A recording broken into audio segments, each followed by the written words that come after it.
What's good, neighborhood? You back in the lab with your favorite neighbor, your man Mark and Ash. What's popping?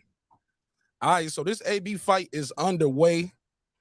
I'm gonna give y'all a little play-by-play, and we'll chop it up after this with the rest of the show. But yeah, Adrien Broner had a good first round, big first round.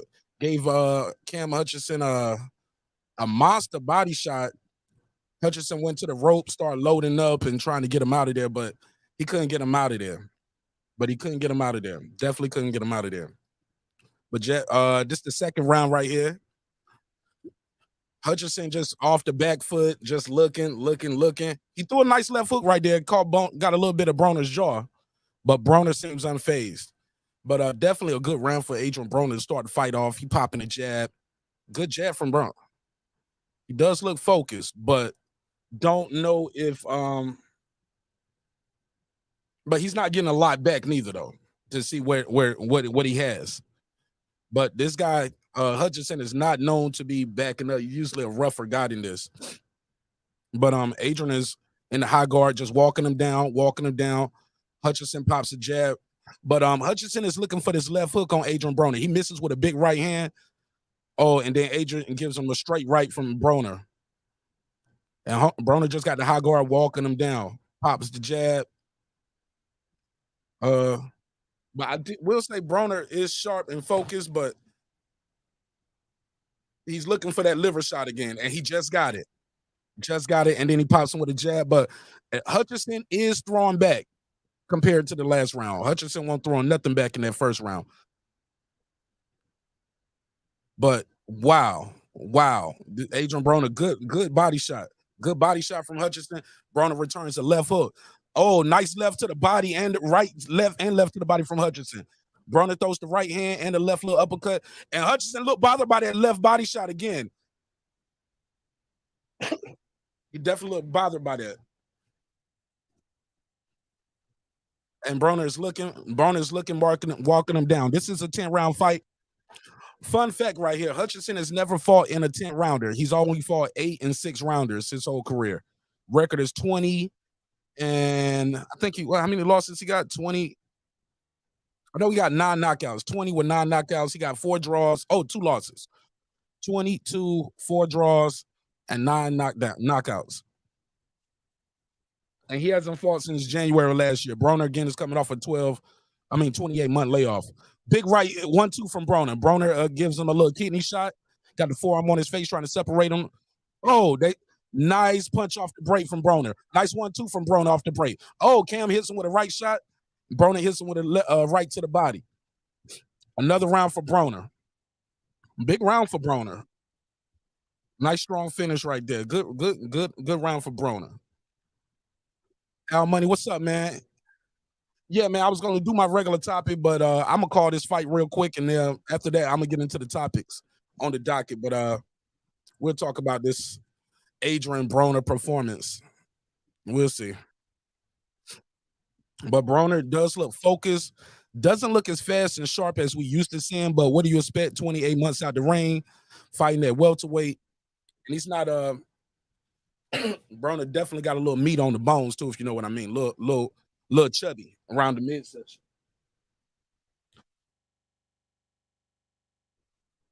But you definitely can see the skill set. Definitely a big difference in the skill set. This guy has nothing to hurt Adrien Broner from what I've seen, but he can probably catch Adrien Broner with a shot if Adrien Broner is not defensively sound. But Adrien Broner definitely looks defensively sound right now. We going into round three of a scheduled 10 round. I dropped the link out there. As soon as this is over, I'm going to drop the link, open the phone lines, and we're going to get to our regular topic. And I'll let you guys give me your take. But it's round 3. Oh, and it's a fight in the audience. It's a fight in the audience at the fight. Nice left hook from Hutchinson. 1, 2, 3, 4 from Hutchinson. And another jab from Hutchinson. Another jab. He tries to catch that left hook. Oh, big right hand from Hutchinson. Catches Broner. Clean. Caught Broner clean on the jaw right there. Broner took it well. Broner was still walking him down with a straight right. Broner walked right into that. Broner, nice jab to the body from Broner. Nice jab from Broner to the up top. Nice jab. Nice jab to the chest from Broner. Nice jab up top from Broner. He feints with the jab. High guard from Broner, just walking this man down. And now Hutchinson is starting to move forward to Broner in round 3. 2 minutes to go. Broner is definitely sharp. Oh, 1-2 from Broner. Caught him clean with that right. I see Broner stopping this guy at this rate. At this rate, I see Broner stopping this guy. Big right hand to the body from Hutchinson. Broner took it well. Hutchinson take a deep breath right there. Little uppercut from Broner, and then Hutchinson catching with a shot. Nice little body shot from Hutchinson. Nice exchanges in here right now in this 3rd round. They finally starting to do a little something right here. Tyree, what up? Finally started to do a little something right here. Nice little exchange right there. Nothing coming from that. Nothing coming from it. This is all Adrien Broner as many people anticipated it would be. Not getting a lot of resistance. So I don't know if this is really a good gauge of what Adrien Broner has left, but he's definitely winning this fight. Definitely winning this fight. Easy, too. Winning this fight easy. 30 seconds to go in the round. Jab. Nice little high guard right there. Walking in. Broner just walking him down at this point.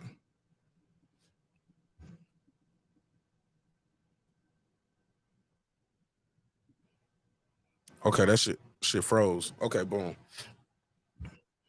All right, so Hutchinson clinching. Okay, this shit just rewinded. I don't know what happened with that. So it's a minute to go. Nice 1-2. Straight right. Oh, nice straight right. Left hook from Broner. Broner might have hurt him. Hutchinson clinching. Hugging for life. Hugging him for dear life right there. And Broner busted him up a little bit too. Broner is definitely busting him up a little bit. Nice little feint from Hutchinson. Broner responds to it, though. He bit the feint. Hutchinson is slowing down already. It's like arm punches right now. Hutchinson is slowing down already.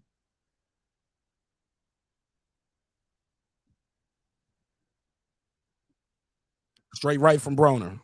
Oh, left hook catches Broner, and Broner responds to the left hook at the counter at the same time. Oh, that's the end of the round. Broner lands a left right at the end of the round. This is all Adrien Broner, ladies and gentlemen. One way. This a one way. Shout out to Lisa Bell. I'm gonna get into the regular topic after this, y'all. I'm gonna get into the regular topic after this. Let me see something. Let me see this. Shout out to everybody who out there. Let me do this. Pass. Let me go to this. Bear with me, y'all. Let me go to the pass.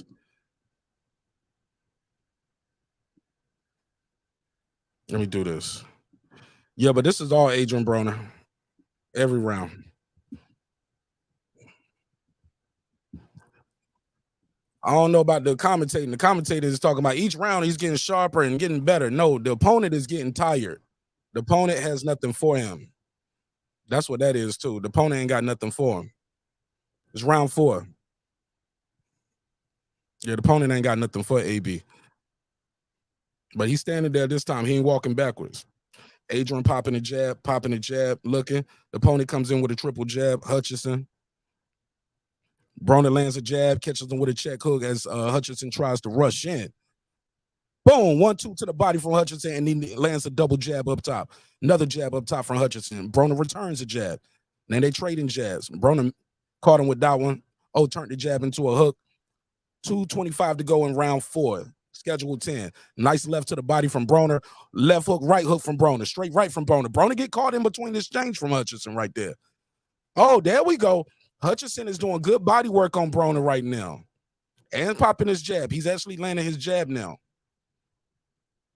He is landing some shots, but he clearly doesn't have a lot of power. Nothing to really hurt Broner. Yeah. Nice check hook from Broner. Uppercut in the right hand from Broner. Broner just walked down. Good shots right here, though. Good exchange right here. Good action. Good action in the middle of this round right here. Aaron Parker, what up? Let me do this real quick. I'm going to share my screen real quick. Let me see this. Into the studio. Boom. Nice body shot from Broner. Boom. Let me do this. I'm gonna share this on members only. So if you're a member, I'll put the link and you can watch it with me. I'll put it in the members only community tab. I put it on the members only community tab real quick. Hold on, let me clear this. Great body shot. Great body shot. All right, invite. All right, I'll put a link out there for the members only. Members only. Somebody said YMCA Fright Nights. Nigga, you're a fool. Hold up. Let me go to members only community tab. Man, I'm late as hell, man. Show Moore had me on the phone. Been talking Show Moore for the last 2 hours. Community tab. Community tab. Broner fight. My bad, y'all. BRONER fight. Community tab. I go to members only on my community tab, yo. Oh shit. There we go. It's on the community tab. Y'all want to pull up, chop it up, watch the fight with me. It's on the community tab. Y'all can watch it with me. And y'all can see what I see. If you're not a member, y'all gotta wait to the end of this, and I'll open the link up to everybody else. But members only panel, click the link. If you're not a member, you just gotta listen. But it's definitely an exhibition. It's a one-way fight. Adrien Broner's doing whatever he want to do in here right now. We're going into round 5 of a schedule 10. And he's definitely a cut above the competition right now. And he's doing whatever he want to do in there. Walking the guy down, jabs to the body, jabs up top, hooks to the body, hooks to the head. Yeah, AB kind of doing whatever he want to do in there right now.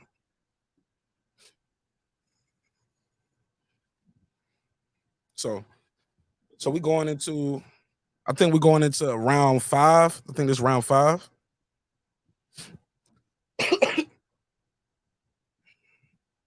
But this kid ain't got nothing for AB. They showing replays right now. We going into round 6, I think. Round 5 or round 6?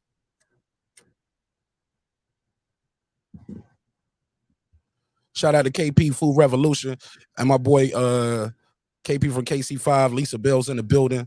Appreciate y'all pulling up on the members only. All right, so Adrien Broner starts popping the jab. He's looking, popping the jab, looking, catching with a hook. But Adrien Broner gets caught with a right hand right there, clean right hand. Oh, Adrien Broner kind of semi-block that left hand. He shoots the right, shoots the left jab. 1-2 to the body from Hutchinson. Adrien pops the jab, just walking him down. They trade jabs right there. Broner's definitely in control of this fight. He almost stopped the guy in the first round with the body work, but he got a little overzealous. Nice body shot from Hutchinson. Broner seems unfazed though. Broner pops the jab, doesn't land. Hutchinson throws like he turns his jab over. Nothing really landed right now for either guy. Hutchinson touching him with 2 jabs. Broner touching his guard with a jab. Body shot from Hutchinson. Broner shoots a straight right. 1-2 from Hutchinson. Broner with a left hook and a right uppercut. Big hook from Hutchinson. Broner returns the left hook. Both guys are blocking. Both guys are showing good defense in this round right here. I will say that. Good defense for both guys this round. Right hand up top from Broner. I don't know 5-star Andy. I don't know how you. What's your name in it? Hold up, 5-star Andy. What's your name in my how you see this? Who's 5-star Andy? I don't know 5-star Andy, dog. 5-star Andy, who are you? You're not a member, dog. I don't even know how you got the link. I don't know 5-star Andy. And if you changed your name, that's not my fault, bro. Sorry, 5-star Andy. It's a members only. I don't even know how you got the link. Fuck is 5-star Andy? Fuck is 5-star Andy? I don't even know this dude.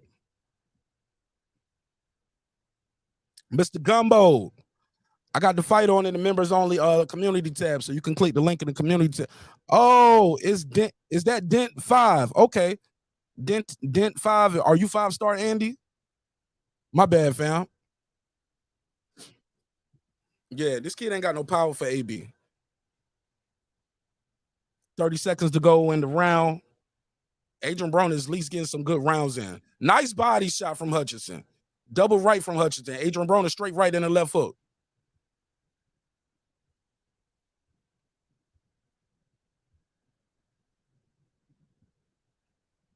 Nice left hook. Straight right. I think that hurt him. I think that hurt him. Oh, nice left hook and a right uppercut from Broner and a big right hand. Broner taking his time. Yeah, this is an onslaught. This is an onslaught.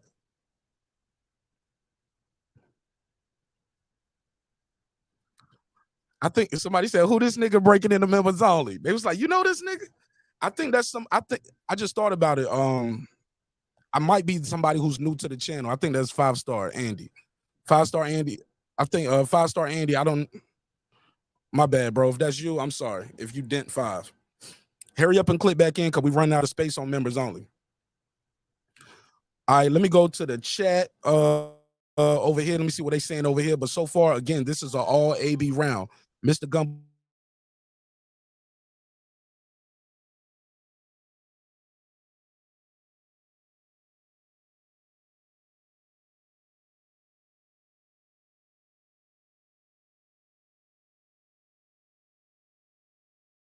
That's me. I damn little Wi-Fi button. Shit. Let me refresh the shit. My bad. My bad, gang. All right, boom, boom, boom.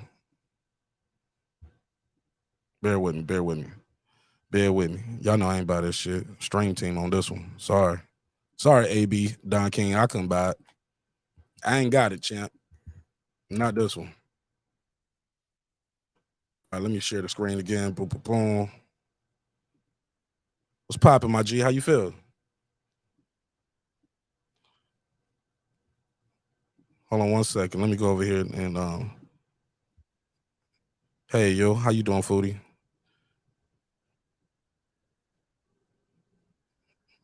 Let me get this round back going. My bad, y'all.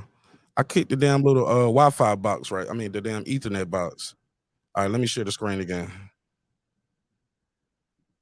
All right, let me share the screen again. Sorry about that, y'all. Boom. Wow.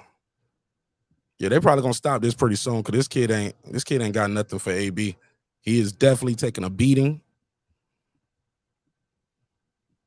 What up, fam? I know box. What up? Haplo, I see you. Yeah, so AB is just this a one-way ass whipping right here. AB's doing whatever he want to do to this dude. Popping a jab. Oh, he got caught with a little hook right there, though. He did get caught with a little hook.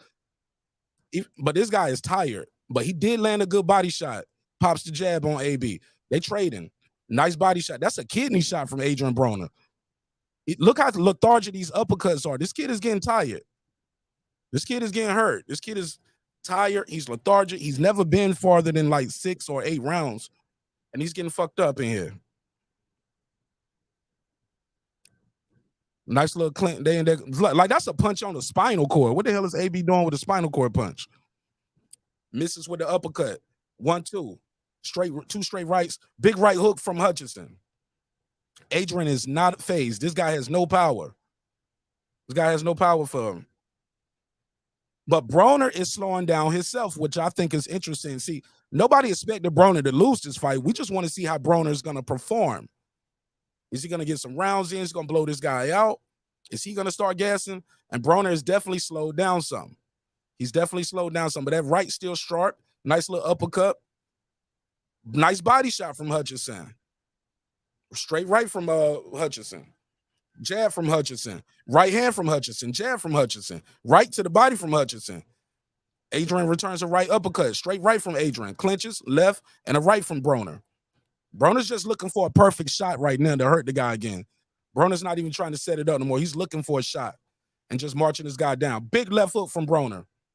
Boom. He misses with that one, misses with that left and that right. But Broner definitely look a little slower that round right there and not as sharp.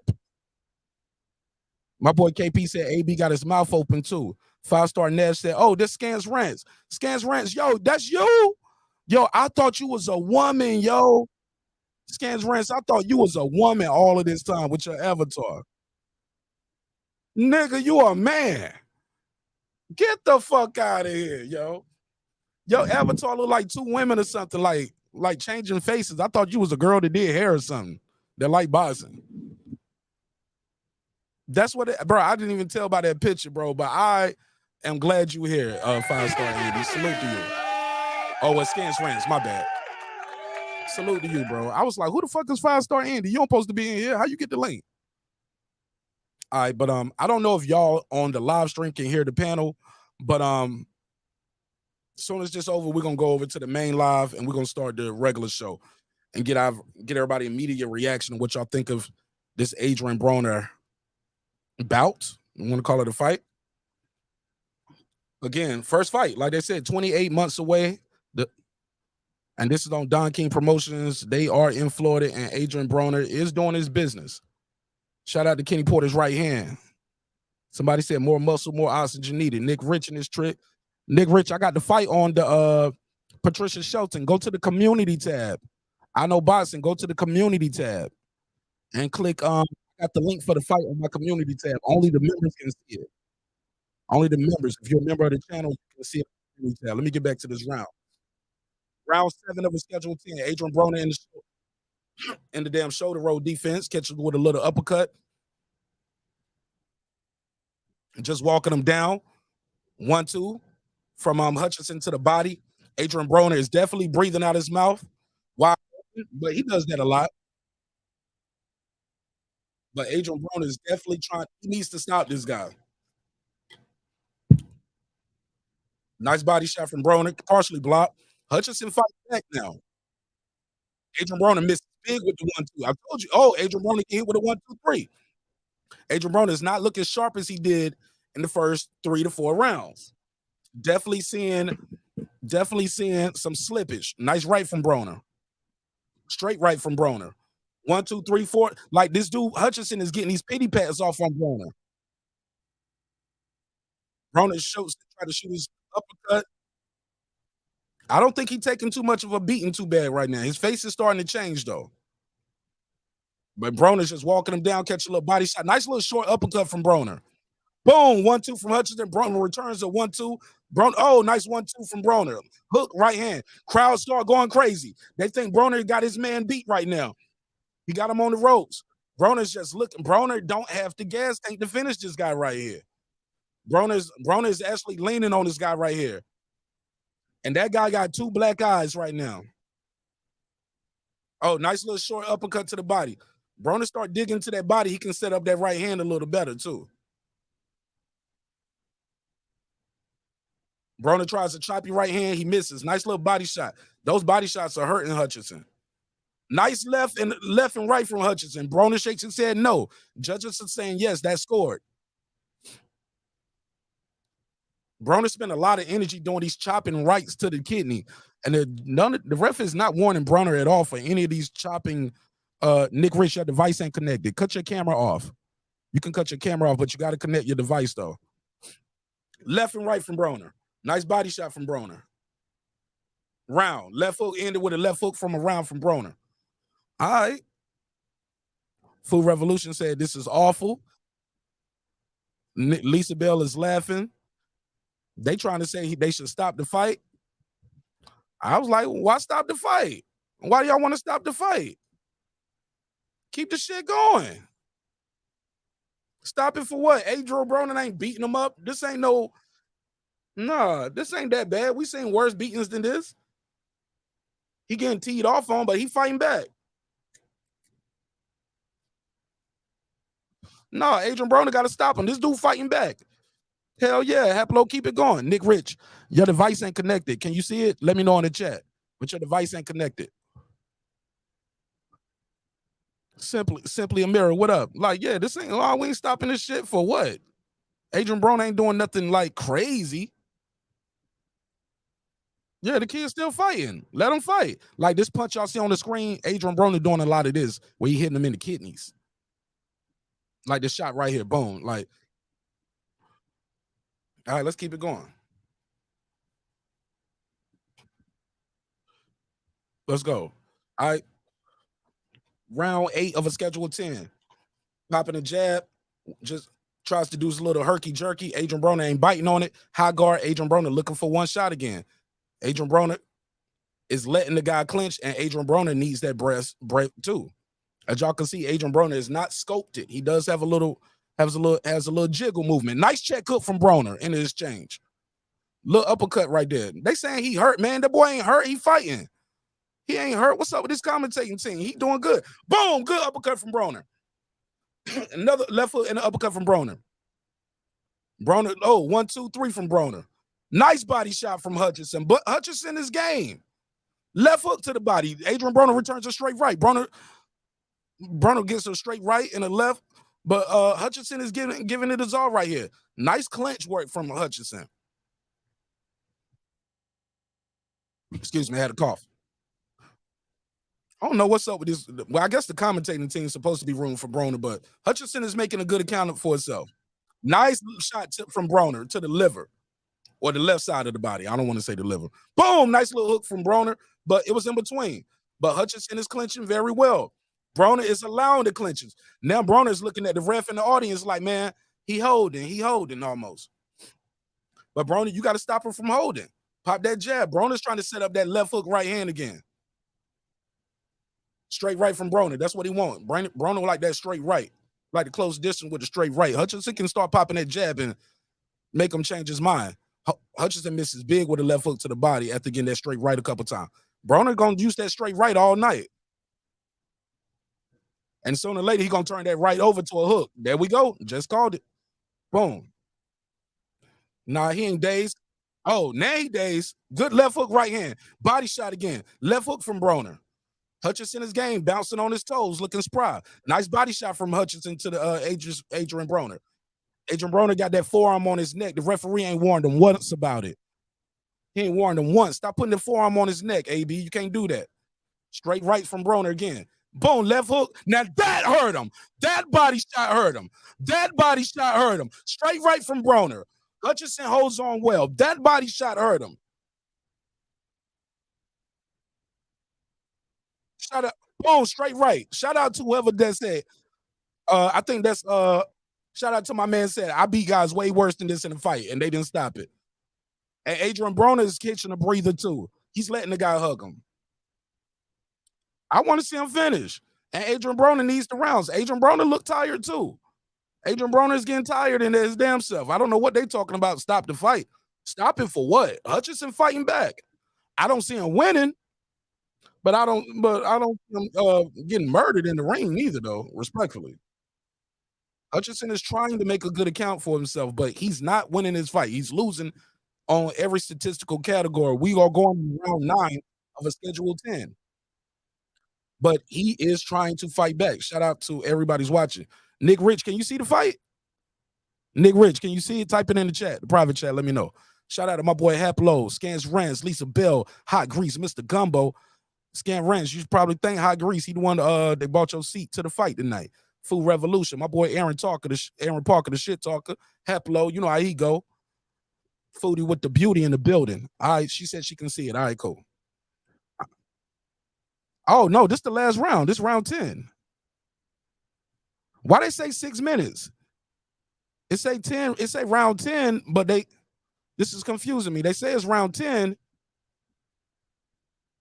They say it's round 10, but they say he got 6 minutes to go. It's 3 minutes to go. This should be the last round. Nice hook right there from Hutchinson. Broner, you got to finish this guy. You want to make a statement, right?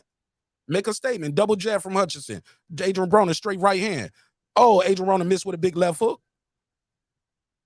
Straight right from Broner. Broner think the straight right is the shot. The commentators are saying the uppercut is the shot. But Broner's keep firing this straight right. He gets in close and fires the straight right. He's not even setting it up with a jab no more. He just walking close, straight right. Walking close, straight right. But Hutchinson is buying time, just throwing little shots because he knows Adrien Broner is looking for one shot.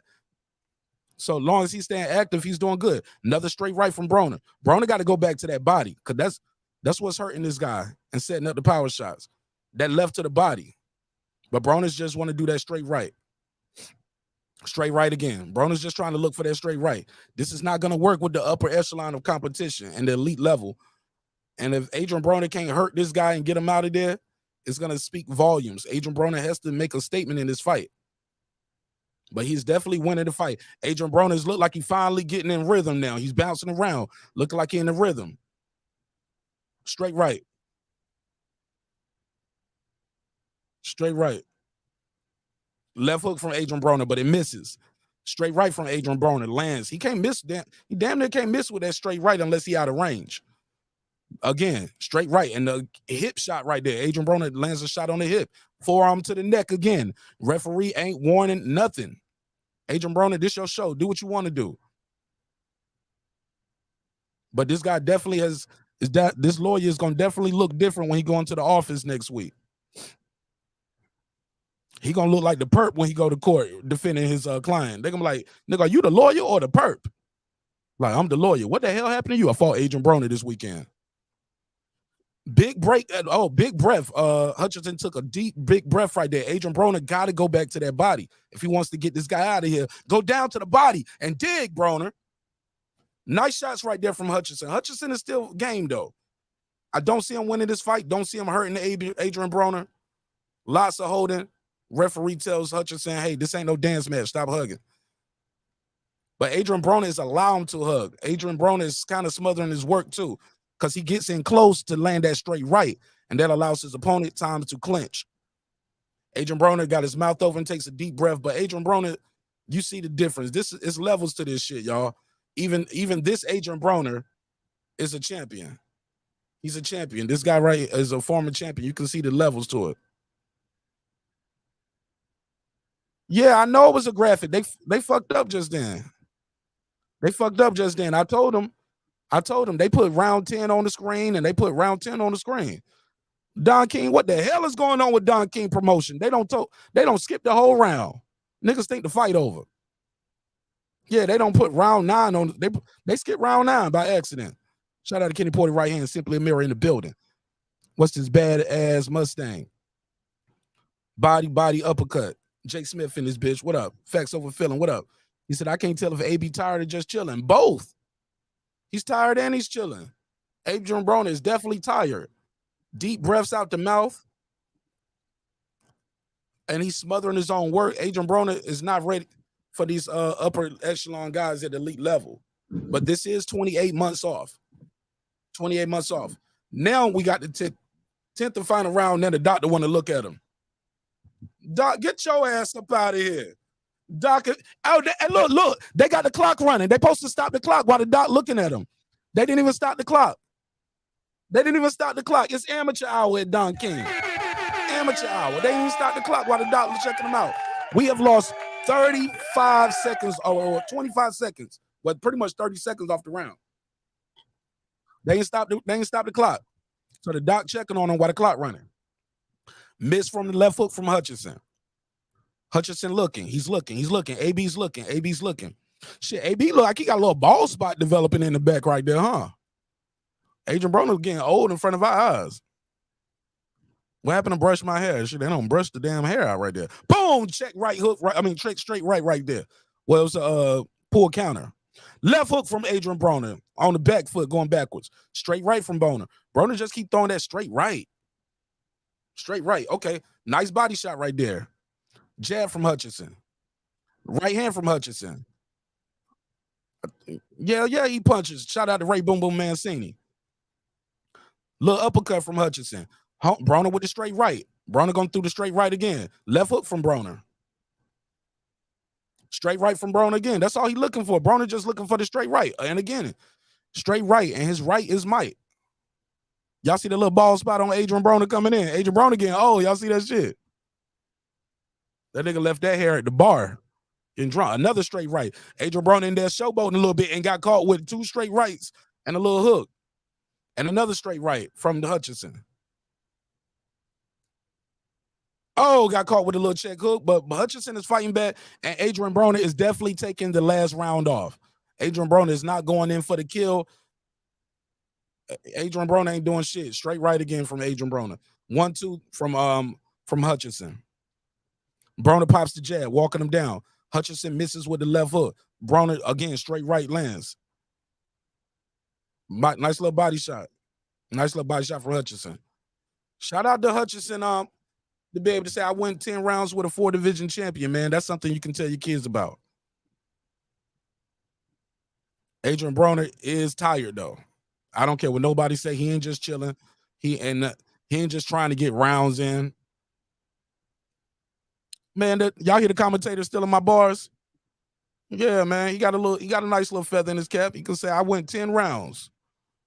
I went 10 rounds with a 4 division champion. But AB is definitely letting him off easy, Dre G. Maserati, he said, let AB get his check, bro. Bro, I'm just commentating the fight, bro. It's all love. This is just commentary video. No, it's just commentary. If you're a member, you can watch the fight on the other page. But it's only I got the fight going for members only. Straight right from Broner. Another straight right.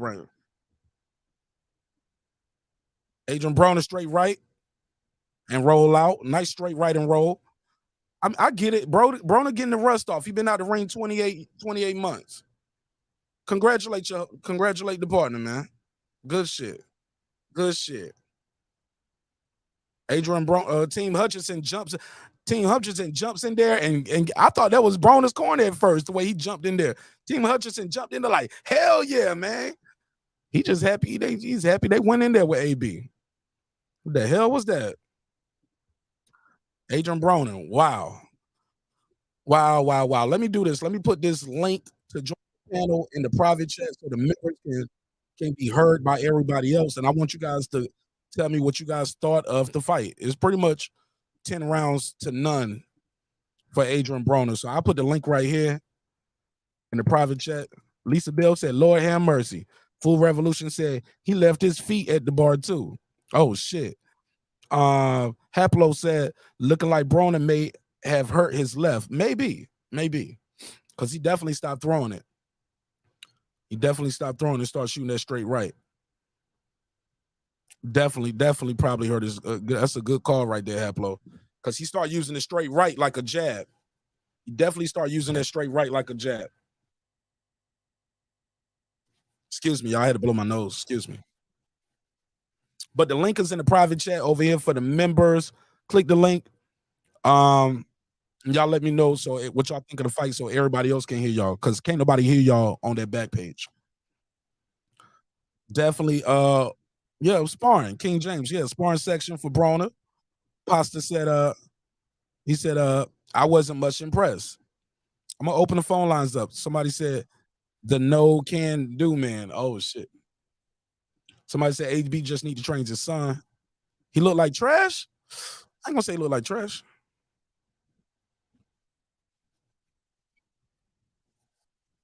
$99.91.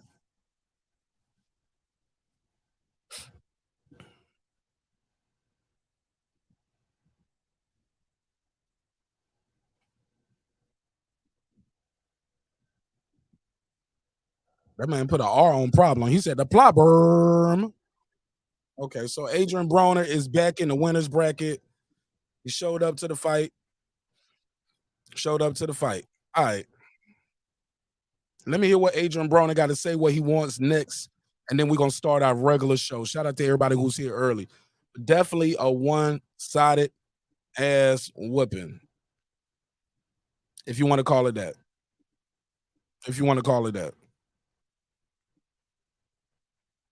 Can't nobody hear you, bro. You got to click the other link that's in the private chat. Can't nobody hear you on the main live. I can hear you, but can't nobody hear you. But I heard you. It said easy work. All right, let me hear what they about to say. Let me hear who he calling out.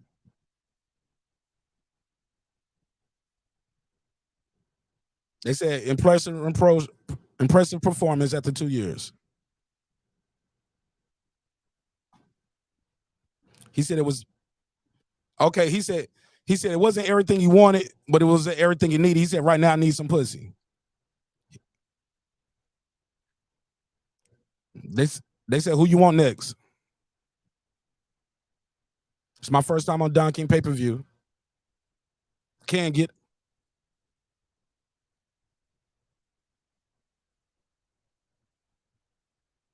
He said okay. So then they're talking their shit. Everybody wearing their free tank t-shirts, supporting AB. They said he want anybody with a title. He said he want Romello, Retardo. He called him Retardo. He called Rolly Retardo. He said he want Teofimo and Josh Taylor. He said I want just Gucci and Louis belts. I want a title belt. And they asking Don King, what you think?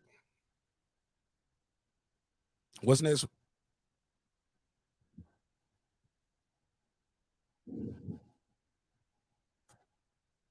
Okay. Okay. Okay. He said right now Oscar De La Hoya sent out a waiver to Don King. Okay, so Oscar has reached out to Don King to send one of his guys to fight him.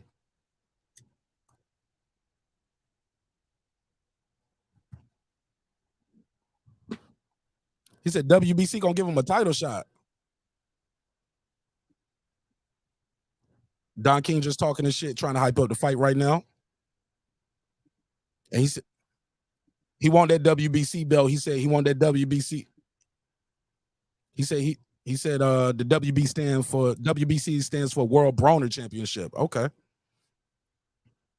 All right, now that's it. Okay. All right, there you have it. Hey, the link is in the private chat, man. The link is in the private chat. Y'all pull up over here on the main members live. I let members only get the first bite at the apple before I open the phone lines up. So okay. Boom. Shout out to Nate Campbell. Nate Campbell said Adrien Broner needs the round. So boom. So the link is in the private chat, y'all. The members only is over now. Somebody said he need a paycheck, some food, and some loving. Shout out to all the people on members only. This is the replay right here. If y'all watching on members only, this is the replay when Broner almost stopped him in the first round. Broner went crazy on him, but he started missing with those shots. He started winging. All right, let's go over here to the main channel. All right, we got my boy KP from KC5 in the building. Talk to me, family. KP, talk to me. Ashley, KP, you click the same link. There you go. KP, unmute your mic. Unmute your mic, KP. There you go. Talk to me. Man, that was hilarious, bro. Talk to me. What you think of the fight? Man, I think I seen my uncle's fight like that a couple weeks ago. Nigga, get off the gas. Get off the gas. You ain't got no uncle that's no former world champion. Get off There the was gas. a champ he was a champ at the YMCA, cuz. Oh my God. Cuz. Never heard of it. Hey, Hutch used to fight at the Y, cuz. Don't act like you ain't never seen Hutch at the Y. Oh my God, bro. Why you gotta shit on the man? Take care of his family. Hey, I hope they made that good check. Man, I was shocked dude made 10 rounds. Yeah, I really was. Who, Broner But or he the other made guy? the other guy, Hutchinson. I was shocked. I Broner thought he started was getting gonna get him tired. out of there earlier. Broner started getting tired. Phone Yeah, lines he are open. started getting tired. Sorry, 446921766. 446921766. Man, that's hilarious. And you know what, Mark? I didn't even know this fight was coming on tonight. For some reason, I thought it was coming on tomorrow. Me too. It just kind of slid up on me, man. I'm like, oh, the fight's on right after the game went off. So I was kind of shocked. So talk to me, man. What did you take from this? Don King, according to Don King in the post fight, Oscar De La Hoya sent over a waiver. For those people who don't know, is when you're signed to another promoter, if you want to fight, you want to get a fight that with that fighter on your promotion, you have to get a waiver signed. So they sent over a waiver to Don King. Basically, they want AB to fight somebody on Golden Boy Promotions. I don't know if it's Rolly. I don't know if it's Ryan. Chances are it's Rolly. What do you think of that? And how does that play out? I mean, that's a closer fight for him than I don't even, man. He came, man. Ryan right now, he better not get no ring with no Ryan. Can AB make 140? Because he didn't look 140 tonight. Turn the What did TV he down. weigh? Turn the TV down. Turn the TV down. What did he weigh yesterday, bro? Can you turn the TV down, bro? It's bleeding back Yeah, I in a little got bit. you. What did he weigh weighed yesterday, bro? 147. Welterweight.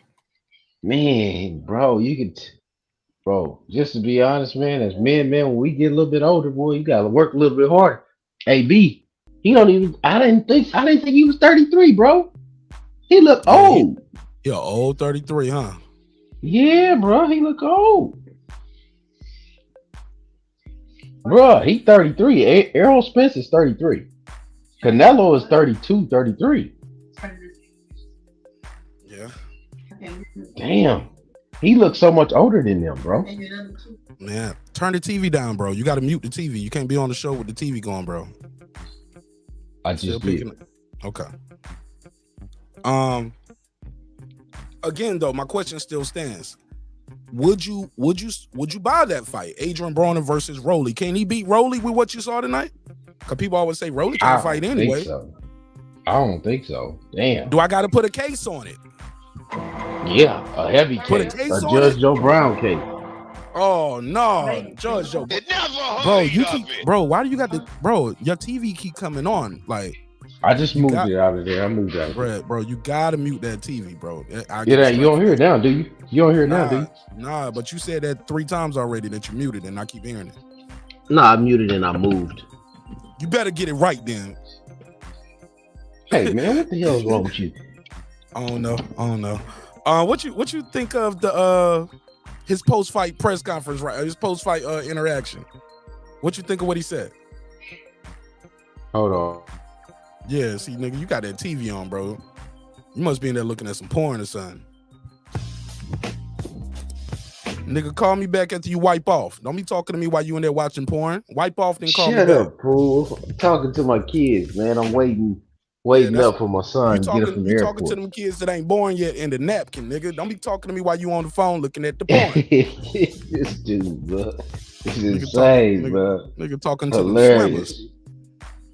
Hilarious, but look, man, but seriously though, from what you saw, what did you think of Adrien Broner's performance? Everybody, the phone lines are open. 404-692-1766, 404-692-1766, 404-692-1766. The number is at the top of the screen. What did you guys think of Adrien Broner's performance tonight?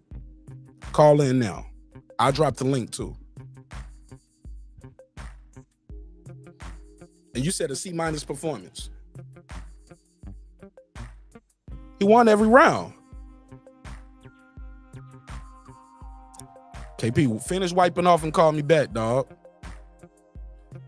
Nick Rich, she said she's laughing. Lisa Bell said AB lifestyle aged him. Absolutely. Shout out to Straight Great Media. Yeah, man. Yeah, that was he did start to look tired at the end. Hey, bro, how you AB with no abs?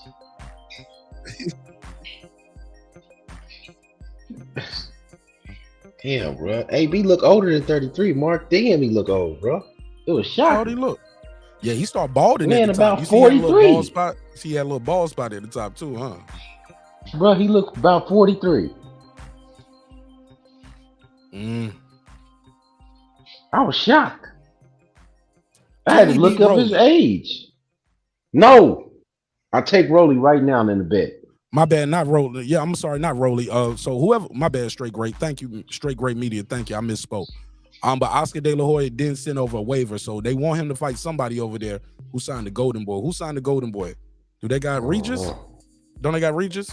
Nah, Regis ain't Golden Boy. Who you with? I think he on that DAZN stuff now. I'm saying, but who's his promoter? Ain't he with Golden Boy? He was with Lou DiBella at one time. Regis been everywhere. Didn't he just signed a deal with somebody? He just signed a deal. Who's Regis with? Let me try to look it up while we talk. Oh, shit. This, Ryan. I don't know, bro. Ryan. I know Ryan is over there, but I don't think he about to fight Ryan. Man, he better stay away. No way he makes 40. No way he can make 140. Who's the promoter though? That's the network. Regis is with DAZN. DAZN is the network. Okay, there we go. Matchroom. Thank you, Nick Rich. So he's with Matchroom. Yeah, DAZN is the network, but not the promoter. They're not the promoter. That's the network. Blue belt. Salute. Man, Regis will kill AB right now, bro. Really? Hell yeah. I don't think AB gonna make it to the ring. You ain't I don't lying. think he can make 140. I'm sorry. I don't think Adrien Broner can make 140, dog. I don't see Adrien Broner making 140 pounds. Do you? Let me take this first call. Good call. I'm muted. Let me see. 410, you got the flow. Tell them your name, where you from, family. What's up, buddy? It's Jerry from Baltimore. Jerry from Baltimore. Welcome home. Welcome home. Welcome home. Jerry from Baltimore. Did you see the fight tonight? Yeah. What'd you think of the performance? Hopefully for Adrien Broner, because they say money ain't right, he can parlay himself into a payday, because he ain't beating nobody, man. He's talking about anyone can get it. Josh Taylor, come on, man. Josh Taylor would beat the brakes, calipers, rotors, and entire front suspension off of Adrien Broner, and so would Regis Prograis. He ain't beating none of them guys, man. I don't even know if he can beat Romero. Is it possible he's a little rusty? It's been 28 months. It is. Certainly it is, and it's fair to point that out. But he was put in there soft tonight, man. Who the fuck ever heard of some Bill Hutchinson? The guy's not even a full-time fighter. You never heard of it. Yeah, we don't know him. Yeah, tough guy, like a lot of fighters, but very limited, very little power. And Broner, all he could do was grunt. And, I mean, he hit him with shots. But, the problem with Adrien Broner is, at least the way I see it, is, first off, I wasn't never as big on him as the hype was. I seen through that when I seen him fight this little Mexican dude, Ponce de Leon. And he was beating the dog shit out of Adrien Broner. And Broner did wind up stopping him. He was a lot bigger than the guy. But so when I seen that fight, that was a while ago, I was like, man, this guy, maybe a little bit more hype than substance. At this point, unless I missed something, his best win is a close decision victory over Malignaggi. That, to me, is his best win. And this guy got a lot of chances, man. He's got chances that other fighters dream about getting. One after the other, he was given chance after chance. And he squandered them. Now, when I hear him interviewed, because I used to didn't like him that much, I just thought he was cocky and corny, but he seems like he's matured now. And I like the guy that I see now. I like that guy better, but I'm afraid it's too late for him. The best he can hope for, and Don King knows it, and Don King's right, if they can put a pay-per-view with Ryan Garcia, that would probably sell real well, and that would be a good fight for him, I think. But Prograis and them guys at 140, nah. And like you, I don't know if he can make the one. What was it? Where'd they fight at tonight, Mark? Miami. No, I mean what weight? 147. Oh, it was welterweight. Yeah, they fought at 147, but he's his target is to fight at 140. Yeah, that's also always been a problem for Broner. As many weight classes as we have in boxing, once in a while you'll see, I know Arturo Gotti, kind of the same way. He wasn't big enough for welterweight, but he was too big for 140, and that's what I get with Adrien. He's not big enough to really compete with the top welterweights, but he's too big for 140. You know what I mean? Mm-hmm. I think for him to get down to 140, really going to probably hurt him. So I don't know, but good for him. He had to come back. At least somebody signed him. And we'll have to see how it goes from here. But the real fight's tomorrow night, huh? Who you got? And tomorrow night? Yeah, T.O. or Taylor. Yeah, I think Taylor was going to win. Actually leaning towards him stopping Lopez in the second half of the fight. I think Lopez is going to have a problem. Now, Lopez can win. Lopez can punch. I'm not counting him out. But for me, that's what his chances are, is to hope that he can catch Taylor and hurt him.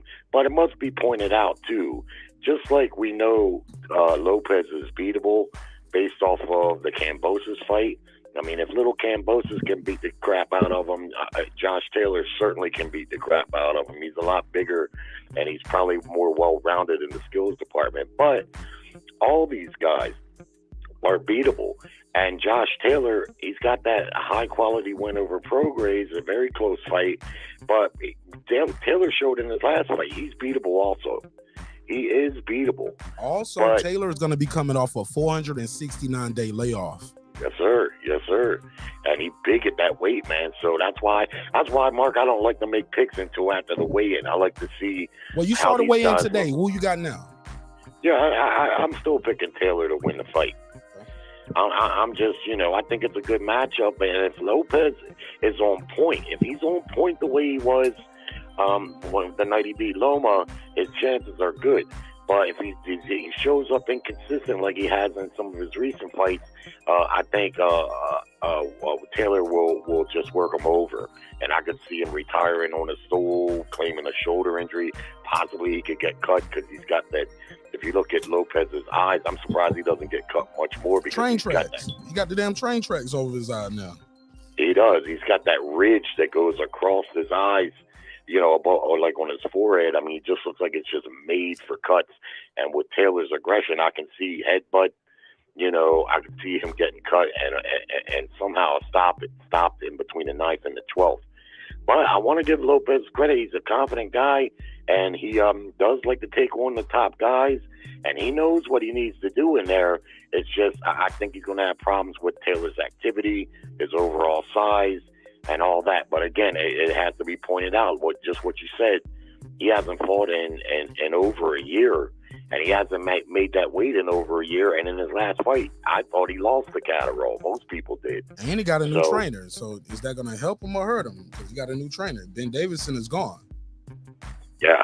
I don't know. We'll have to see, I don't know if that's going to help him or hurt him. A lot of times when fighters lose a fight or they in a fight where a lot of people thought they lose, one of the first things they do a lot of times, this, is they fire the trainer.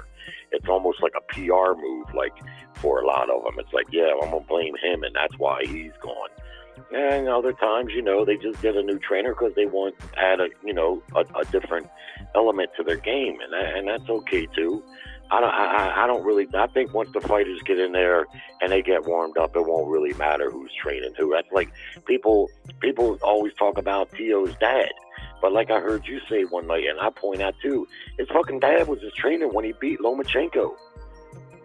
So they used to do the same shit. Shane Mosley had 6 straight title defenses of the lightweight title. Him and his dad got fighter and trainer of the year.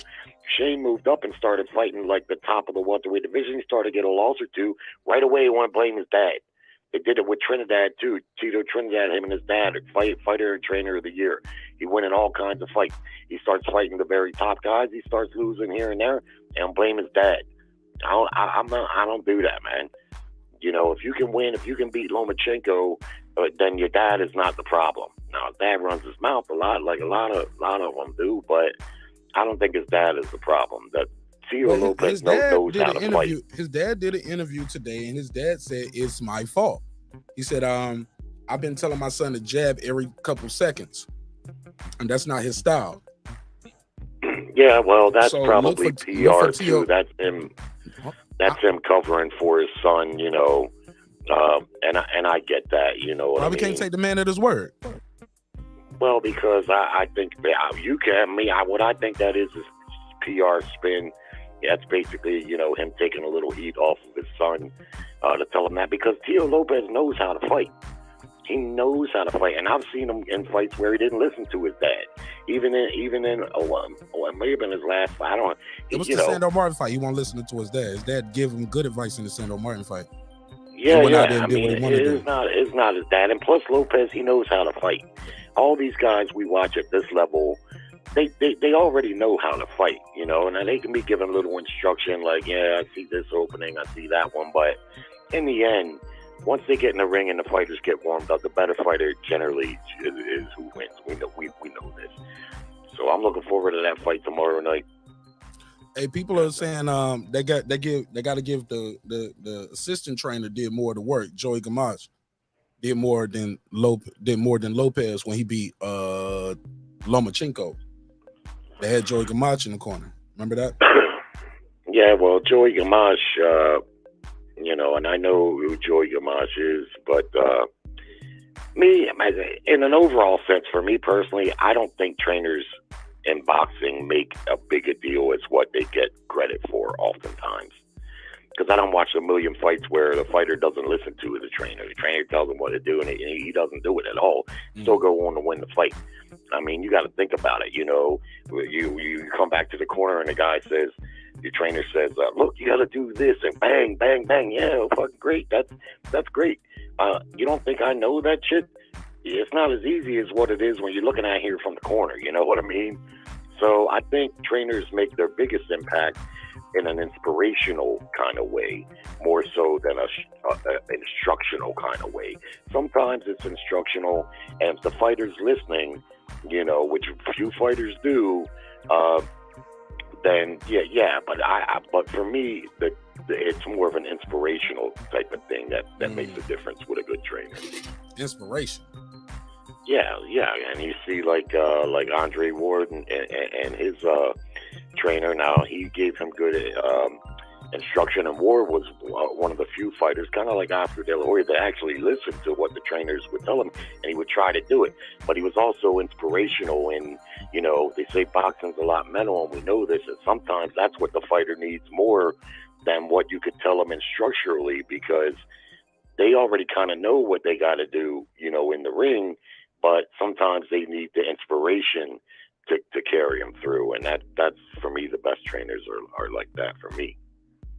Yeah, but that inspiration works after you guys done the work in the gym and y'all been training together, and you know, when all else fails, I can give you inspiration, but because I've already gave you the training, the tools, you know what you're supposed to do. Yeah. Well, of course. I mean, you got to train, and you know, you work on things and stuff. But man, I saw I saw Lopez dad in there working the pads with him in there barefoot and shit. I was like, man, how long you plan on doing this? Because you can't plan on doing it too long. You in there with no socks, no shoes on, just in there with your toes and bunions out in there working the mitts and pads. I was like, really? Like, well, I'm not one for a lot of pad work either, unless you do it like Mayweather did. A lot of people would see Mayweather working the pads, and they'd say, "Man, what is that? That's junk pad work." Well, I didn't think so. To me, if you're working the muscle memory, Mayweather was a lot of muscle memory and instincts, and he translated that shit into the ring. Exactly. It was muscle memory. It was quick twitch, refining the quick twitch muscles. But when you're working the pads and you're punching hard, the problem with that is you got to pull the punch so that you're not beating your trainer up. And if you do that a lot, at least in my estimation, I don't like it. I want the fighter to be able to punch at full range and full distance, and not have to pull the punch and aim at a pad. You know what I mean? So I understood why Mayweather was doing it. He was doing it for the reasons you said and what I said, and also he would hit them pads. You know, he would do that it was like a workout. So if you can hit those pads like that and just constantly keep doing it, even though he wasn't hitting them hard, he could have hit them harder. That's what the heavy bag's for, right? Right. That's how I see it. The heavy bag, you want to work on your power punching, go hit the heavy bag. That way you don't have to pull the punch. You can just plow away on that thing, you know. Right. But I see fighters hitting pads, and they're doing it almost like they're fighting, but again, they got to pull the punch so they don't knock out and beat up their trainers. You know. Right. Yep. Yeah.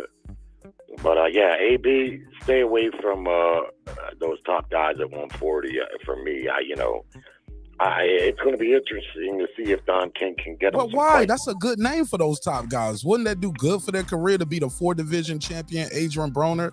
And it'll be, he gonna talk some shit, gonna sell the fight.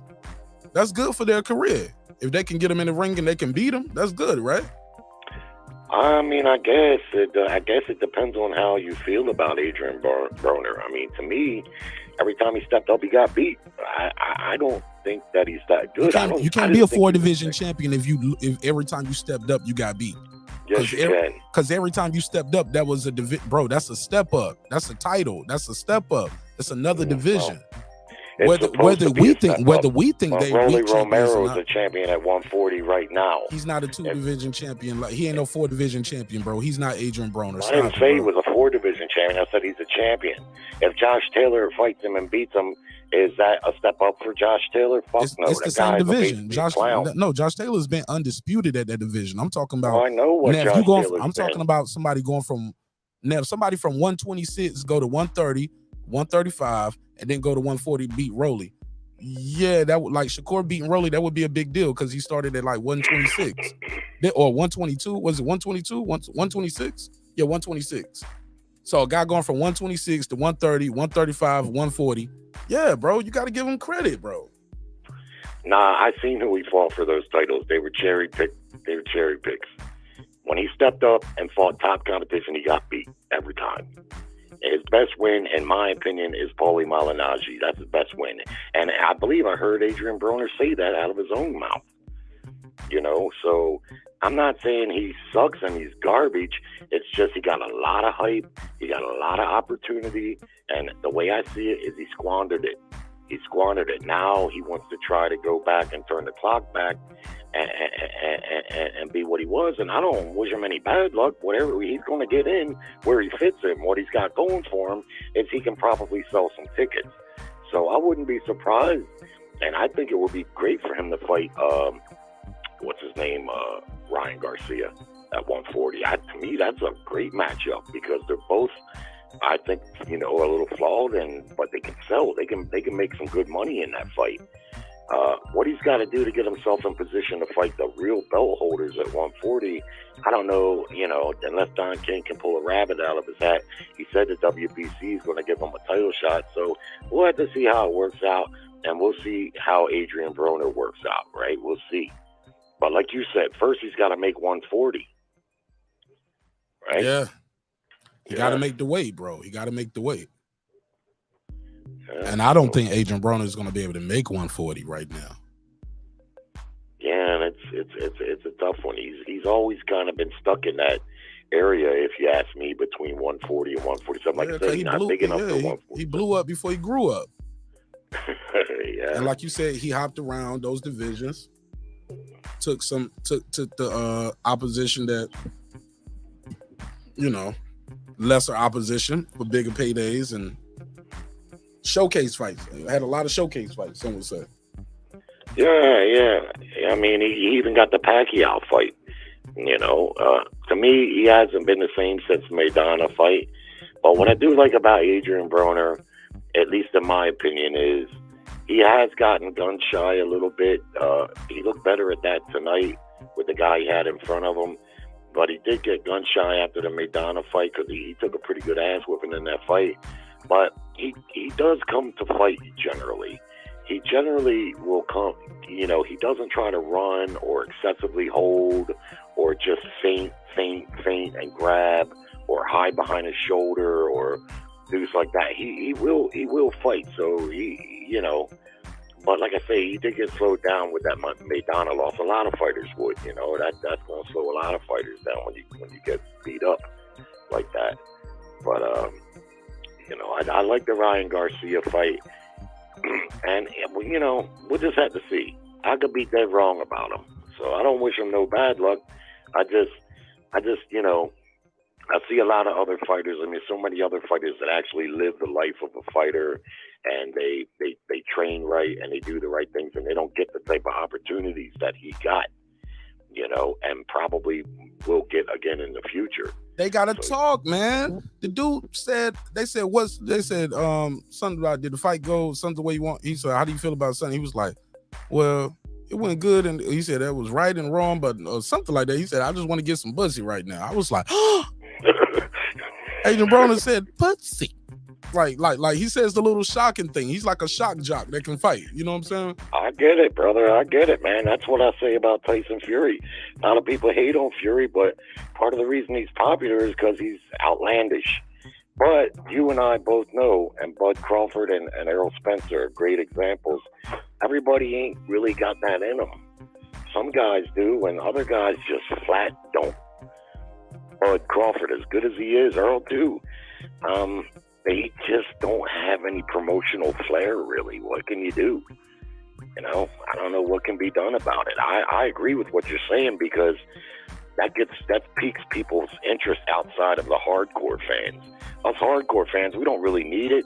We might like it and appreciate it a little bit, but your middlings and your average casuals and stuff, they want something a little bit more ear and eye catching, right?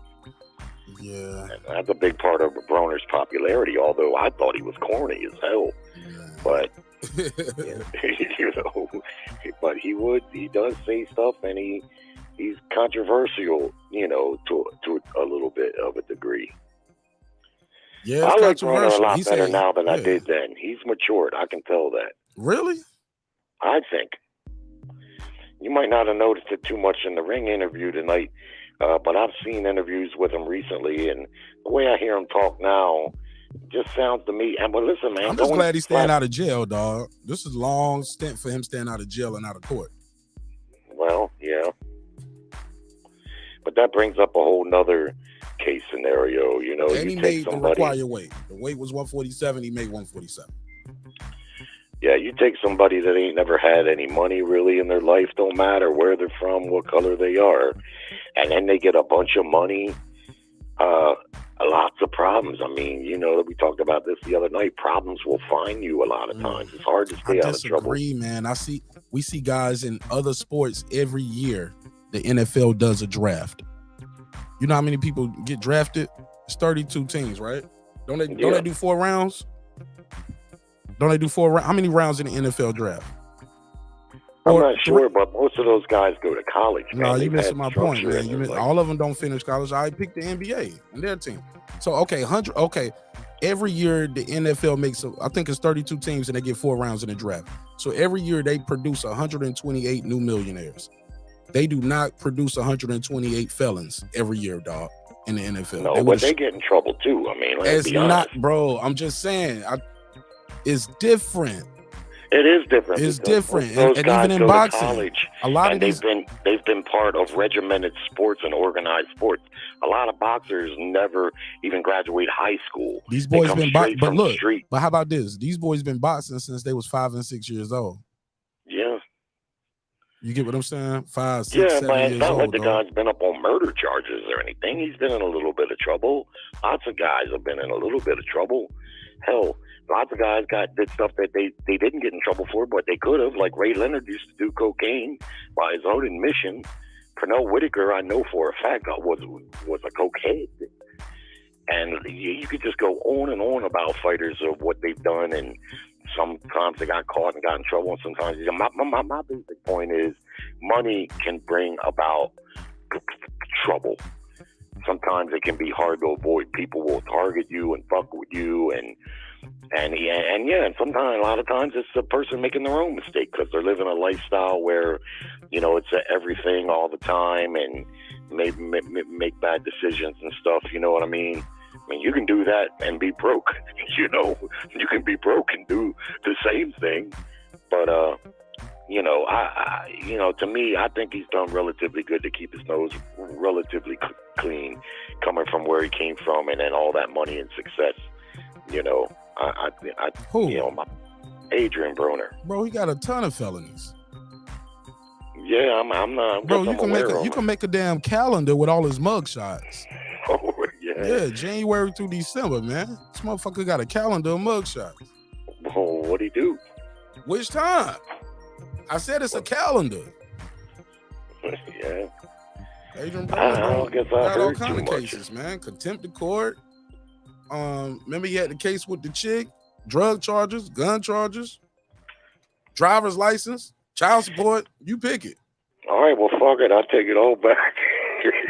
Just saying, the dude it's like he done relatively well, stayed out of trouble. Bro, he here on Don King Promotions, fighting in the damn half-empty casino room, like, and it ain't because of lack of skills. It's like people are scared to even buy tickets and do the shit because they don't even know if he gonna show up.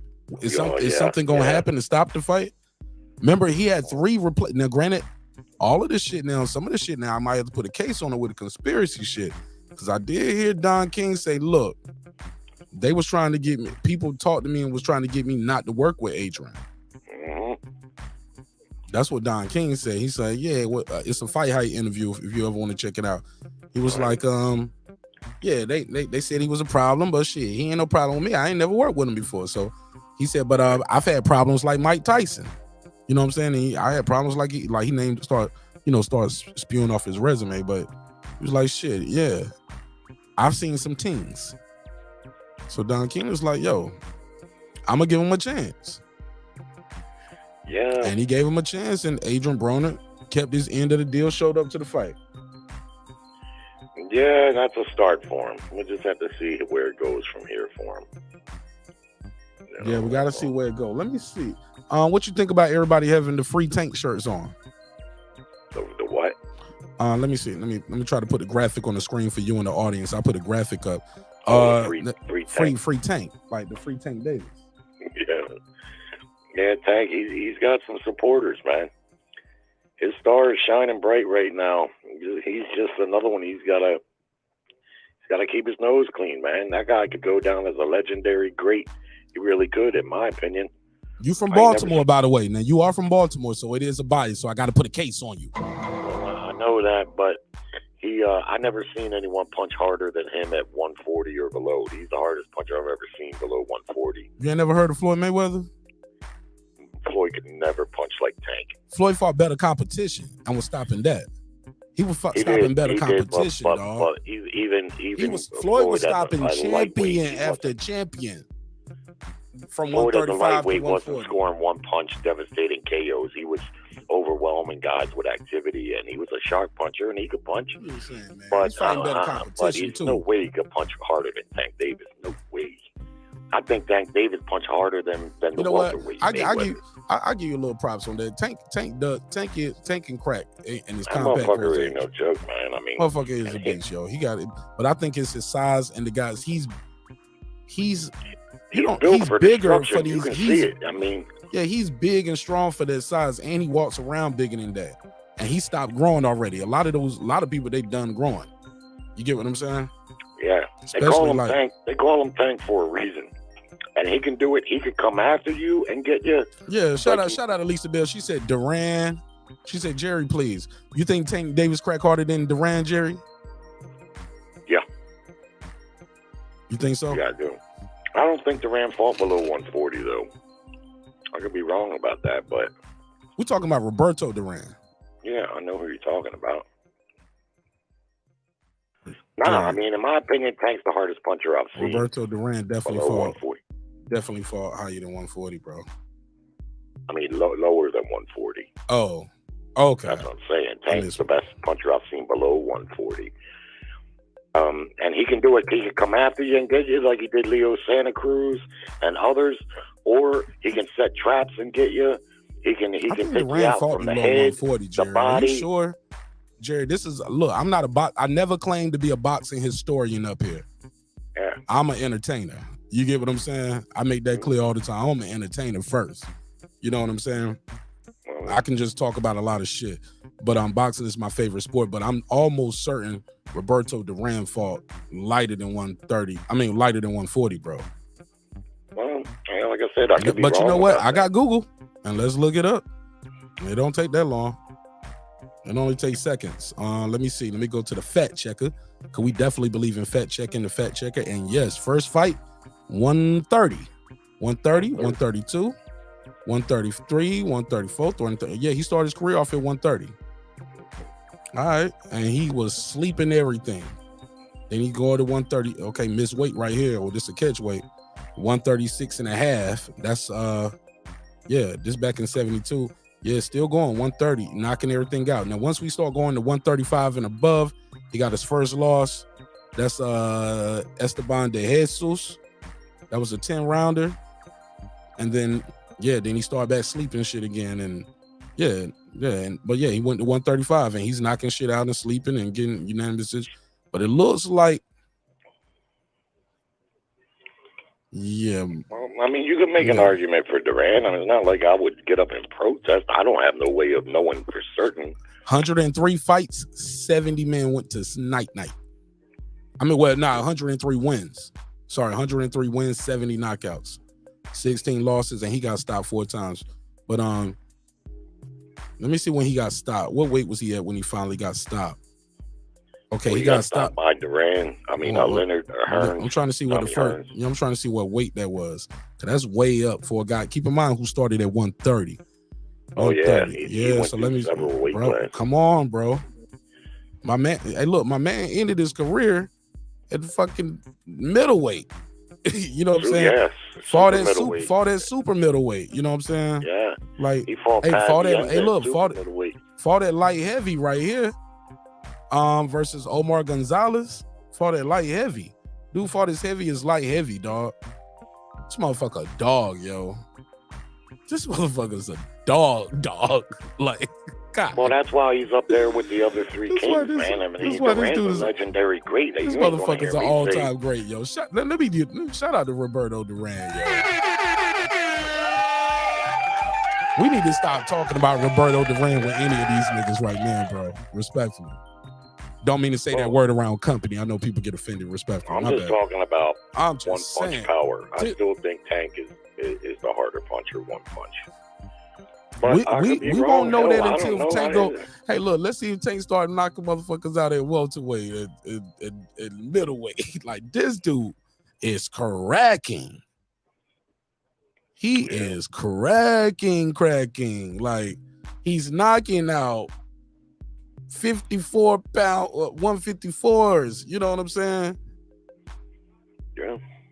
And stopping them, or he getting a UD, but he might have dropped them. But yeah, man, this dude fighting at middleweights, or you know, super middleweights, dropping them and stopping them.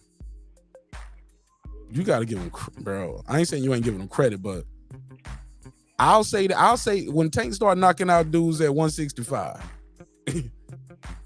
Well, that's unfair, and I'm not making that comparison because Tank doesn't have the build for that type of weight jump. I'm just saying, he's the hardest puncher I've seen below at 135 at lightweight. I ain't seen anyone punch harder than him. Tank's power is the truth, man. What you talking about? What you mean he ain't got the build? Because his height. Bro, are you kidding me, or you just trolling? You mean I'm not kidding you? The power. Tank Davis got skill and power. Dude. Bro, how tall is Tank Davis? I think he's 5'5". 5'5" and a half. So he an inch and a half shorter. You know how the difference an inch and a half is? Tank Davis' arms are longer than Roberto Duran. Tank Davis got a 67.5 inch reach. I just checked this, fact checking in real time. Roberto Duran has a 66 inch reach. So Tank Davis makes up for that height difference with his reach. Yeah. Well, can you imagine Tank Davis at 168? Hell no. That's why Roberto Duran is so great, because we got to see shit like that. Light heavy. He ended up fighting guys like Kovalev size. You know what I'm saying? Like, come on, man.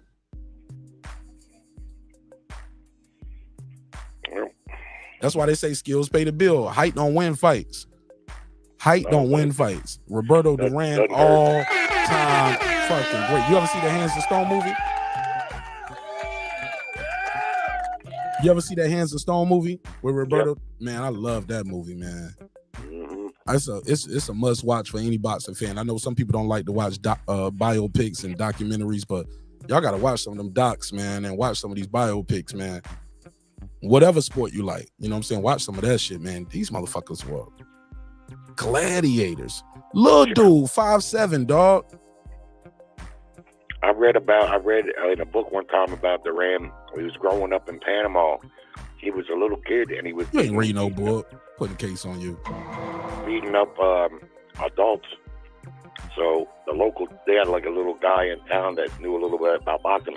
He took him to the next tank, took him to Panama City, and he beat up everybody in the boxing gym. The owner of the gym, the trainers, everybody in there. He beat them all up. Motherfucker's a dog, bro. They asked him, and then he wound up taking him to Canada, but they asked him, how'd you get so fierce? He said he was naked in the streets as a kid, and he literally had to fight for his asshole. No, that's what he said. That's how he became such a fierce fighter. Can you imagine? He was dirt poor, naked in the streets. and he had to fight to keep his virginity. Mm. You ever seen his fights with Vinny Pazienza? Yo, what about it? Yeah, they were great fights, man. I thought. All his fights were great, whether he won or lost. Yeah. He just never had a bad fight. Shit, if he lost, the fight was probably even better. Shit, that motherfucker. Well, except for Tommy Hearns, who knocked him. Man, cold I didn't like. out. Bro, I don't even like to see that fight because I wish that's one of the fights I wish the referee would have stopped. You know what I'm saying? Step in because just looking back on it, because you know I don't even think I was born when that fight happened, but I grew up knowing who these people were, and you know, and the more I got into the sport, you know, you rewatch these fights. You know what I'm saying? Like if you care about the sport and you like, man, I want to know who these people are. You know what I'm saying? When you hear your favorite fighter say these are the people they looked up to, I'm like, let me start doing some research. But the shit, every time you rewind, is more to find. You know what I'm saying? Shit is, and like even now, I never knew he started his career very first fight at 130. Yeah, I didn't know that Like, either. man, bro. So shit, we learn something new every day. That's why we got to salute these legends. You know what I'm saying? And never call. I don't be calling people bums, dog. I do not like to call Duran is people included bums, with dog. the Kings, even though he lost to Hearns, he lost to Hagler, and he lost to Ray Leonard. He does have the one victory over Ray Leonard, Leonard's first loss, but he lost to those three guys, but he's still included on there, his body of work. You know, he's a great fighter. No one can say that he wasn't. Let me ask you this: and I'm gonna let you go after this, and I'm gonna get into some more content that I got to cook up tonight. But man, I enjoy talking boxing with you, Jerry. I remember one day. Look, funny story, Jerry. I'm gonna tell a story about you, all right? And I don't mean to embarrass you, but I'm gonna put you on the spot, all right? All right. It ain't nothing bad. One day, I'm sitting around the crib minding my business. I get a phone call. Actually, my phone don't even ring like that. I don't know why I did that sound. It's like dun, dun, dun, dun, dun, dun, dun, dun, dun, dun, dun, dun, dun, dun, dun, dun. Hello? Hey, what's going on, Mark? It's Jerry. Hey man, I just want to tell you, brother, I'm listening to your show right now. And I'm like, I'm in the kitchen with my daughter, like making a peanut butter and jelly sandwich for our lunch. And I'm like, what the fuck is going on right here? I was like, I had to think myself. I said, am I live right now? Like, nigga, what? Somebody put some drugs in my drugs. Put a case on me. And I was like, Jerry, I'm not live right now. Oh, God damn it, buddy. I thought I was calling Coach Malachi's show. I accidentally called you. You know, you guys are the only two people I really listen to. But listen, man. He was talking about what's going to happen with the fight, blah, blah, blah. And all I was trying to say is, listen, man, when it comes down to these guys, it's about the opponents and the fighters. And I'm like, this motherfucker doing. And look, I let him talk for about 5 minutes and I say, hey, Jerry, I just want to remind you again, you didn't call the right show. So you're going to have to say all that shit again when you call the right number, bro. But shout out to Coach Malachi Williams. And Jerry was definitely trying to call your show. And me and him ended up talking about 15, 20 minutes. And at the end of it, I was like, again, bro, I just got to remind you, you called the wrong number. He was like, all right, but what do you think of what I said, though? You agree? I was like, hell yeah. But I disagree on this. Well, what a part. Let's talk. So shout out to my guy Jerry from Baltimore, one of my favorite callers, bro. I really enjoy you calling. Jerry, I'm gonna be up there in a couple weeks, bro. Where? Baltimore? Yeah, I'm gonna be in the town, man. Yeah. I'm gonna holler at you. Shoot me an email, man. Let me know what size shirt you wear. I'm gonna bring you a shirt or something from the show, okay? Okay, brother. But I'm gonna be up there in the town. When you get in town. Shoot me the email. I'm gonna give you a heads up when I come. I ain't really broadcasting it everywhere right here when I'm going. Yeah, I get it.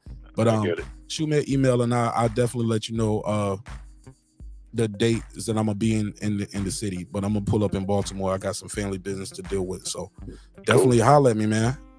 Yes, sir. All right, man. Thank you so much for calling, bro. Mark. Hey, what size shirt you wear, Jerry? Extra large. Cap. Nigga know you a 2X. Shout out to Jerry, man. I'll bring you a 2X just for shrinkage, okay? Just in case. Right. That's right. Yeah, whatever, nigga. All right, brother. Pause. Have a good night, Mark. Peace. All right. I should never say shrinkage to another grown man in my life. Put a case on me. What the hell did I say shrinkage for? Man, that was a great call. I enjoyed that one. Great call. Great call from Jerry right there. Phone lines are open 404-692-1766. 404-692-1766. Call me now. I'll put you on air and let you get your bars off, speak your whatever you thought about that fight. Adrien Broner, Hutchinson just went down. I guess you were saying a semi-major way. Was it a major way? Do I got to put a kick? Was it a major way? Did it go down in a major way? I don't know. What did you guys think of Adrien Broner's performance? Does he still have more to offer to the top of the division? Can he pull it off? How do you see him favoring? Whether you think you lose or not, would you still support an event of seeing him against a Ryan Garcia, a Rolly Romero, a Regis Prograis? If they willing to take the fight to fight Adrien Broner, would you guys watch it, or would you guys say, man, Adrien Broner doesn't deserve this opportunity? He's not that good. He's over the hill. He's washed up. Saw a little ball spot developing in the back right there. Yeah, bro. What do you think of it? So everybody has their own opinion, and I'm not here to tell you you're right, you're wrong. I think that was a good call with Jerry right there. Damn good call. Even though we disagreed on some things had to get fact checked, and we had to check some things out, but I'm definitely glad he called in and voiced his opinion. That's what the phone lines are there for. And I dropped the panel link out there as well.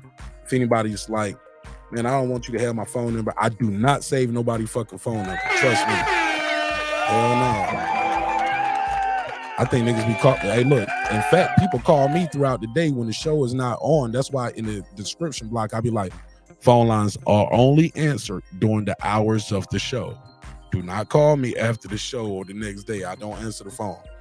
Okay? Hit me on IG or the Twitter.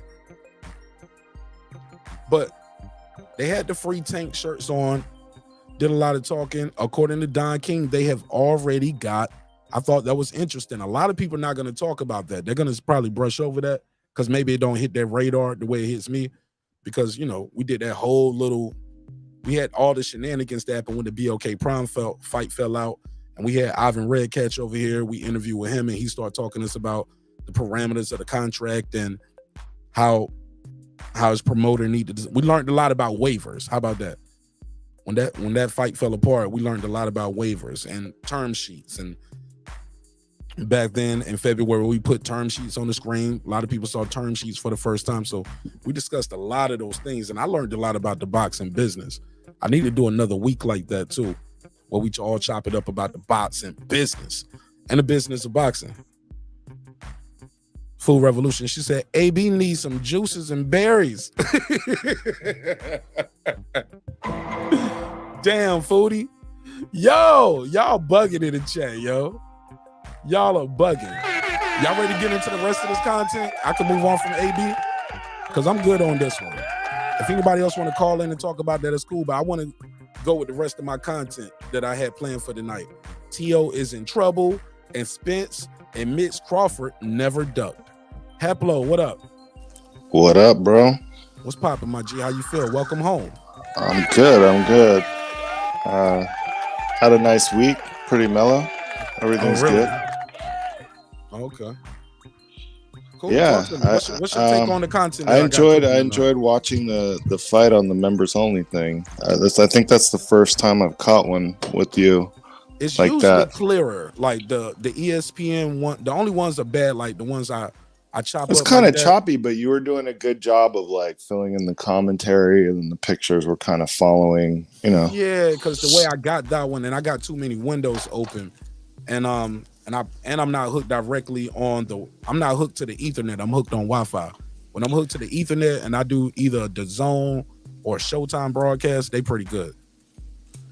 Yeah, but the only ones I kind of feel like ESPN, because ESPN, their shit'll go from full screen to minimalize by itself, and then I gotta click play again and full screen it. Yeah, I mean they're all kind of janky, bro. When it comes to like the internet, it all depends on what they're feeding you and stuff. I actually, like cable in the old school way, because you got that clean, nice signal, even though and that wasn't perfect. Right. And either, these are live feeds, these are streams, and on the computer. But I'm gonna let you know, like, let's say I was to play you guys something that's already pre-recorded. It look good, look great everywhere, but it is live. Right? It's a live show. It is. Sometimes they be fucking up too. Like whatever ESPN was doing, they kept making it, because Food Revolution pointed it out. She said, Mark, I think they do this on purpose for piracy. Like they literally, if you full screen for too long, they'll make that shit go down to regular screen, and then you got to, and it'll mute. So you got to That's a good point. Full screen again. That's a clever idea. She might be right. But once that main event started, we didn't have that problem no more. Like the Rain Walson, man, she was like, man, they doing this shit on purpose, dog. Well, talk about fucking up. What about them like saying the wrong round? My God, I called it out. Bad graphics. They didn't stop the clock, like when they were checking it with the doctor. The rain car girl. Hey, look, the rain car girls had bullet wounds and beer bellies. Nah, I'm exaggerating. They were beautiful women. I'm joking. I'm put a case on me. I'm joking. Nah, I'm reaching. Hey, look, look, they had them BBLs though. Them motherfuckers had them. Hey, I was like, they don't look like this at Top Rank. Hey, I didn't mind it. And hey, look, they was looking like this right here.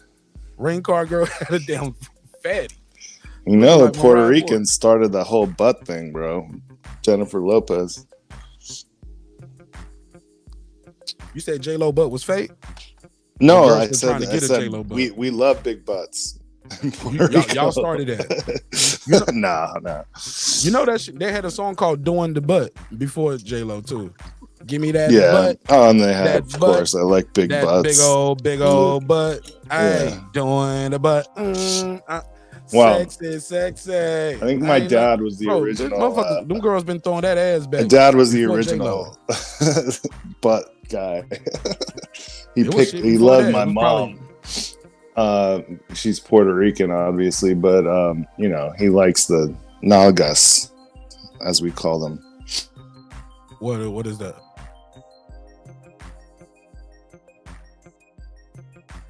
Nick Rich said, Sir Mix-a-Lot. Yes, Sir Mix-a-Lot just explained it to everybody. Oh my God, Becky, look at her butt. Yeah. It's funny because when we were growing up back then, there were girls that like this whole skinny, like Jane Fonda workout type look. Yeah. Anyway, let's get back to Broner. No. I want you to finish that thought, though. I want you to finish that thought. Let's go. Yeah, there was a trend, and it's still in girls' heads because there's still a lot of anorexic females walking around, even in LA. Like the big butt trend is huge now. But it wasn't a thing in the 80s and stuff. So like this, I need to be skinny thing. And my sister still suffers from that. She's older than me.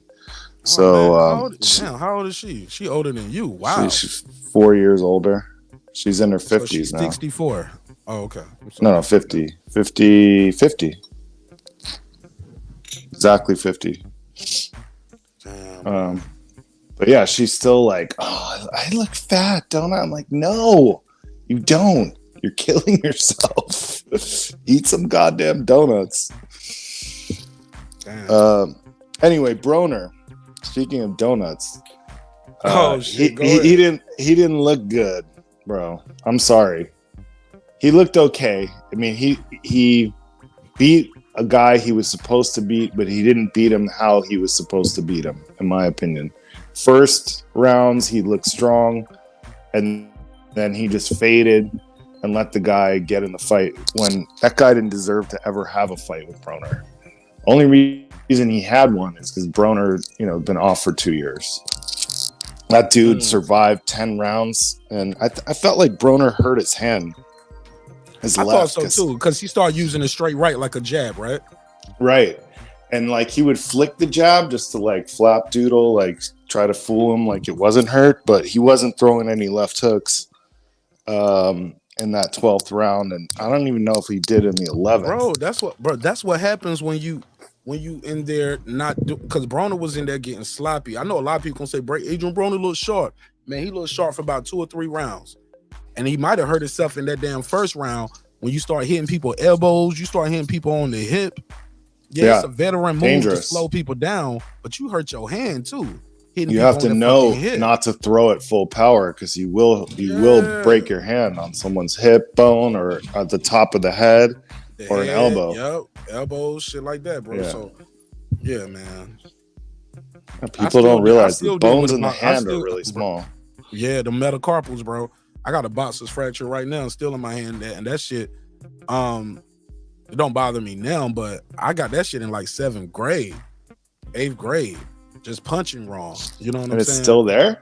No, hell no. I said no. I said I got it back then, but it bothered me for years after that though. It bothered me for a couple of years. Like, it seemed like it bothered me for a long time. Hand injuries and rib and even injuries. My left hand, I had hand surgery. If you don't know if you know, but I had hand surgery on my left hand back in February of this year. I didn't know that. Yeah, man. And in the process, what have you been doing? What you think I've been doing? How'd you hurt your hand? Left. Hitting the bags or something? Oh, no. I irritated by hitting the bag. I had a small little cut on my hand. But you know, where it's at on the man, one day I should do a video about it and just to show y'all and gross y'all out. But I had damage on my hand, but basically I had it was like an epidermal inclusion cyst. And it came from the glove hitting the spot where I had a cut on my hand. I never let it heal all the way, but I'm punching like it's like your body start reacting to heal itself, and it builds like tissues and cells over top of each other. Oh, you got an infection, huh? No, it wasn't an infection. It was not infected. It's called an epidermal inclusion cyst, and something like that. And it's a bunch of tissue and hard tissue, and it builds a mass around the damage. Because I'm lucky I never had like when you put a boxing glove on, right? You know it's curved, right? And the thumb is sewn to it. Like, I know. Like it's a little. You see my logo. It almost feels like a little grind or perfect example. Let me zoom in. Let me look at your glove. All right, well, my gloves don't got lace. My gloves don't have laces, but you see right there by the thumb and where it bends at, like when you curling that down. So let's say I had something wrong with my hand where that first red lace at right there, right? Yeah. Or actually a little bit above that first red lace, where that black area at right there above that first red lace. That when I ball that fist up, and I punch the bag or I spar anything, I'm hitting that spot right there. You get what I'm saying?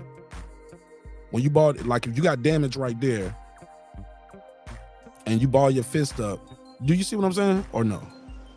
Oh wait, now I can hear you. Go. Okay. See where that first red lace line at in this glove at the top? Yes. Right above that is a black circle, like a little oak. That's where your palm shows. Yeah. Yeah, and when you ball that fist up, right above that, in that first top part, you see that it's a little curve at the top of that. Yeah, the right bump, the bar that goes in your not the fingers. bar, not the bar. Follow that red lace all the way up. You see it's a little curve right there above the red lace. At the top of that curve is where I had damage at. So when I ball my fist up and punch and hit anything, the glove is hitting that part right there. My fist is balled up, but it's a glove too. Right, scraping it, irritating it. I can't even explain it. I can't explain it. You don't be hitting no bag. I can tell, and it's confused. It's frustrating me right now. What? I can tell you don't hit the bag, Who the nigga. fuck you you talking to? I'm talking to half-low type, never punch a bag ass nigga. That's what I'm talking about. Okay, come on. You can make me put up a video of me hitting bags. You're gonna feel stupid. I would love to see that. What year is that from? It'll be from now because I don't have any yet. Okay. It wasn't a callus. It was like, I can't even explain it. That's why I said I'm gonna do a whole video and I'm gonna show y'all. Like an irritation that kept getting irritated over and over again. It wasn't even irritated, bro. I thought I was healed. I ain't had no problem until I noticed it looked like a little bump, a little sore right there. But then that shit got big, bro. That shit got big. Yeah, that sucks. I never had hand problems, and I had this. And look, and I had a surgery in that same spot before. That was the crazy part. I already had surgery on the hand, and I thought the hand was better. But even then, I was still scary about punching the bag. You know what I'm saying? But then I got back into it early, started hitting that bag. You know what I'm saying? I thought I was fine, but that shit started coming back. Man, I'll show y'all this shit. I'll do a video about it. 'Cause I got a video before the surgery, after the surgery. Then I had to have the surgery again, but it's good now. And I gave it time to heal. I did it the right way this time. I had a better surgeon. I had a little nerdy ass surgeon. This nigga was interested in this shit. He was like, "This is interesting. What's going on here? You mind if I poke right here?" I'm Can like, I take a picture of this and send it to my colleagues? Man, right, man. That nigga told me, "Hey, man, I would love to video this. This would be amazing." I'm like, "Yo, man, just don't be jerking off to your surgery on my hand, dog. Like, do I get a discount? Do I get a discount or something, my nigga? Like, oh damn, nigga, don't ask me that. Just do it while I'm asleep. Don't even tell me. Just do it." It's fascinating. Right. It's amazing. I might write a paper on this. Right. That nigga was like, you might be that nigga, I thought that nigga was about to do some Wolverine experiments on my tissue. Like, nigga, I was like, maybe I'm super nigga. I'm Captain EJ. With your liquors combined. You were growing claws. You were growing claws. Nigga, I was growing a basketball out of my hand, nigga. I was grew a golf ball in that bit. That's funny. But anyway, bro, Broner, I don't know. He didn't look good to me. He looks big. I doubt if he can force himself down to 140, I don't think he can beat the champs down there. No way, no how. Maybe he could beat a Rolly. Maybe he could beat a Ryan. Maybe, but those guys are fucking not the top guys at 140, in my opinion. He's got no chance versus Taylor, no chance versus Matias, no chance versus Prograis whatsoever, in my opinion. Chance. Zero chance. No chance. All right. And also, a lot of people, I heard earlier you were discussing Teo Sr. and how he might be a good trainer and stuff, but people always forget Joey Gamache was the guy. The guy that came up with the game plans. And they called Teo Sr. the head trainer, but I kind of think that was a lie. I think Gamache was really the trainer and Teo Sr. was just taking the fucking credit. And I think that's why we've seen Teo look like ass in his game plans, at least for the last several fights. And since he doesn't have Gamache for this fight, I got him losing by I picked Taylor by KO 10. I want to play something for you. I got this audio that I heard earlier today. Well, actually, I got the video, but I don't want to play it for copyright reasons. But I'm gonna play you the audio of this video. It's a couple clips. I said the title of this: Teo is in trouble, bro. Teo is gonna be in some trouble tomorrow, my brother. And that guy has a temper too. Taylor. Taylor's an asshole, bro. And he ain't intimidated, dog. He's not scared of this dude. I don't think he's scared of anybody. He's already beaten guys better than that's Teo. What I'm saying. Like, all the stuff Teo doing is not gonna intimidate him. It's just gonna make Josh Taylor not show him no grace and mercy. Like, he ain't gonna be like waving to the like that last shot when the guy about to fall and you can hit him one more time or you can just let him fall. He gonna hit him with that last shot. See, I think he's gonna let him live and punish him. That's what really sadistic people do. Like Ali, make your daddy or the ref stop the fight. Yeah, like Ali when he fought Terrell and stuff like that. This ain't Terrell, bro. I'm saying though, when you want to punish someone, you can knock them out, but you give them a second. You know what I'm saying? Get back together, bitch. I ain't done with you yet. Exactly. I want to put more. I got more. I got more for you. Yeah, I seen guys do that. Dave Morrell almost killed one of his opponents like that a few months back. I remember that. Some shit like how Dave Morrell did old boy, right? Yeah, something like that. Because he punished that dude. He put on a show. All right, let's play this audio. This Teofimo father admits that he made mistakes. You know what I'm saying? Before, and he was talking about they ain't gonna whoop him. Bro, and I could play you another interview. They don't even sound like they're on the same page, even now. You don't change coaches because the coach fucked up or whatever it is. But I was fucking up my son because I don't want to get into it because I don't want this motherfucker knowing what the fuck we're gonna do. Yeah. Now that's 13. This is how he started off. But he's lying too. Hold up. He lied. Hold up. He lied. Hold up. I don't want to. Hold up. You play it. Hold up. Here we go. No, so hold on. He lied. Y'all niggas worship him. Yo, my man. He lied because they fired fucking Gamache, but they tried to keep that shit behind the scenes because no one pays attention. He did the exact same thing fucking Taylor did, and I have no idea why because he won the fucking fight against Loma. Why the fuck fire Joey Gamache? Bro, because you want the glory. You want the glory. That's the only thing I can think of. You want the glory, or the guy wants more money now. Like, bro, I need more money. Right? Yep. The price might went up. A couple things could have happened. I remember Teo said after that fight, he went home with like $250K.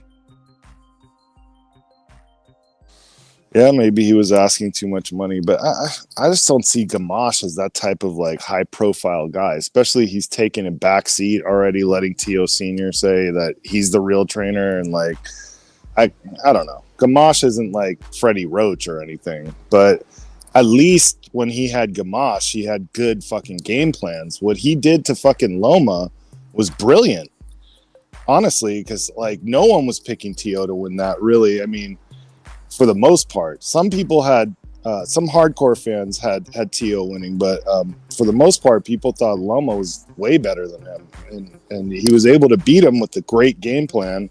And I feel like that came from Gamache, because then you look at his next fight with Kambosos, and his game plan was straight shit.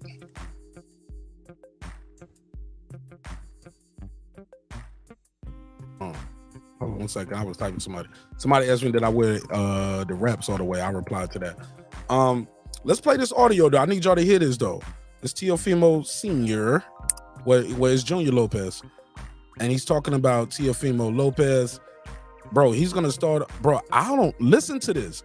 I don't want to lead the witness on anything here, but you can hear Sean Porter almost trying to tell him not to say too much, but he's gonna still say too much. And he started off saying I ain't gonna say too much. Then he says a lot. Listen to this. What it is, you know what I'm saying? Like you don't change coaches because the coach fucked up or whatever it is. But I was fucking with my son because I don't want to get into it because I don't want this motherfucker knowing what the fuck we're gonna do. Yeah. But I'll give you a little example. When I was after the Kambosos fight, when my son was really sick and he wasn't even supposed to fight no more because the doctor said that his career was over. Yeah. You know, because of his health. Yeah, because he had a tear in his lung and a tear in his throat. Yeah. So the doctor said, "Yo, we gotta see if he heals." We have to go through a whole bunch of tests to come back to the boxing world. You know what I'm saying? And he passed all the. So that's after the fight. That's not before the fight. For all the people said he lost to Kambosos before that. That sounds like it's after the fight. So that's debunked. Because if that doctors found all of that out and let him go fight, they would lose their license, right? Thank God. God healed him, and the world gets to see him again. To see if he heals. He didn't need no surgery. We have to go through a whole bunch of tests to come back to the boxing world. Tests, not surgery. He passed all the tests. Thank God. God healed him. Tests, not surgery. Okay. And the world gets to see him again, you know? And that's what I'm so happy about. Yeah. But one thing that I gotta tell you right now, I was screwing him up because I was telling my son, listen, man, I want you to jab every 2 seconds, every second, every 2 seconds. So I was putting that pressure on him. Yeah. I was putting that pressure on him. My dad had a rule. My dad's rule was we punching or we fainting. Exactly. So when you over here, damn, I shouldn't say this. Don't save it for fight night. Yeah. But what I'm saying, like when see, I'm here to keep you calm. I'm gonna twitch it a little bit. Twist it. That shit was killing me. Yeah. All right, because you know what it is. I took his talent away from him. Mm-hmm. He beat these boys. He beat Campa and he beat Martin. Just being a regular boxer, I took his gift away from him. Yeah. And I figured it out because I saw him like, sparring with different guys. I'm like, what the fuck is going on here? I said to myself, oh, wait a minute, that's what's going on. You know what I'm saying? Because what it is with my son, he's like a counterpuncher and he reads guys. You know what I'm saying? You ever seen his eyes? Like when so you took the reading away. I took all that shit away, bro. So in other words, like. The fighter, he couldn't see what the other fighter was gonna do. Yeah. Because he's thinking about, the jab every 2 seconds. And so we're gonna have, but without saying too much, we're gonna have a more relaxed. Oh my God, bro. And I seen it in sparring because all the sparring sessions that we had for about 2 months, it changed completely, bro. Yeah. Like he was just destroying everybody because he reads the guys, and that's why I took that gift away from him. Yeah. But now I implemented it again. Listen, that's why my son that's why my son says, if I would have went with another coach, he would have fucked up my whole fucking style. Well, listen, man, at the end of the day, you a good coach is someone who's able to figure out the issue. But I blame myself for the last 2 fights. Listen, man, stop blaming yourself, man. I blame myself for the last 2 fights. Stop blaming yourself. I wasn't letting him do what he likes to be, and like But you listen, know, but when listen, he's comfortable at. But listen, Yeah. you can't convict and condemn yourself. No, I know. If you condemn yourself, you keep yourself down here. Exactly. Your energy. So I can't listen to the Son fucking down. But you know TOC. what? My You're gonna energy have is to- so fucking elevated right now because I know Go ahead, that though. I I gotta fixed play. it. Yeah. And he knows I fixed it. And he's like, you know what it is? You had an Like when explosion you this fucking weekend. like, but when you fucking tell somebody like you, right? Yeah. You was a fighter, Yeah. and your father tells you, okay, I fucked up over here, man. Sean, now I'm gonna let you do what you want to do, Sean. Yeah, yeah. How you gonna That go? would any fighter you would gonna be go like, in there? let's go. Ah, That's right? Christmas time. Yeah. You're gonna be like, It's Christmas ah, time. can't It's wait. Christmas time. And that's where you guys gonna see us Saturday night. And I want you to give me an interview after this, so you could tell me you was 100%. fucking right. I was appreciate fucking you for coming know what I'm back saying? over here. Because one thing is about fucking talking shit, Yeah. and one thing about making it happen. All right. You know what I'm saying? So come after this, I want him to interview me and tell me, yo, man, that shit was great. I'll be You know? hitting you. I'll be hitting you. Because we're gonna give the fans what they want, entertainment, bro. At the end of the day, it's all about entertainment. Yes, And sir. then, you know what I'm saying? And at the top of the end, bro, we gotta knock this dude out, bro. Got a Because pen, if we I don't can play knock his him number on my out, bro, phone. if we don't knock this guy out, bro, they're gonna take that shit from us. Oh. Because nobody wants to see us on top, bro. I'm telling you guys right now. And I see him breaking him down like in the 6th, 7th, 8th round. Stay locked in. You gotta be. Wow. Wow. They bro. That was bad, wow. Is That was Teofimo bad. in trouble or what? Am I tripping? See, people think I just be doing these Dude, topics. and It's these so hold on, let me obvious get my- his dad let is me- on fucking crack, dude. He Bro. can't shut up. Fucking Porter's trying to end the interview and he's still fucking yapping on and on and on about the same shit. Like he's like, yeah, but don't say that. But you know, leave it for the fight. Like, you know, you don't need to tell You know, everyone that. The And the game guy plan is just to be a can't counterpuncher stop right fucking now. He just talking. told us. He already told us his game is to be a counterpuncher already, right? Did you catch that too? He's also going to let his son do whatever he want to do a little bit. Yeah, I caught all that. I'm gonna let him do what you want to do. He said bringing in another coach would just take away his style, but he also admitted he took away his style. My man, what is going on in the Lopez camp? It seems like the inmates are running the asylum, respectfully. You know what I'm saying? Not to say nobody's crazy, but he sounded a little. I don't would know if he put was that a little inebriated. differently. I'd say but also the too, crackhead is running the camp. That's what I would say. Like I was just about to say that too. I don't know what he's on, but he seems a little. What's the word? Loquacious. He seems Cracked very out. He's cracked okay. out. Like when someone can't shut up and they won't stop talking, that's crack. Well, I'm not on crack, and I got a live show to do, so I'm gonna be talking all night. But my man, what's up with your boy though, yo? What is his excuse? What the hell is up with Junior Lopez? You think he on that shit again? I got to put a case on him. I think for sure Senior is. I don't know about Junior. Yo, well, his name is Junior Lopez. Oh, okay, Junior. Yeah, I get you. He's not Teofimo Lopez isn't a junior. Yeah, man. I thought he was. No. Nah. Anyway, doesn't matter. His dad name is Junior Lopez. I think his dad is a junior. Whatever. They're gonna lose. No Gamache. No Gamache. No. He ain't got no chance. Got no Gamache. No chance. Teofimo sounds in trouble. That interview was very telling, huh? Why would you tell people that at all? Bruh. He on TV talking like it's just you and me. He on TV with Sean Porter just talking like it's just us, bro. It's bad. He just told the whole game plan. It's a bad look. Hey, look, first 13 seconds, I'm not gonna change I'm not gonna tell you the game plan. Hey, look, 3 minutes later, I gave you the whole game plan. Yo, completely reverses. Never heard of it, bro. Not only did he tell that, but I mean the thing he said about the doctors telling his son that he shouldn't fight no more, and then he's like, but I really wanted it. Like he so wants money, bro, that he's willing to put his son's life at risk. Like, dude, if a doctor told me my son couldn't fight, he wouldn't be fighting. Fuck it. We'll find another way to make money. Okay. You know it gets deeper, right? I'm sure it does. It gets deeper. Here we go. Pause. Put a case on me. All right. Wherever you at, got to take a shot. Got to take a shot. Pause moment. Shout out to Eclipse. He made that one up back in 2020. Man, I was looking at some of my old videos the other day. That shit was crazy. Man, I was super nice to everybody.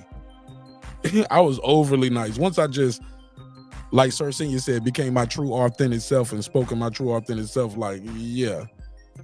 Show took off. Like, nigga, you don't believe that shit, Martinez. Talk regular.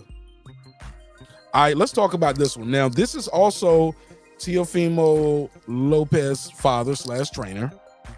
Talking about they want $20 million for Devin Haney. Shout out to everybody who covered this fight, who was there, who covered this Fight Hub, Fight Hype, Blue Blood Sports Entertainment, everybody who was out there providing us with this classic moment right here.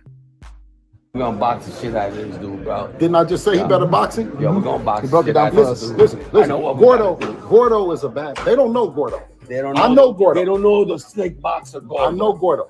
You know what I'm saying? Okay. They don't know the Gordo from the amateurs. That's a fucking problem. You Absolutely. know what I'm saying? This guy thinks He said they don't know the Gordo for the amateurs. That's their fucking problem. They don't need to know the Gordo for the amateur.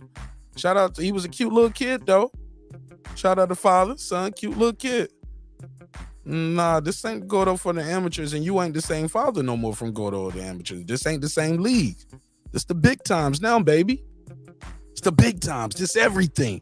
Everything you wanted your whole life is right in front of you. Niggas gonna smoke it away and drink it away. That's gonna be part of my next topic. I ain't done with y'all fish fans. Oh, y'all thought I was gonna let the Guppy boys off the hook? Nigga. It never heard of it. I'm on my shit tonight. Let's go. Listen to this. 3 minutes. we're coming over here to kill him. We're gonna box him, bro. All right, well, when you get through that, we're gonna put you out. Now, he just told Sean Porter we're gonna knock him out. We gotta knock this guy out. Keep in mind, same night. He said we gotta knock this guy out because they want to steal it from us. So he's already putting in the seed in the mind of the audience that they're gonna rob us if we don't stop him out. If you get what I'm saying? But now he's telling Bill Haney we're gonna outbox him. Let's hear this now. All right. You know what I'm saying? Okay. They don't know the Gordo from the amateurs. That's a fucking problem. You know Absolutely. what I'm saying? This guy thinks we're coming over here to kill him. We're gonna box him, bro. All right, well, when you get through there, we're gonna put you out your misery. You're We're gonna gonna see get the you out most there. beautiful fucking boxing fucking shit that you ever seen, bro. You know what I'm saying? Gordo That's is what we're back. gonna do. Is Gordo back? He's back. I know Gordo. See, I told you. I know. And he never left. Okay. I was fucking up. Bro. Man, he's still telling, bro, this nigga sounds off his rock. Bro, he sound like he on this shit right now. Remember Denzel Washington in Flight? I'm drunk right now. Yep. I'm drunk right now. I Now he's telling Sean Porter, I was fucking up. Oh my God, bro. Listen to this. It get worse. These shit that you ever seen, bro. You know what I'm saying? Gordo That's is what we're back. gonna do. Is Gordo back? He's back. I know Gordo. See, I told you. I know. And he never left. Okay. All right. I was fucking up. Bro. I was pressuring him to go in and be hard, but I forgot my son is the best when he boxes. And you're gonna see the best boxer in the world tomorrow. Didn't I just say that, man? And you guys exactly gonna said see those it. words. You guys gonna see it. You know what I'm saying? We ain't coming to kill this guy. Hey, see him. We see. We're gonna fucking break him down little by little. Now he's saying we're not coming to kill him. Because, you know, his son got a lot of heat from that. He said, we're not coming to kill this guy. We're just going to break him down. But you did tell Sean Porter we got to knock him out. Something's not adding up. It never heard of it. Got to put a case on you, Poppy. Poppy, I got to put a case on you, Poppy. What's going on here? If you win, do I get a And I'm prize? telling him, and I'm telling him Wait, right no. now. Did I come to say that, man? And you guys Body language is a motherfucker because Bill removes his hand. Because Tio got, Lopez, Junior Lopez got his right hand on Bill's jacket. Keep in mind, Bill Haney, at the time of this interview, let me show y'all. Let me get a screenshot for y'all too. Bill Haney is wearing, guess what, ladies and gentlemen? A WBO jacket. Now, his son is the 135 WBO champion. A lot of people know this, but maybe they don't know. WBO is one of the few sanctioning bodies that really stick to their rules. You know what I'm saying? You the super champ, you move up, shit. We're gonna give you that damn Mandatory. you're gonna get that. Yeah, you're gonna get that opportunity. And you got to defend it a couple times like that. And it's not hard, it's not too hard. You got to have a TV deal. You got to been able to fight for it, won it, and defending it. And Devin Haney, it ain't gonna be hard for him to get that WBA super champ belt because technically, when you look at the parameters of it, Josh Taylor shouldn't be the WBO super champ. When you really read their bylaws, I was like, technically, he hadn't defended it that many times. I think according to bylaws, you're supposed to defend. I don't want to. I think it was because he was undisputed that he got it. They might have got it too. Right. You know what I'm saying? You're absolutely right. That is the reason. That's the only way it makes sense, right? Let me put this graphic on the screen though, so they'll know what I mean when I say these things. It told me I got too many files over here. Let me delete some of this shit. Oop, delete that one. Delete this one. I'll delete this wide shot. Don King got that venue blacked out. Let me delete that one. Give y'all another graphic real quick. Boom. Put my banner back up here. Hurry up, load up. But anyway, I'll play this while it's loading up. We almost at the end. Those words. You guys gonna see it. You know what I'm saying? We ain't coming to kill this guy. Hey, see him. We're gonna fucking break him down little by little. Wait, if you win, do I get a prize? Wait, no. Did I come here for nothing? If you win, do you promise? He said, did I come here for nothing? He know what he there for. Are you listening to this? See, I pay attention to small details. I'm very anal retentive when it comes to this type of shit, man. I listen to every word because words mean things. You get what I'm saying? Yeah, totally. I mean, you got to pay attention to the nuance. Small details. Everything means something. And I'm glad Bill realized that Cameron's there. Bill understands the moment. Shout out to Bill Haney because he know what he doing. People be like, his daddy talk too much for him. I'm like, shit, I wish my daddy talked for me a lot of times in business and negotiated shit in my best interest and moved me throughout life like a Bill Haney is moving Devin Haney. In any avenue. It didn't have to be boxing. It could have been drawing pictures. Shit, my son gonna be the best motherfucking artist in the world. You know what I'm saying?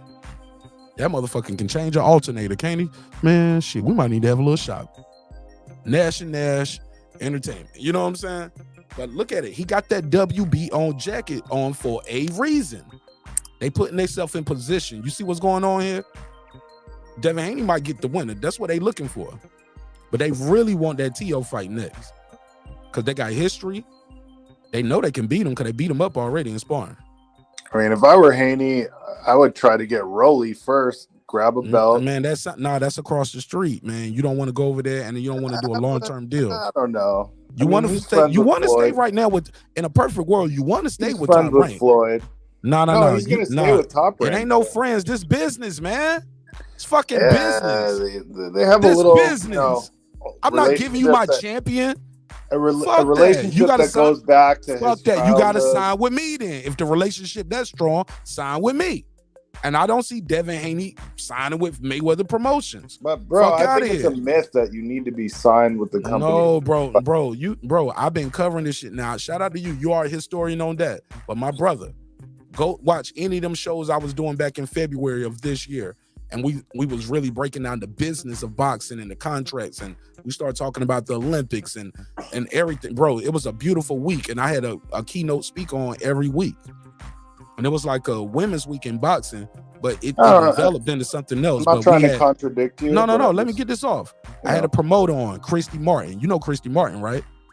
Yeah, of Hall course. of Famer. She's literally in every Hall of Fame in boxing in the world. Yes. That's what she is. Hall of Famer, but she's a promoter right now. I know that. Yeah. Christy Martin was talking to us about the business of being a promoter, and even why she was the promoter of record for Adrien Broner fight, but yet she didn't have no fighter on that. Why is that? She the promoter. Well, all I know is the biggest fights in boxing history are always cross promotions for the most part. That's a different conversation. I never said it wasn't, but it's not that easy, and those are the biggest fights. But it's not, man, I think we missed the mark with what I was trying to make. The biggest fights or chances are because they on the cross street. Rolly is not that guy though, man. And they're not gonna feed Rolly to Devin Haney. They will be feeding him and be giving up their champion.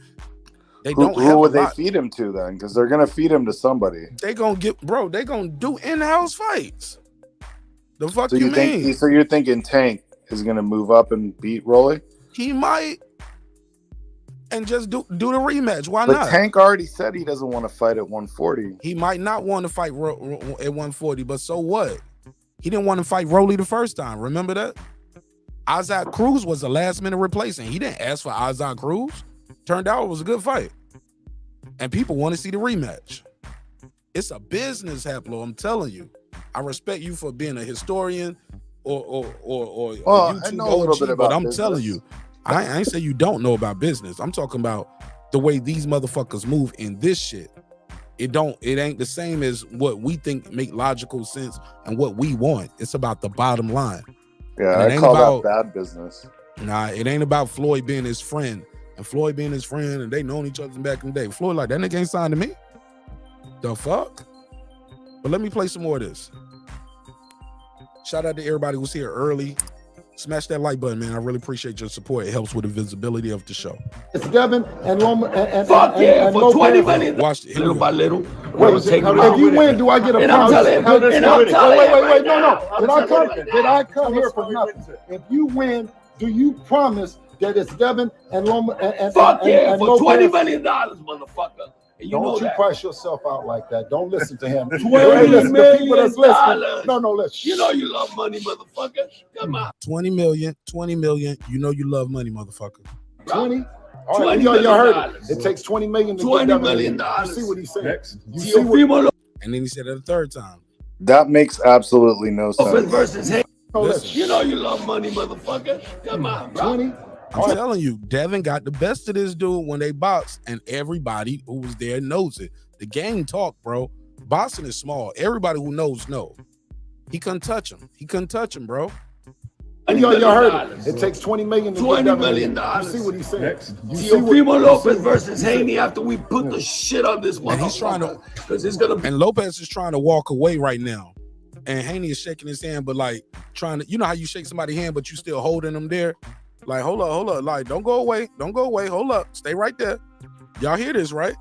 Like, hold up. And then every now and then, Haney will turn towards the camera. Haney is very intentional You know what the difference is, bro? and very sober with his One, action. one guy is on cocaine and the other guy is completely fucking lucid. That's what you're looking at right there.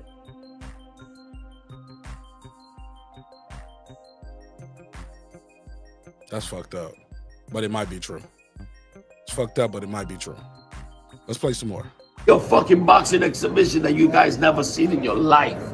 And he knows what I'm talking about. Let's go. We'll finish up right now. Why is it- Did you just see that? Why is it 20 million? Listen, Why is it 20 million? Boxing exhibition that you guys never seen in your life. And he knows what I'm talking about. Let's go. We'll finish up right now. Why is it- why is Did it- you just why- see that? Why is it 20 million? Listen, Why is it 20 million? I don't know. Listen, I have no idea. Sorry, I was why one-on-one with him. It's 20 million. That's what he's asking for. Somebody don't came in there, got a mic close to the guy, was like, I was one-on-one with him. Bro, it ain't no one-on-one right now. It's a press conference. Everybody got their camera around. That's Bill Haney and Lopez talking. And he was like, I was one-on-one. Man, you better set it up at the office. You better set that up at the office, G's. We all here now. One thing that I say is like I told him, if he gets back to being Gordo, the Gordo that I know, right, that he was an amateur, because before it was the T.O. that you guys knew that was a knockout artist, it was Gordo, the hell of a boxer. And if he gets back to being Gordo, then you expect for a great night. But that $20 million shit, I don't know. I don't know what's happening with That's that. heavyweight money. Bill, Huh? That's heavyweight division money. Well, Devin is a heavyweight motherfucker. How about that? Bill, let's just finish wrap up. Slow down, bro. Slow down a little bit. I know what you mean, as in a star in entertainment. I get what you mean, but ain't nobody trying to. I don't think nobody put right, because like they said, is he talking about 20 million for just for y'all, or is it 20 million in the pot and y'all gonna break it up? But Bro, that was disappointing to hear. I got a little bit more, and can I say something? Hold on, I'm almost done. I'm almost done. All right. Bear with me. Shit. I don't know. I don't know what's happening with That's that. heavyweight money. Bill, Huh? That's heavyweight division money. Well, Devin is a heavyweight motherfucker. How about that? Bill, let's just wrap up our one-on-one that we had real quick. I know we were talking about, you know, Do you think he want to fight him if he said 20 million, or is he pricing himself out? Bill don't give a fuck about that one-on-one. You said, man, like, you got to go with the flow. I don't know who this interview is, man, but you got to get with it. You got to get with it, man. You got to capitalize on that moment. Ask him a question about that moment. He was like, Bill, that's his way. Bill, to finish up our one-on-one we was having. Bro, a one-on-one is when I join your show or your panel and do an interview. That's a one-on-one. This is a press conference right here with 6 or 7, 8 different mics around. Bill Haney gonna finish saying what he got to say. But he missed the mark right there. Heavyweight. He ain't even get no question. That little part right there was his space to ask his question. Bill, just to finish off our one-on-one, do you think, man, fuck that. Motherfucker. How about that? Bill, let's just wrap up our one-on-one that we had real quick. I know we were talking about, you know, Do you think he want to fight him if he said 20 million, or is he pricing himself out? I think it's Before a the lot. fight. I think it's a lot. I think it's a lot. What about you? Did he just price himself out? And he don't say shit. Mr. Let me finish my one-on-one. Don't say shit. It's a lot. I think it's a lot. I think it's a lot. What about you? Mr. Let Did me he just price himself out? Don't say shit. Tick, tick, tick, tick, tick. I mean, when's the last time we've seen a 140 guy make 20 million? There we go. Like you said, it's heavyweight money. Is that 20? Is that 20? Is that Pacquiao? That shows was the you. last one Listen, to do it was that. 8. Pacquiao. It was what was it before, Blue? I think he said 10 before it, then went up to 20. It then doubled. Shout out to Blue Blood Sports. Bill know that nigga in the audience. Y'all be shitting on Blue. Bill shouted out to him by name right there. So y'all be hating on Blue. But he was like, Blue, what you think about that shit? Shout out to Heavyweight Blue. money. Watch this. Is that 20? Is that 20? Pacquiao. Is that Pacquiao That was shows the you. last one to Listen, do it was that. 8. It Pacquiao. was what was it before, Blue? I think he said 10 before it, then went up to 20. It then doubled. But is that 20 overall to split the pot, or he's asking for 20 million just for them? Listen, And Bill don't let's even go, know Josh Taylor. I don't think I'll Teofimo. tell you something else. If you fought back Lomachenko again, there's a We're gonna buy. He was like, he said, man, let's go, Taylor, man. This mother, because he know we gonna fight whoever win this WBO, and that's what I think is the plan. The plan is to do that, but he knows if Taylor win, if T.O. win, we can't force him to fight us. He gotta want to fight us, and he can say no, and I'm gonna fight my mandatory. I'm gonna fight somebody else, or I do this, or I go the other way. Like they can, bro. It's so many ways to avoid and duck motherfuckers if you really trying to duck. Which is gonna lead me to my next topic. But go ahead, Haplo. What's your response to what you just heard right there in that interview? Yeah, thank God my memory is a little bit on point, because what I wanted to really touch on is the 20 million issue. There is no chance in hell that they can make a fight with Teofimo Lopez and Devin Haney, and anyone is going to get paid $20 million. How much did Haney get for his last fight? How much is T.O. getting for this fight? Nowhere near 20. So to say 20 is pricing himself out, and Haney's father was correct when he pointed that out, and he embarrassed the guy. The guy is a fucking crackhead, and like, honestly, dude, what he says just all makes me dislike his son every single time. Like, I actually did like Teofimo Jr., and it is Jr. because his father's name is Teofimo also. People might call him Junior because that's like I don't know. I never heard somebody calling this the father is Junior though. No, the father is Teofimo Senior, and no, we call him Teofimo's Senior. Okay, never mind. All right, I digress. You're right. Fuck it. I could be wrong. But I remember being on Punch I just show looked it up while you were playing. I just remember being on Punch show, and sure. Punch was telling me his name is not like we call him that, but it's not. Maybe the order has changed, but directly he's not a quote unquote. He's not Teofimo Lopez is not a third. Well, no, on Wikipedia, it calls Teofimo Sr. his father, and Junior is the son.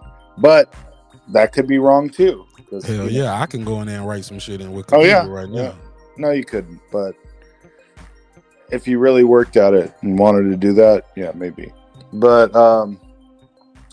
I had a nephew that was writing shit on Wikipedia. Skip the narrative. Go back to the story. Yeah, Go ahead. I digress. 20 million, bro. No fucking way. He's gonna lose tomorrow anyway, so all this is a fucking crack pipe dream. Honestly, he's gonna fucking lose, and he deserves to lose for not fucking sitting his dad down on a bench and being like, "Look, Dad, you're out of control, dude. Look at the shit you just played him saying, bro. Saying like, I fucked my son up. I told him to do the wrong thing. I am always all fucked up. And I can't stop talking, giving away our fucking bullshit." Like, bro, this guy is like, I don't know what the fuck Jerry was talking about earlier. To me, Teofimo Sr. is, if that's his real name, okay, is the worst of all the father trainers I've ever seen in my life. Worse than fucking Angel Garcia. Worse than, name another one. Name me a worse father trainer than Teofimo Sr. And trainers do matter.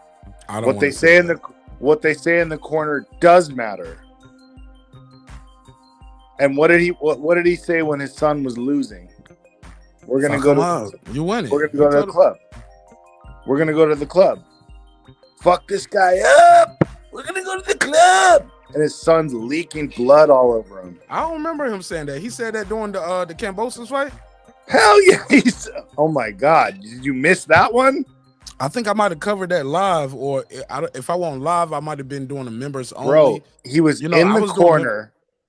His son was fucking bleeding all over him, and he's telling him, "We're going to the club after this. Go knock him out." Bro, that's fucking crack, bro. It's crack. Okay?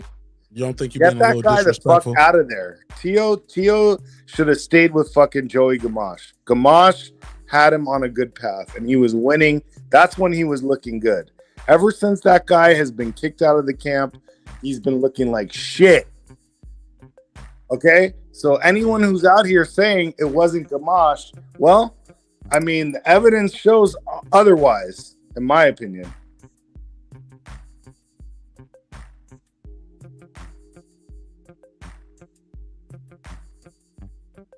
All right. Well, shit, I'm going to get into this next topic right here. You ready for this one? For sure. Spence admits Crawford never ducked, and the fanboys are silent. I don't know if you noticed. You hear a rat pissing on cotton, huh? Bruh. Never heard of it. It never heard of it. I'm gonna play this clip right here. This is Errol Spence Jr. He did an interview with world famous boxer Shaquille O'Neal. Did you see this interview with Errol Spence Jr.? Shaquille O'Neal is a world famous basketball player. What I said boxer. Yes. It's 2:20 in the morning on the East Coast. My bad. I apologize. World famous entrepreneur, entertainer, icon. I didn't even know. Did you know in boxing he lost to Oscar De La Hoya? Just so you know. According to this, he said he won. He said he won in this interview. But during this interview, Shaquille O'Neal speaks on a lot of things. But and they talk about the fight with Errol Spence Jr. You know, I got to give you guys one of those breaking beats breakdown. You know what I'm saying? We got to chop it up. And I'm gonna pause and go in between here, but we got to chop it up. He says some interesting things. You want to hear it? Here you go. Guess who's on the pod today to talk about it? One half of the man with the fight of the decade, Errol Spence Jr. How you doing, man? Doing good, can't complain. Well, thank you for joining us. First of all, I live in Dallas. I ain't seen you yet. You ain't invited me to training camp. He in fat camp. He ain't in training camp yet. We gonna get to that. I'm just talking some shit. Y'all know I gotta throw a little salt on it though. All right. What's happening, big dog? Oh yeah, you got to come to the gym. I just want to say thank you for being on the podcast. I'm a big fan of yours. I know how to fight. I'm not a fighter. I fought De La Hoya, but I'm not a real fighter. And you won that fight too, by the way. You were robbed, Shaquille. You won that fight. You get Spice, NFL, I'm NBA, we're athletes. I've always thought boxers and UFC guys were the greatest athletes in the world. You guys, you ever get nervous before a fight? Especially like when you fight a guy that you know can fight. You ever get nervous, making mistakes? In the locker room, I'm always nervous, but it's like controlled nervous. It's not like I'm just now starting out and I'm about to get in the ring and fight. All right, so here's a little nervousness now. All right, I ain't mad at that. I always heard Mike Tyson say, look, if you ain't nervous before, guys tell you they ain't nervous before a fight, they lying. You get nervous. You do get nervous. It is some jitters there. But all right, let's play some more of this. I know I'm capable of, so I'm nervous because I care about the fight so much. But once I get in the ring, shout out to Errol Spence. He said, I care, man. I want to win this motherfucker. Can I jump in for just 1 second? Shoot. Go ahead. You get G Funky on here talking about fighters aren't scared. When you got Mike Tyson telling you he was scared for every fucking fight he ever went to. Every fight. Yeah, every fight in my I life. know because I get in the ring and there's always a little bit of fear. Every time you do it, there's fear. So for G Funky to be fighters aren't scared. I ain't hear G Funky in the chat. Where you said it on your fucking channel. Oh, I don't remember that. But well, you had him on, and he was talking about how fighters aren't scared and shit. That's bullshit. Complete bullshit. Rewind that and play it again. Oh, well, I don't think I don't know. I don't know what he meant, and I don't know the context of it. But I don't think guys are quote unquote I don't think they're scared of the actual fight. But these are human beings. I yeah. No, when I say the fight, I mean they are nervous. They have the jitters, but that goes away at some point during the process though. Like human beings, the rest of y'all niggas, even during the fight, y'all still scared. Some of these guys, it goes away with the ring walk. Sometimes it goes away when they announce their name. Sometimes it goes away in that final face-off when we touch. I'll tell you when it goes away. Sometimes it goes away when the first time you get that punch. Like that nigga just hit me. It goes away when you're in there and you can't even think about that anymore. You got to focus on what you're doing. But when you're walking up, when you're getting ready, when you're thinking about it, there is fear there. And Mike Tyson, the baddest man on the planet, told you that. So if fear and you want to disagree with that guy, do you agree? Do you think fear and being nervous are different things? Semantics. Custom auto, top Mike Tyson, and you can check this. This is verified. Okay. Custom auto, top Mike Tyson. Everybody has fear. The coward has fear, and the hero. The difference is what you do with that fear. You turn the fear into, I'm going to win, or do you let the fear overcome you and become the coward? It's one or the other, but that fear is what keeps people going in life. Your fear of, your family. And, I was nervous when my wife got pregnant and I knew I was about to There you go. Exactly. But I'm not scared. But that fear made you stronger. Therefore, you're the hero model. Like, imagine if you had gotten scared and been like, I'm running. I'm going to move to Mexico and let her handle that. Bro, I fear. I don't fear getting on a plane. If so, I would never fly. I'm nervous before every flight. But at some point, I look at the flight attendant, even when I hear semantics, bro. Nah, it's not semantics. Plane drops 10,000 feet real quick, and you're fucking sitting in that chair, holding onto the. That's a fear. Because you do have a fear of death. Yeah, that's nervousness. Like what's gonna happen, but the flight itself gotta happen. I can't control nothing. I just gotta go with it. You know what I'm saying? I have no control. But if I had fear a fear is a of, real thing in boxing. You can use it to your advantage. No. Fear of flying is a real thing too. Yes. And you just don't do it. Fear in of boxing, general is a real thing. Yeah. But if they had a real fear, they just wouldn't even box at all, though, bro. They would be like the rest of us humans. No. They would be like the rest bullshit. of us humans that walk the earth that never stepped into a boxing ring. What did Mike Tyson say? Why did you never box professional?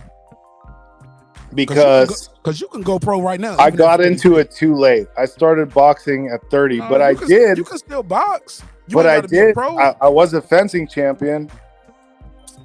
Nigga. I was a fencing champion. Never heard of it. Nigga, if you don't get you might have never heard of it, but nigga, I if you have. don't get your fake ass Robin Hood, Prince of Thieves ass out of here, nigga. Ain't nobody trying to hear that shit. When I see you, bro, bring a sword. When I see you, bring a sword. I take a sword with me everywhere I go. I only pull it out when I go to the bathroom, though. Real nigga. Bitches know. Let me play some more of this interview, bro. Hold on. Let's get back to it. I fuck with you, Hat. No, can fight. You ever get nervous, like, making mistakes? In the locker room. Nervous making mistakes. Not nervous at a fight. Nervous making mistakes. Did you notice that? Whatever. In the locker room, I'm always Hap, I'm typing to you in the private chat too. Nervous, but it's like controlled nervous. It's not like I'm just now starting out and I'm about to get in the ring and fight. Like, I know what I'm capable of, so I'm nervous because I care about the fight so much. But once I get in the ring and the bell ring, all the nerves go away. All right, here go the real question, Errol. What took so long? How come it took so long for the fight to happen? Was Bud scared? Was you scared? Who was scared? Somebody was scared. Just negotiations. Okay. He was trying to get, Oh, so Shaq asked them about nervous making mistakes. They said who was scared? Were you scared? Was Bud scared? I.e., was he ducking? Now, a lot of people, a lot of your YouTube daddies out there, shout out to all the YouTube daddies. A lot of these YouTube daddies have not spoken about this part of the interview. I almost didn't know this interview was out there because it wasn't making a lot of traction. And, I got some personal things going on in my life and my family right now, so I missed it. But I finally got around to it. And y'all thought I was going to let y'all off the hook? Errol Spence admits Crawford never ducked him. Fanboys are silent. Got to put a case on it. Got to put a case on it. Now, let's hear that again. He said it was, it was just negotiations. He wanted the most money he can get, and my people were trying to keep more money. That's not me saying it. That's your daddy, the big dolphin, kissy fish, koi fish, dolphin meat. Yeah, I said it, nigga. It never heard of it. And you heard it tonight, bitch. And you will hear it again. I ain't done with y'all niggas. Oh, let's play it again, Hap. I gotta hear it. Care about the fight so much, but once I get in the ring and the bell ring, all the nerves go away. All right, here go the real question, Errol. What took so long? How come it took so long for the fight to happen? Was Bud scared? Was you scared? Who was scared? Somebody was scared. Now, y'all heard him. The interviewer, bottom left corner right here, gave Errol Spence every out right then to say, yeah, man, he was scared. He was ducking me. He didn't want the smoke. Errol Spence said, hey, look, the fight's on. He can say that if it's true, right? He the truth, right? Why he didn't say that if that... Hold on, man. Let me get this off, Hap. Let me get this little monologue off, because I got to play the rest of it, and I promise. I'm gonna give you the mic back. Let me jump in right after you then. Bro, ain't nobody else here but me and you. These niggas don't want to click on this link. Ain't nobody here but me and you. My man, he had every out right then to say Bud Crawford was ducking. He didn't have to say scared. He was like, yeah, he was ducking. He didn't want it. He was capping. No, the truth, Errol Spence Jr., that's why I got to get a man his props. He had every out right there to lie. or if it was the truth, tell the truth. He skipped over that shit all the way together, man. It wasn't about nobody being scared. This was business. And he wanted the most money, he being Crawford, and my team wanted to keep more money. Let's let Errol Spence say it, not me. Let's hear it again. Just negotiations. You know, he was trying to get, you know, the most money he could. You know, my side was trying to keep as much money as we could. Yeah, you know, both. Checkmate. Who was scared of who? I.e. ducking. He said, nope, it was just negotiations. He was trying to get the most money he could, which is what Crawford always said. They offered me a bullshit deal, but I agreed to it anyway.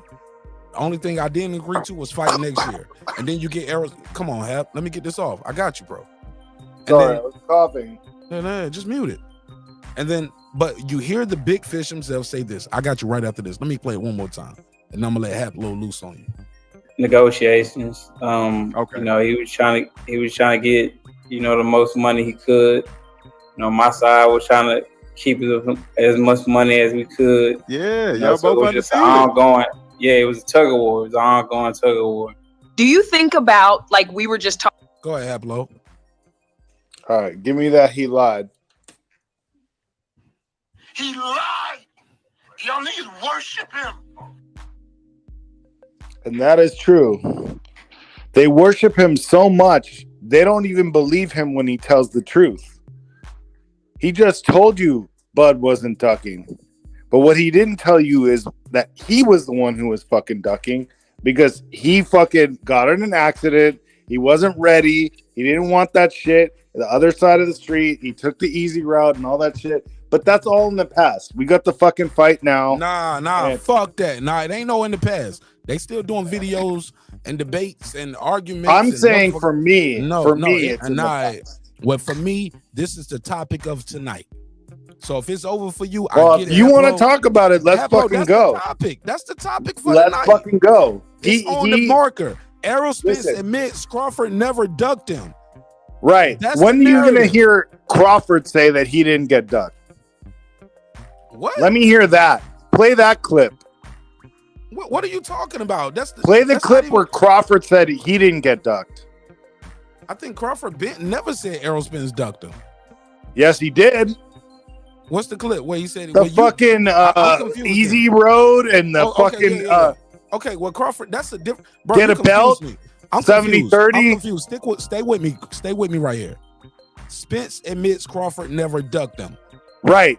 Okay, but Crawford isn't going to admit that. Stay with me. No, because he did get ducked. He did get ducked. Everybody knows that. Yeah, exactly. So my point is this. My point is this. Spence was the one ducking, and that's why I said play. He lied, and you worship him. He okay? lied. Y'all niggas worship him. Exactly. You worship him too much because you don't even believe what your own dude is saying out of his goddamn mouth. He tells you he has PTSD. He tells you he couldn't fucking concentrate because he had a partial plate. He tells you all these things, but they still fucking defend it, and they still want to fucking argue like he didn't fucking say it out of his own fucking mouth. God damn. I don't want to get too heated, bro. Man, get heated. Get heated, because look. No. What you gonna do? I mean, we can't punch nobody through the Wi-Fi shit. It's just commentary. This shit entertainment for me. I just find it hilarious because you just repeated something. It's annoying as fuck. I hate not for me. No, it's entertainment. We gotta laugh at them. I'm not talking about you. I'm talking about the stupidity. Yeah, no. We laugh at the stupidity.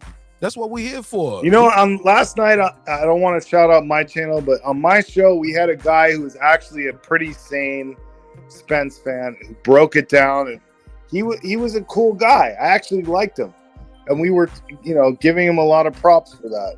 But these other motherfuckers, bro, oh boy, it's just out of fucking control. They don't even believe what this guy says himself. He just told you Crawford wasn't fucking ducking. The man has told him so many different things. The man told him he was on the straight and narrow after the Shawn Porter fight, but then later on we found out he admitted he wasn't on the straight and narrow. I mean, after the first car accident, he wasn't all the way back focused. He's lapsed again. That's what he said. Hey, look, in the ring, hey, look, they excused the let me turn your mic down. It sounds like you turned your that mic all the way loud. Let me boom. But even in the ring, he brought up that when he did an interview with his lady, shout out to On the Rocks with AO, that's the channel. You can go check out her interview with her child's father, boyfriend, husband, Errol Spence Jr. When you check out that interview, she wasn't even about to ask him about that question. He brought up, he was like, "Aren't you supposed to ask me about the guys shit?" She's like, "Oh, I didn't know." They were like, yeah. Okay, and then like he's leading the interview. Yeah. Go ahead. Go ahead. You know you had to listen to that shit on fucking volume 10 to even hear what he was saying. Because they were fucking mumbling the whole time. And the audio was shit. She seemed nervous. The video was a little shit. nervous. She seemed a little nervous. The audio was shit. The video was shit. But I didn't like what she did to him at the beginning. What part? That part was fucked up. What'd she do? She did a Jada Pinkett, Mike Tyson, Robin Givens shit to him. Well, tell me about how you fucked up in our relationship and how you've grown. I don't remember that shit. No, she started the interview with him on fucking bitch mode. So watch it again. But be more specific. But go ahead. What you didn't like about it though? At the beginning, she was punking him and he didn't even realize it. I didn't realize it either. Be more specific. What exactly did she say? When she was saying how terrible he was in the relationship and how many pages of the book did you read and like what have you learned and all that, like get the fuck out of here. You're making this man I didn't think she was punking him. I'm sorry. I look. You didn't catch it. See? You said you follow way. the nuance, but you didn't. Yeah, follow I missed that part. nuance. I thought she was talking to him with things that he wanted to put out there. I never looked at it as no. She forgot the fucking Ugas fight. She wanted to talk about, bro. Like whatever, bro. I don't even. I get that part. I get that part. Like this, my man. Like that's even the song she played. Don't mess with my man. Don't like she had a song playing. Like, but you turned him into a little boy by talking about your relationship and putting that shit out in the public. You don't do that. You know, clearly they've had problems. I ran him over with my car, all that shit. Come on, lest we fucking forget, bro. Like this girl is not good for him, and whatever, bro. Like that's his choice, that's his woman. Like I don't want to get in between that, but I thought the beginning of that interview. Wow. I thought the beginning of that interview, where she was talking about how many pages of this self-help book have you read? And he was, and she was laughing at him. Moment. Yeah, it was a little joke. He was like, no, I've been reading a lot of books. I didn't take that as a joke. Why put that business out there? Why does he need to read a self-help book? No, he brought that up. He brought up, I've been reading books. What self-help book does she read? No, I'm just saying. Hold on, sorry.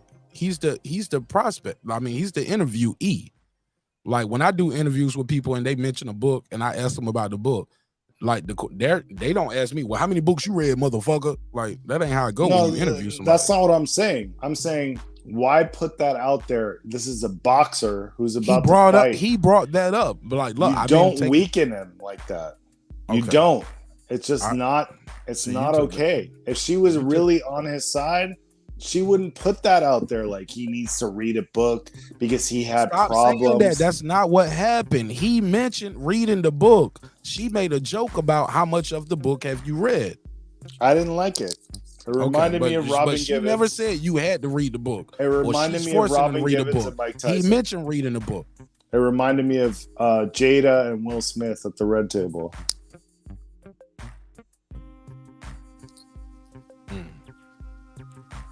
Yeah, with the what was it? What do they call it? The indelicacy or whatever the fuck they used. Yeah. Oh, humiliation. Entanglement. The entanglement. Yeah. Oh, you think that's humiliation? That's humiliation. You don't do that to a man, especially not a fucking champion. Like, oh, you had to read a book. Why does anybody need to know that? That just makes him look weak. You keep bringing that up. Stop saying that. That's not true. That's not true the way you're framing it. That's my opinion. No. But that's not fact, though. The fact is, he brought up the books first, sir. Like, you can't paint a whole picture in your mind and put that out as fact. You got to go with the fact first, and then you can tell us how you felt about it. But to try to change the facts to how you felt about it and change the sequential order of events to go with how you felt about it, that's just not fair, and it's not I think we should truthful. watch it again. I watched it. I did a whole breakdown on it. I get it, but she started the interview about their relationship. What it should have been was that shouldn't have been in there at all.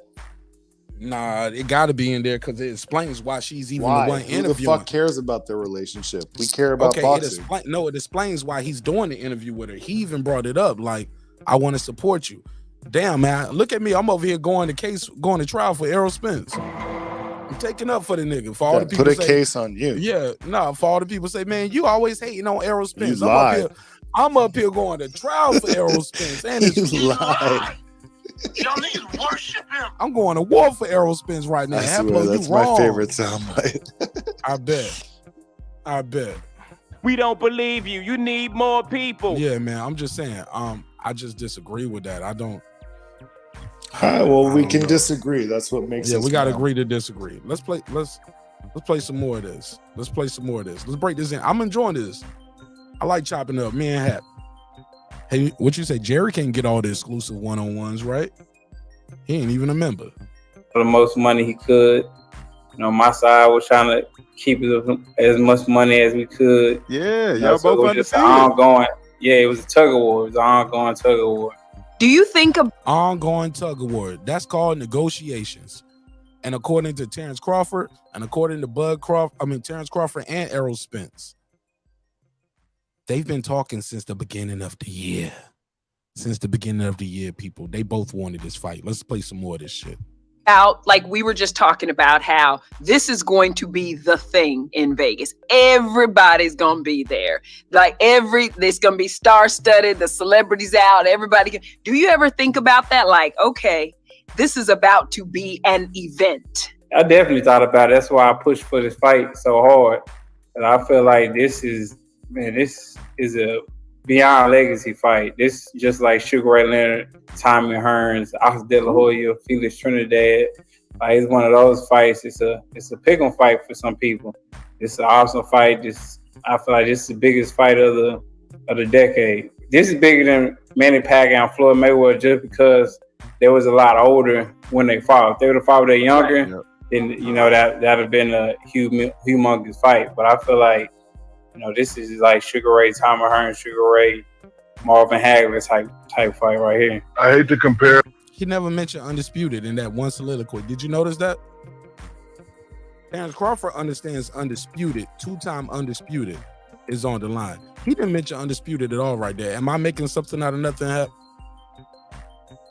He's talking about how big the fight is and it's celebrities, star-studded. It's going to be entertainment. It's a big fight, biggest fight of the decade. Question for you, Haplo. Is this the biggest fight oh, damn, we lost Haplo. All right, Haplo had to go. He said, caught a bad spot. Wi-Fi wise, can't hear, but I'm seeing pics in the backup. The link is out there. Click the link again. But Errol Spence is talking about right there in this part. He said, yo, it's the biggest fight of the fucking decade. Is it? Interesting. Haplo, what's your take? Is this the biggest fight of the decade? And did you notice in his breakdown right there when he described the fight, he didn't mention Undisputed at all right there? Or am I making something out of nothing? Go ahead, Hap. Hap, your mic muted. Unmute your mic.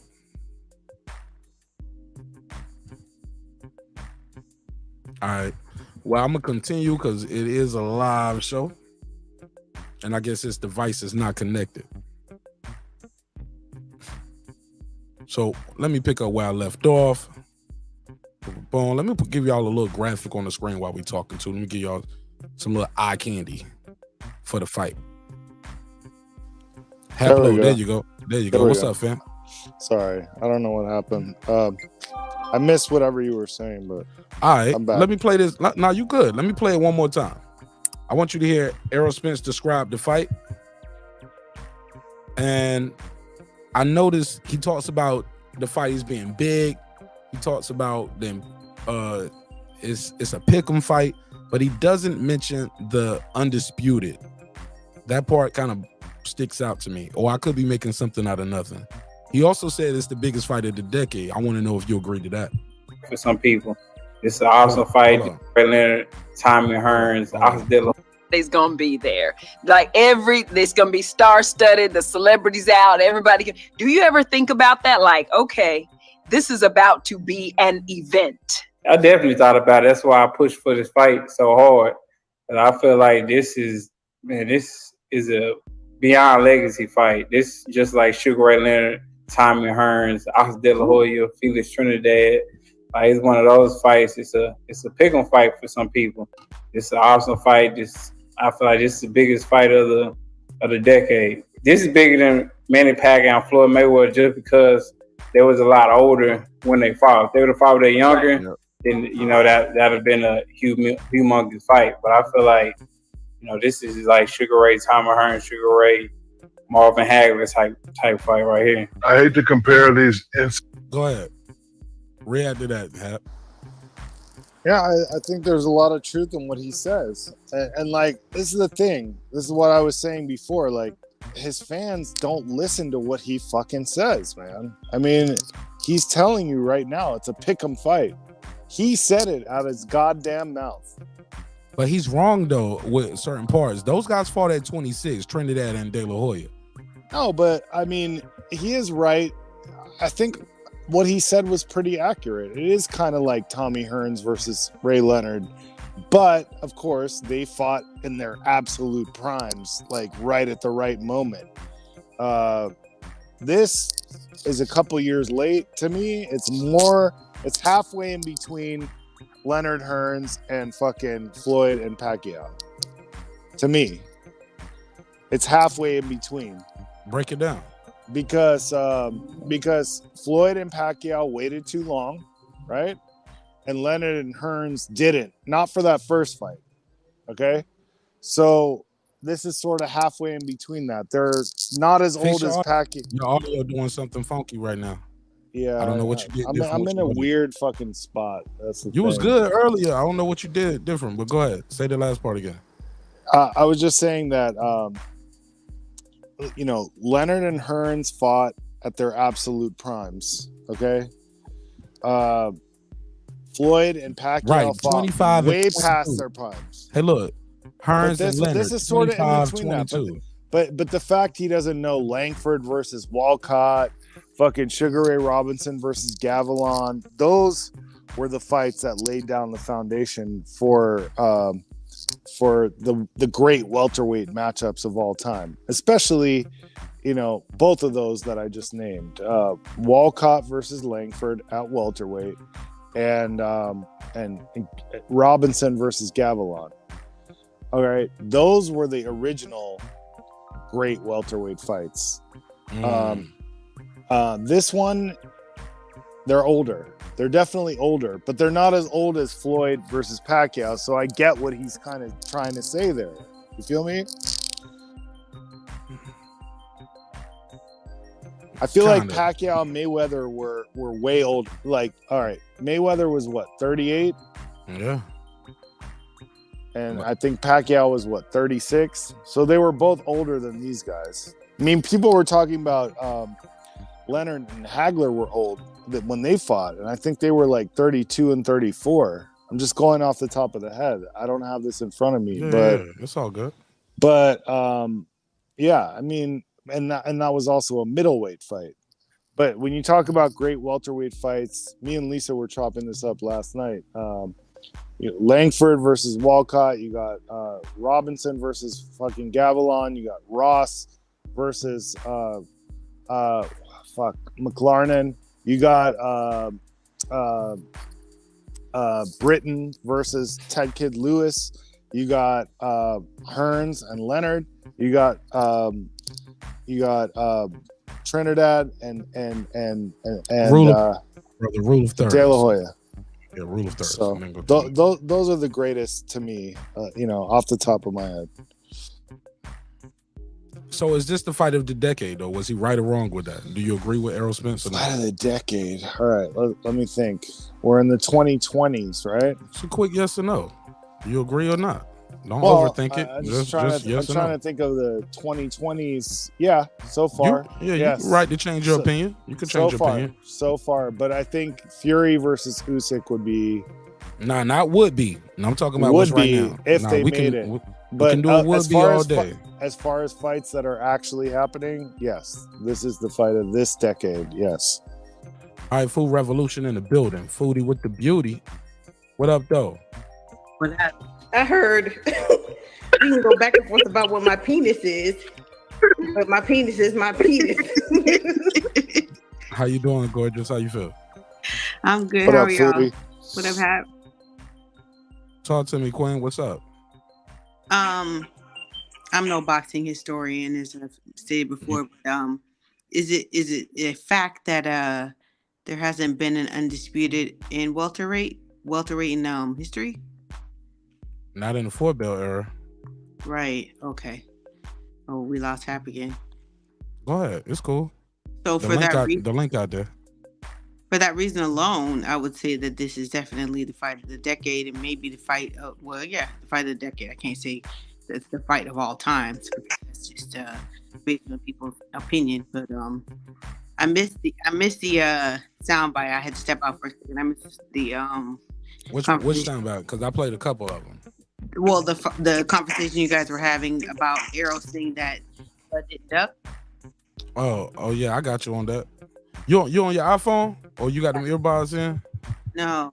Okay, it had a little choppiness. Let me play this. I can rewind it. Let me go back to this time. Scared? Was you scared? Here we go. But once I get a ring and the bell ring, all the nerves go away. All right, here go the real question. This is Errol Spence admitting Bud Crawford never ducked him. It was all business, all negotiation. Bud wanted money, and his team was, in his words, they wanted to keep more of the money. Errol, what took so long? How come it took so long for the fight to happen? Was Bud scared? Was you scared? Who was scared? Somebody was scared. Just negotiations. Okay. He was trying to get, the most money he could. My side was trying to keep as much money as we could. Just negotiations. Bud wanted to get the most he could. My side was trying to keep as most as we could. Right. Negotiations. Okay. He was trying to. The interviewer, it's a very comfortable interview, and he had every out right there because he's gonna talk a little crazy later in this interview. He had every right there to say, yeah, he was ducking me. He didn't want the smoke. They don't believe Errol Spence, and they call him the truth, even when he tell them the truth. Bud is signed to fight. Spence signed to fight. They about to fight, and they still called him in a duck. You can't make that shit make sense. Let's play some more of this Errol Spence telling y'all the truth, debunking all your narratives. Scared? Was you scared? Who was scared? Somebody was scared. Just negotiations. Just negotiations. That's what he's saying. Haplo said they put Bud in the corner like that. He's not gonna say that. I did hear Bud though say, "Hey, look, it's just business. It's just business." And Errol Spence is gonna further on in this interview say the fight happened because me and Terence Crawford talked on the phone and made it happen. Okay. He was trying to get, the most money he could. My side was trying to keep as much money as we could. Yeah, y'all so both it was just ongoing. Yeah, it was a tug of war. It was tug of war. He want to get the most money he can get, and we trying to keep the most. Like, do you hear that, Food Revolution? Can we call that? Can we call checkmate on all the bullshit? Checkmate for sure. The Bud fought David Avenesian December the 10th. He's been negotiating with Spence since January. Get the most money he could. My side was trying to keep as much money as we could. Yeah, y'all so both it was just ongoing. Yeah, it was a tug of war. It was an ongoing tug of war. Do you think about, like we were just talking about, how this is going to be the thing in Vegas? Everybody's going to be there. There's going to be What's your take on that, Foodie? Go ahead, you got the floor. Yeah, well, we can't say that they've only been negotiating since January. Maybe that's when they first got on the phone and started talking personally. They've been. That's what I meant to say. I misspoke. Pardon me. Yeah, they've been negotiating way before that, before the Avenesian fight. And Steven Espinoza is on record saying we never stopped negotiating. Right, exactly. So people will hear what they want to hear because they have emotions involved in it. People live vicariously through their favorite fighter. You know, they're living vicariously through Errol Spence, which is, to me, as a grown man or woman, that's weird, but I get it. You know what I'm saying? But that's not what Errol Spence is saying, and that's not what Bud Crawford is saying. And people who can't even negotiate their own, fucking pay raises want to come in and speak. That's my bar. That's my bar. I've been saying that since 2020. Want to come in and talk about what grown men that are making millions of dollars are doing behind the scenes, and they're not involving any of us. But if you can read between the lines and you understand how negotiations work, you can see that's not what was going on. Because there are a lot of little details that have to be worked out before a fight like this that we're getting on July 29th can actually happen. But people don't want to hear that. But that's okay. I don't even pay attention to that shit because, there's a bunch of weirdos on this YouTube shit. Two-figure niggas. Two-figure niggas. Going half on Nick sets. Hey, look, it's 2023. They still got 5 on it.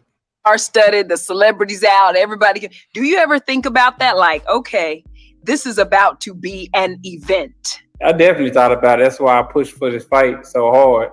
And I feel like this is a beyond legacy fight. This just like Sugar Ray Leonard, Tommy Hearns, Ox De La Hoya, Felix Trinidad. Like, it's one of those fights. It's a pick'em fight for some people. It's an awesome fight. I feel like this is the biggest fight of the decade. This is bigger than Manny Pacquiao and Floyd Mayweather just because they was a lot older when they fought. If they would have fought when they're younger, then that'd have been a humongous fight. But I feel like this is like Sugar Ray, Tommy Hearns, Sugar Ray, Marvin Hagler type fight right here. I hate to compare these instances, but when I pulled my Achilles, I knew my career was over. So my question to you is, when you were in that car accident, let me ask you, is this the biggest fight of the decade's Full Revolution? Yes, it is. Break it down. It is definitely the biggest fight of the decade because not only because we waited so long and we sat there, we watched their careers. You got low. You chopped out. Say that last part again. Can you hear me? There you go. We've been watching both of this. We've been watching this fight come into culmination. Basically because we've been watching both of them fight whoever they're gonna fight, and the fights that they have in common, and see how each outcome is gonna come. Like Bud has knocked out. He knocked out what like 2 of the fighters that Errol Spence has fought. You know what I'm saying? And Bud has done everything that was required of him to get this fight. And both of them have actually, basically, they both maintained, their status. This is both of them have somebody's oaths got to go. You know what I'm saying? And I just can't think of any other fight that we've looked at that has actually happened that we wanted to see. That's at this level. We wanted to see AJ versus Wilder. It didn't happen. We've been waiting for Usyk versus Fury, or in other divisions, the higher divisions. And I'm not talking about like the lower divisions with the undisputed, but the higher divisions that people watch, that the casuals watch and talk about. We've been waiting for something like that to happen, and we haven't gotten it. This shit has finally happened. This shit this is huge. You can see just by the ticket sales and the cost of them at this point. They're going to go even higher than that. The scalpers got them now, but once the scalpers release these tickets, this shit's going to be even higher. It's going to be like $2,000 for just a nosebleed. Hold on. What you mean once the scalpers release them? Break that down. So when they haven't gone. Hey, Foodie, you on speaker? Yeah. Okay, get closer to the phone. Like it's not as clear as it was before. Say that last part again. Okay, can you hear me better? Perfect. Go ahead. Okay, I must have been covering it up, but so when the tickets move that beautiful blonde hair, boo. Toss that shit over your shoulder like Becky would. Go ahead. So the pre-sale tickets, it's on pre-sale still right now, right? It's not. That shit. You can't get no more pre-sales. That shit been over. That shit ended the same day. So they're sold out now. Yeah, that shit was sold out the same day. Like if you was trying to get a ticket, like the tickets, like it was no more it won't no $250 tickets. The $250 tickets was $700 something the same day. Well, shit, yeah. Before the 400 was gone. The $1,000 tickets are like $600 tickets, or like $300 tickets being like $1,000 ticket is like a $300 ticket being resold. Right. So yeah. So they're still going to be on resale. Like a lot of the tickets that have been bought already. A lot of those tickets, those people are going to release them, right? And they're going to sell them for even more. Some of the people who bought the tickets have bought them just to resell them. Oh, see, I was thinking as they get closer to the fight, right? Yeah. So when it comes, hold on. Let me say this. My wife told me out. She was like, "Nigga, I don't know if the demand high might." Because I told my wife, I said, "Let's say I'm a person that bought I bought a whole row, right, of $200 tickets. So let's say I got 10 tickets, $200 a pop, right? I'm just giving you even numbers, right? So that's $2,000 I spent. As we get closer to the fight, if I haven't resold these $200 tickets for $700, don't I drop that price down a little bit as we get closer? Because I need to sell this ticket. Like I don't want to just eat the dick up spending $200 thinking I'm about to make, get what I'm saying? Like even anywhere between $700 and $1,000 per seat. I'm not about to spend I'm not about to make 10 G's no more. I thought I was about to make 10 G's. I spent $2, think I'm about to make $1,000 a seat. Nah, these scalpers don't think like that. They know what's going to be sold. They know somebody gonna buy this shit closer. Yeah, they know. Yeah, exactly. Okay. They're gonna buy them for sure. Somebody will buy it from them from it's $7 a business. And yeah, this is an investment. Yeah, exactly. Somebody will be standing outside the fucking venue holding that ticket all night. Yeah, I got this ticket right here, nigga. Exactly. Okay. I didn't know. I don't know the scalp game. But the people who are gonna get the tickets for the least are the people who are going up to the box office that night and gonna get them like way cheaper because everything else is sold out and they're gonna take whatever they can get. Interesting. Let me play some more of this. Listen to this. Tell me what you think of this clip right here.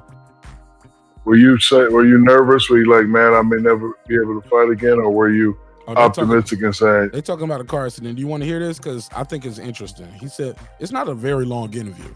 Yeah, I wanted to talk about that car accident and what I heard. So go ahead. Let's go.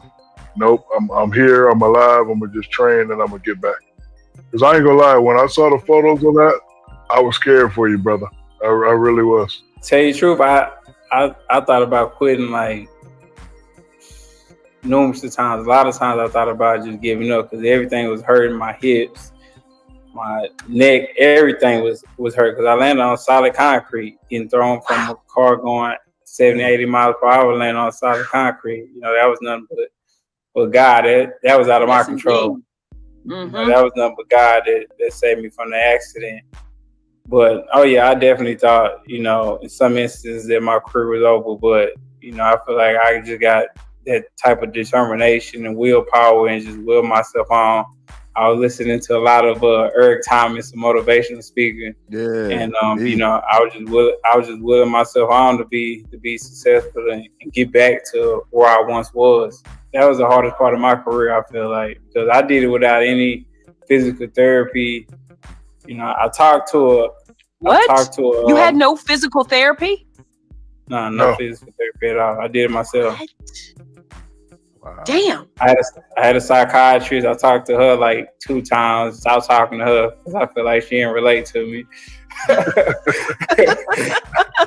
Don't tell Shaquille that because we've been trying slowly to get him into therapy. Errol, come on now. I ain't talking to nobody. I'm old school. I'm like, my father, my grandfather, I'm old school. I don't complain. about anything. You know, I do this for my kids, my mother, my father, my family. And I'm not gonna lie, for instance, I forgot, you know, what I was doing it for, and I derailed off the tracks a little bit. And I feel like God actually, you know, I got in a car accident myself. I feel like God bumped my head and was like, hey man, get back on the tracks. So now I'm on a straight and narrow, and you know, I got a third chance at this. So when you fight an opponent, I know there's a tremendous amount of respect, but are you gonna You want to go from there, or you want me to let some more Yeah. play? Go ahead, jump in. Well, Go ahead. I will definitely say that the fact that he didn't get any physical therapy or anything like that, that's the scary thing as far as his determination to win and to keep moving forward. So that's something that I hope that Bud and them, they're listening to that shit, because that motherfucker is determined to keep going and keep moving, because that ain't no joke. That motherfucker hit the pavement. Like, he was ejected from his car and hit the pavement. But what I wanted to say about that is, like, have you Cameron has a sports podcast or whatever. Yeah, it's called It Is What It Is. Shout out to Cam. Right, with Mace on there. Shout out to Mace. Did you hear what Mace had said about that car crash? Yeah, I don't get the correlation in response to this interview, but connect the dots for me, or tell the audience what you're talking about then. Right. Well, I had forgot that that night that Errol Spence had got into that car crash, that he was supposedly running from somebody. Like, there was an altercation, I guess, at the bar, wherever they were, at the club, and he was running. So that's why he was driving so fast. It wasn't just the alcohol. And people are speculating that it was because he got into an argument with, rest in peace, a rapper by the name of Mo3. And that had something to do with it. So I was like, dang, I didn't even think about that. I wonder if that has something to do with it. It's irrelevant to this fight or anything else, but I wonder what that was about. How would it be relevant to this fight? It really wouldn't. I mean, just the accident itself. And possibly the people that he's involved in. Like, how would that, like, how did you get in? I mean, you're a boxer, he's a rapper. What kind of altercation, what could have caused that type of altercation? How did y'all even mingle with each other? I don't know where Mo3's from. I never even heard of him until he passed away, unfortunately. A lot of his fans were talking about his music and stuff. So, and he does have some good music. I have heard it, but I don't see how those two worlds collided at all. But that's interesting to find out. But as far as the way he is bounced back from that accident, that's a miracle. Literally, that's a miracle. I know somebody I know a friend we went to school with who was ejected from a car in an accident. She ain't here no more. She's been gone for a minute. So people died literally from that shit. I mean, that shit is no joke. It's funny, like, when something like that happens, when trauma happens and people are able to persevere beyond it, people forget the actual trauma that happened, like how it impacted that person. People die from that shit. Like, you would think. When I heard of the accident, I was like, dang, I was really praying for him, because I'm like, damn, he's young, he's in his prime. I wasn't even thinking about the Bud fight or nothing like that. I'm like, dang, I hope he doesn't die. That's just a horrible way for his family to have to grieve him. Yeah, but some would say those are like rumors, and it's just weird stories and hood gossip. Like, is any of that shit being substantiated? Because I ain't gonna lie, a lot of niggas came to me with those kind of stories, but I didn't, they ain't had no credibility in my opinion. You know what I'm saying? And I didn't really. We'll never know. Shit, we don't even know how Biggie and Pac really died. Right. But niggas came to me with all kind of crazy stories and all kind of crazy conspiracies, but they motherfucker might have lived in Iowa somewhere. And I was like, well, shit, how you know, nigga? He was like, yo, because I heard it. I was like, well, where you hear it from? You know what I'm saying? Like, yeah, I can't go out. I just can't jump out the window with that shit. But that story been going around for a minute, even with the car speeding by and the rainwater shit, where, I don't even want to say niggas' names and get people rainwater. What are you talking about, the rainwater shit? Yeah, just Google that shit with all the names you said, and you'll see a whole bunch of stories about it. Okay. I just don't want to. I ain't trying to get nobody indicted with no shit that I don't even have no information about, like zero credible information. But yes, dude, when you see that car flip over, You see a car on the other side right there driving fast as a motherfucker. Yeah, I never saw it. I never saw the picture. And then they turn. Oh no, it's a video. Like whenever you watch the video of his car crash, you can always see that other car in the background going fast as hell too, and it turns right. It's like it's on the other side, but they going fast as hell too. No, I didn't. And when you connect those dots, but that could be conspiracy theory shit. Like, yeah, it's a whole. I'll holler at you offline and tell you some more about that shit. Right. I'll definitely holler at you about like offline. But look, let's play some more of this shit right here though. Okay. About this fight though. Okay. This fight ain't no conspiracy. This fight gonna happen in a major way. It's very, very real. Yes, go ahead. Yeah. As friends off the record, you talk to each other, or is it like, nope, I don't like you? I saw De La Hoya and Shane talking one day, and they was talking like they were boys. So my question, do you and him communicate? Y'all friends, or is like strictly, nope, I'm gonna knock your ass out when I see you? Now we actually got each other's number. The reason why this fight actually, I feel like. Stop right there. He's even talking like he's making a point to give Crawford his props. He's about to say the reason why this fight is happening is because me and Terence Crawford talked one-on-one to make this fight happen.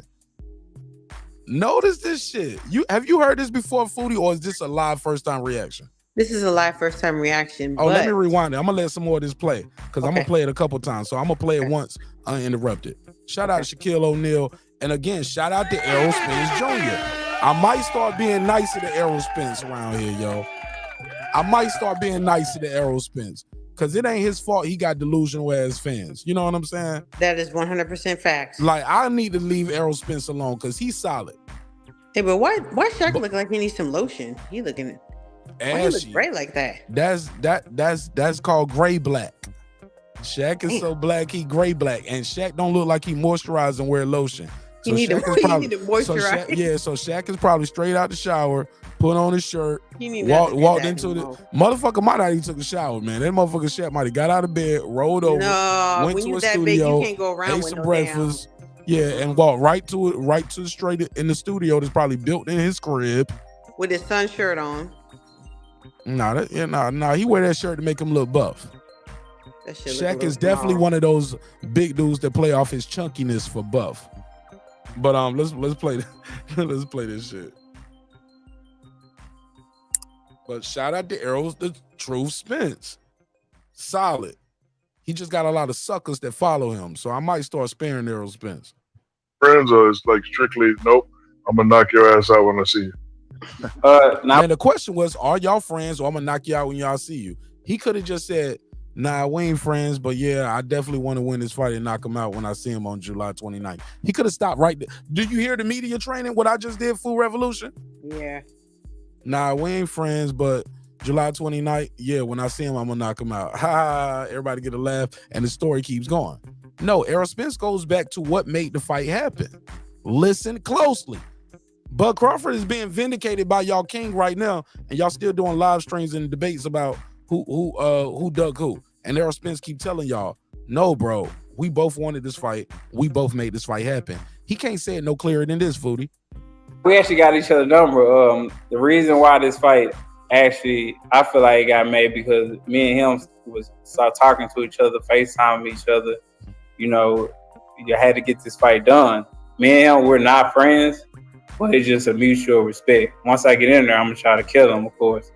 But it's just a mutual respect. It's like that with a lot of people. Like, you know, I respect them. We could be friends, but at the end of the day, I'm gonna try to hurt you. And even my friends, I feel like if I fight one of my friends, I'll probably try to hurt him more than anybody else, just because you don't want to lose somebody you gotta see every day. Yeah, true. Yeah. I love this guy, man. Fuck it, I love this nigga Errol Spence shit. I mean, I ain't trying to be his brother, cause I know that come with a kiss. You know what I'm saying? You know what I'm saying? I love this nigga, man. I don't want to be like this with him. Can you see the screen, Foodie?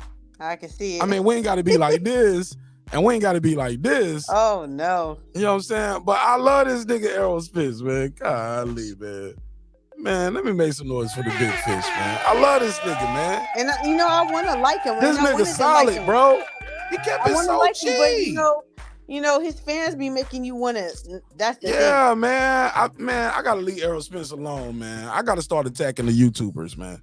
They I gotta like go at fucking them by Beyonce name. I gotta fans. start I'm picking on telling you, them. man. Like, I'm man, telling you, like, they and the these fans fans, be man. ruining it for you. You look in the comment section. He's a and good dude, man. I like this guy. Yeah. Man. I got his merch. I got the Errol Spence hat. If he wins the fight, I gotta wear it for the week. If he wins this fight, that means he did some incredible shit. Or Crawford shit the bed. Like, man, y'all don't think I'm gonna break this shit down? I'm gonna break this shit down pound for pound, round for round, bar for bar. I'll be talking about how Terence Crawford was the biggest flop. And like he blew, or Errol Spence was everything he said he was. It depends on how the fight go for either side. But the fact is, both of these guys deserve our respect, man, because just to even get to this point, we believe in these dudes. Yeah, These there ain't dudes are nobody. special. No one can come out a flop. There's no Yeah. flop Wrong, involved. poor choice of words again, Foodie. Put a case on me. Go ahead and say it. Go on and say it. Yeah, no one's a Case flop. myself. Case yourself, Martin Nash. Case yourself. Yeah, let me case and myself. This is the energy that we want to have for it. This is the energy that we want to have for boxing. It's like nobody's a flop. Don't. Yeah, I shouldn't even put that energy out there. Don't play No, into he the flopped to fan me. bases. He flopped to me. He flopped to me. I put all my faith in the hope and prayers and wishes and death. But he go in there. Hey, look, he go in there and do like some Amir Khan shit. Like, yo, that nigga hit me low. You know what I'm saying? I can't continue. You know what I'm saying? That's some flop shit. Yeah. Like Amir Khan flopped with Terence Crawford. That was a flop. Like, bro, you quit, dog. Yeah, like you didn't exactly. even get hit. You know what I'm saying? You won't even like you quit with a fake ass low blow on your hip. Like, nah, I can't continue. You can't continue. This a gladiator sport, a hip shot, nigga. You can't continue. You quit. Right, You don't like, want when to end up on that damn highlight screen. He felt that shit earlier. And when you see I think that shit happened like the fourth round. What round did Terence stop Amir Khan? Whatever round that was, like when you go back and look at the post fight, Amir Khan looked like he had been in a 12-round war. Yeah, Amir Khan. That's Amir Khan. Amir He's Khan versus he a Terence clown. Crawford, that motherfucking face was fucked up. He made himself sound like a fucking clown with that It's shit. like, yeah, I couldn't continue. Hey, look, and after that, he went and tried to go train with him. Like, man, I need to learn what you did to me. And went in there and got beat up by Kell Brook. Listen, I stopped even paying attention to fucking Amir Khan when he's talking about AJ was trying to get with his wife and all of that silly bullshit. Like, Okay, I believe that shit. maybe. I believe that AJ definitely Listen, no, I don't like, think AJ got to try to get with she was anybody. like, you I out think here maybe cheating. No, I'm just saying, maybe you she was cheating trying on to get me, with I'll him. cheat on you. Maybe she was trying to get with him, but I don't think he was trying to get with her. Like AJ Nah, said, he might have smashed. he said- he She said might have been she ain't- smashed. He might he not said, even known look, that was Amir Khan's wife. Nah, he said he like his girls BBW. He don't want that. Shout out to AJ, real nigga, man. He said, cause I'm about to batter that motherfucker. Y'all little bitches can't handle what I'm about to do. That nigga in there tossing y'all bitches around like dumbbells. Like tossing y'all bitches around like some 25s in that bitch. That nigga can't get no workouts with no 25s. That nigga throwing that shit to the wall like 25s, man. That nigga, nothing. That that nigga can't get no burn out, no 25 dumbbells, shit, dog. like weird shit. This shit tossing her up like what? Doing splits on it. Damn. If so, she a former porn star. Shout out to Mariah Mills. Like he looking for Mariah Mills on God. He was like, now we can work some things out. Lord That nigga said she got some cushion back there. She got some enhanced padding on it's padding on the gloves. Extra padding on the gloves.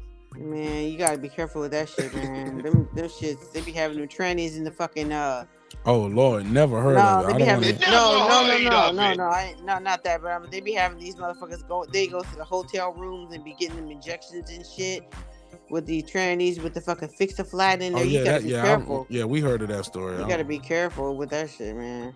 Let's play some more. Hey, you both have fought Kell Brook and Shawn Porter, right? So do you then look and know how you fought him and look at how Bud fought him and say, okay, this is how I can, get over on him because of these? Somebody saying no. Listen to this. Watch this. I'm gonna tell you Look who's saying and no. know.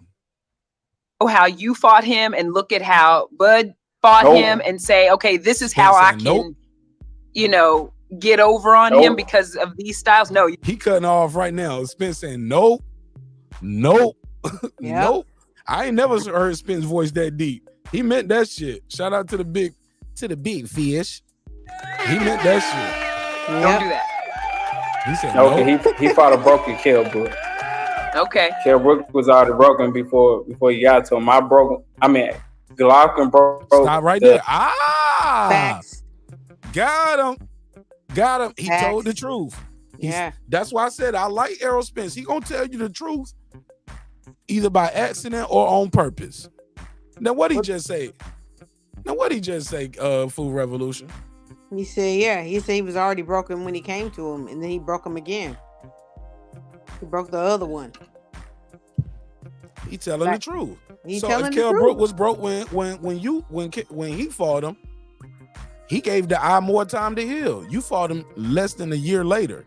Terence Crawford fought him after 2 broken eyes a couple years later. No. But he don't want to diminish his own. Yeah, Terence Crawford fought him even more. Yeah, he don't want to diminish his competition. Yeah, you don't want to undermine your competition. Not when you fought him. Not when you fought him. But I'll diminish him when you fought him. But you admit, you was like he was already broken. Well, at first I broke. No, then he corrected himself. He told the truth. Errol Spence told the truth. So if he was broke when Bud fought him, according to Errol Spence, he was broke when he fought him. And even already in the interview, Errol Spence already don't talk about how many times he don't thought about quitting. A whole bunch of times. I ain't never heard Terence Crawford say I thought about quitting. Never heard of it. Have you, Foodie?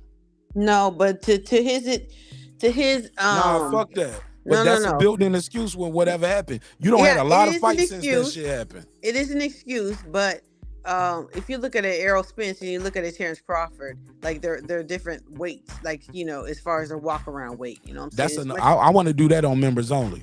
I'm gonna make that a members only video, and that we're gonna do it live on members only. But I'll release it to public as a pre-record. Right, but it also has to do with we need discipline. to do that. Like Terence Crawford is way more disciplined than Errol Spence when it comes to making that weight, that 147. That's just hard. That's a very hard weight to make. You know what I'm saying? But Errol Spence has maintained that weight. He's always made it down. He's never missed weight. So as far as I am aware, he has never missed weight at 147. But that shit's hard, and he's even admitted that he's ready to go up to 154. And even at 154, I think that's kind of, it's easier, but it's going to be hard for him to make versus like a 160, 168. For who? For Errol Spence. He's a big dude. But I got an interview I'm gonna play after this. That was why I wanted to do on members only. He talks about how his walking around weight, his natural fighting weight is 160, 168. But I don't want to get on that right now. Let me play some more of this.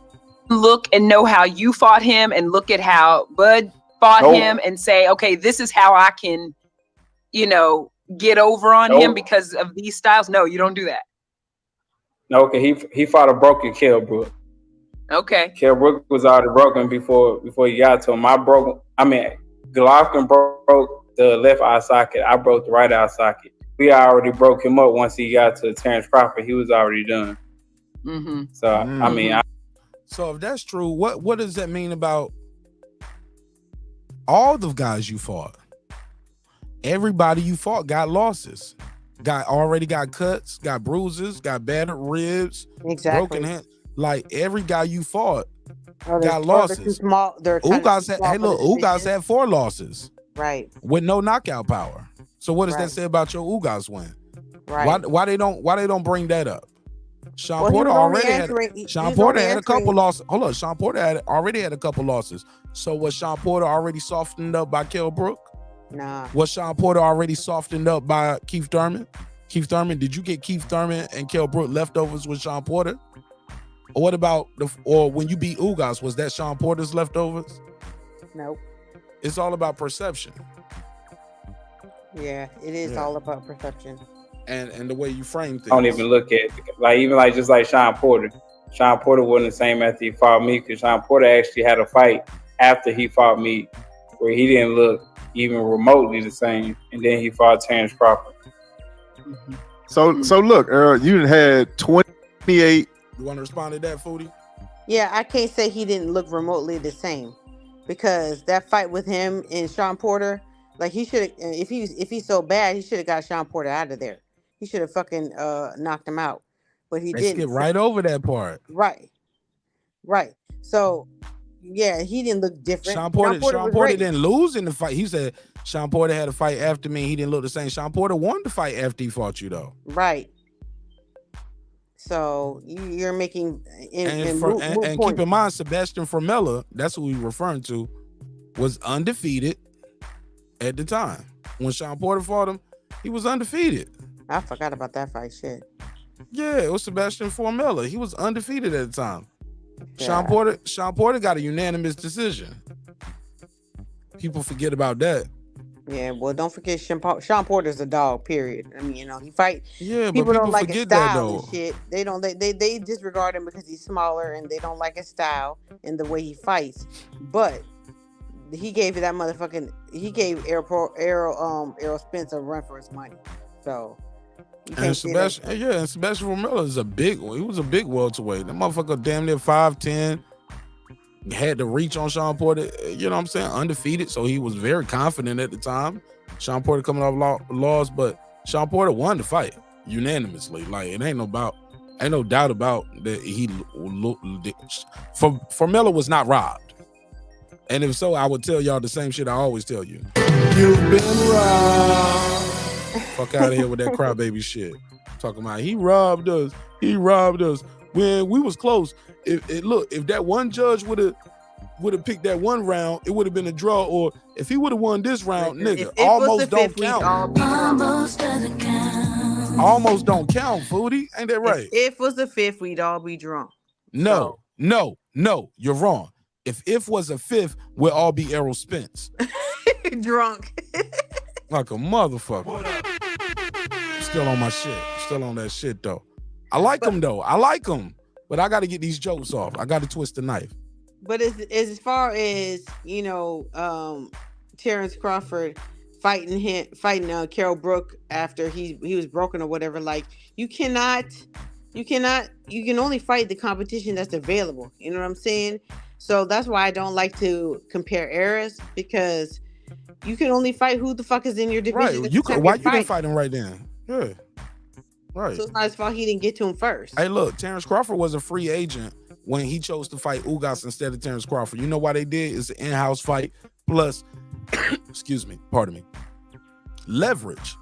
I got 3 belts to your 1. Right.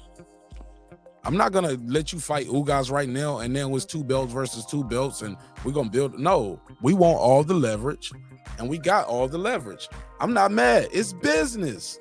That's what I was saying from the jump. It's right. Business, It was in-house. It was in-house, and it makes Errol Spence look better because Ugas had just beat Pacquiao. And if Ugas wins, shit, that's good for us too. We got Ugas. Right. Terence Crawford was not trying to commit to no long-term agreement. But again, according to Tim Smith, he was never offered. And he framed it as we didn't want to disrespect him. Everything we thought was true is being told to us right now. And your favorite YouTube daddy put a case on it, Nash. They out here acting like they never heard of it. They never heard of it. And Errol Spence telling y'all in every interview what happened. Yeah, but that's why some of them are changing their story, Mark. Like a lot of. Oh yeah, now Terence Crawford is a great fighter. Right. I've heard people tell me Terence Crawford was a great fighter today. That's what I've heard. I don't listen to I don't listen to none of these YouTube. Oh, shit, what? So. I hate to call women bro, but sis, I pull up right there in all my splendor with the logo, and I be like, "What up, though?" You know what I'm saying? Be right there in the chat, nigga. What up? What do you mean by that? Your back is broken. Oh yeah, them niggas get nervous. Vertebrae or what portion? Spinal. Oh yeah, they get nervous, nigga. They be like, "Oh shit." Oh yeah, they know what's up when I'm rolling up. And I'll be like, what up, though? Martin Nash don't come in on that bullshit. I'll be like, what? I'm just here, right? I ain't even say nothing. I'm just here. Yeah. I ain't even say nothing yet. Carry on. Yeah. And then they go about their damn show. Them niggas don't be dropping that link for me telling me to pull up. I hear niggas be like, yo, man, I want to debate somebody about this shit. All right, what you want to debate? And where you want to do it at? Because I'll do it, homie. Like, but let's keep it a buck. That debate is getting easier and easier to win. I'm glad I waited y'all out for that Spence Crawford who duck and who debate. I love to do that one now, especially once I got all this Errol Spence audio to play. Do I gotta do it or is this over, Foodie? I think it's over. It's over. It's over. Whatever you say can't negate what he say.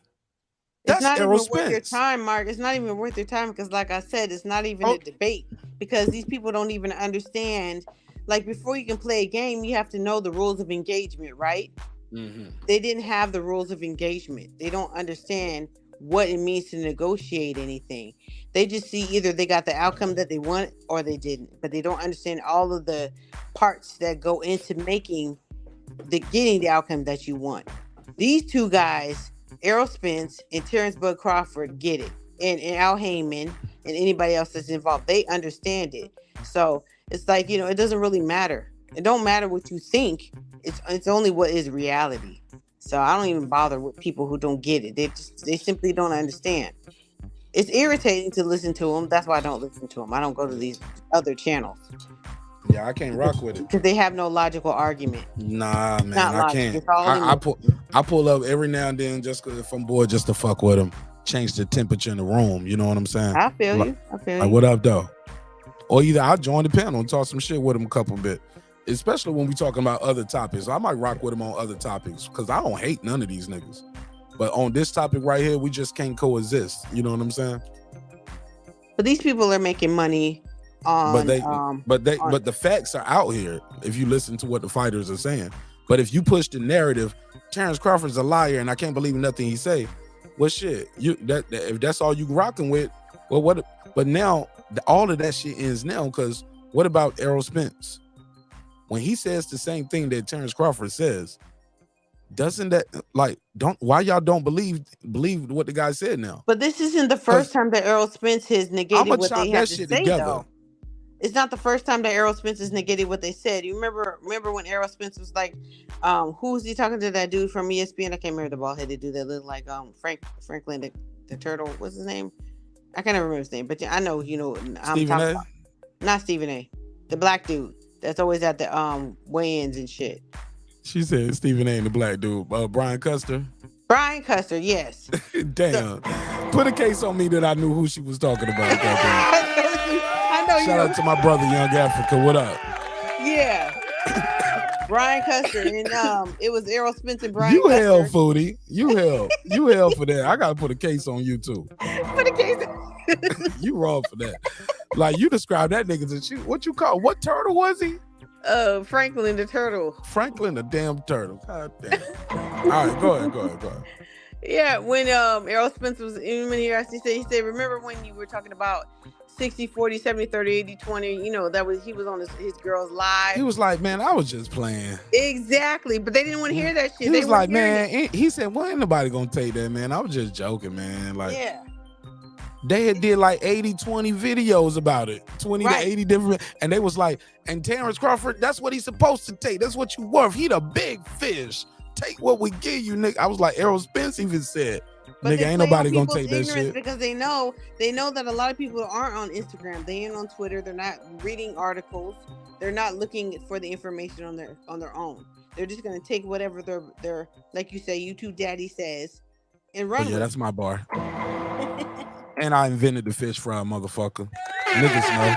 If you know, you know. I had to start putting the timestamps from my 2021 videos out there. I'm gonna re-release the first fish fry ever done on this bitch. It's graphic too. I think it's funny that Coach Malachi was out there at the send-off last weekend and they had a fish fry. Come on, fam. God don't make mistakes. I made plenty. I should have trademarked that motherfucker. I should have trademarked that motherfucker when I did it, right? That shit, trademarking is hard. It's expensive as fuck. People always say you should have trademarked. I'm like, bro, that shit is expensive. And not only that, but you have to use the trademark in order to keep it. Right. So you would have have to to be make active with it. T-shirts. You would have to make hashtag, all that kind. Not hashtags even, but you would have to use it. And You got to be keep it active in use. in that specific medium too, because it's Yeah. trademarks for different things. The trademark for this ain't the same for the trademark on that. You know what Yeah, I'm because saying? I've wasted money on a trademark, and they keep on Tell sending me you about shit. it. They keep on sending you. Oh yeah. I don't care. Whatever. Go ahead and let that shit expire. It's like buying a website and they telling you to like you need the .com, the .net, the you know what I'm saying? You need the Right. .eu. And then they start telling It you how has much to, it's it has worth. to be actively used, otherwise, and you have Yeah. to prove that it's being actively used, or otherwise you'll lose it. Someone else can take it. So Hell yeah. it's a waste. Let's go to my guy right here, Young Africa. Welcome home, brother. How you feel? Mark, man, how you been, man? Look, Say it again. I was just saying, how you been, man? It's all love, man. How you been? Mic check 1 2. Yeah, I can hear you. Sound like you in the bathroom. Are you on speakerphone or your earbuds in? Yeah, You sound like he in a pickle jar. I'm on my phone, man. Hold up, man. Yeah, there you go. Get closer to the phone. You good now. You're getting better. Okay. What's up, man? Yeah, man. You know, I'm just saying, what's up? How you been, man? It's all love, man. What's up?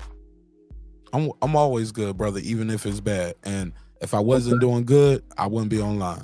Trust me. All good, man. Nah, I'm excited for this fight, man. It's about time it's happening, man. And I'm liking the public discourse, man. So it looks like it's gonna be a big fight.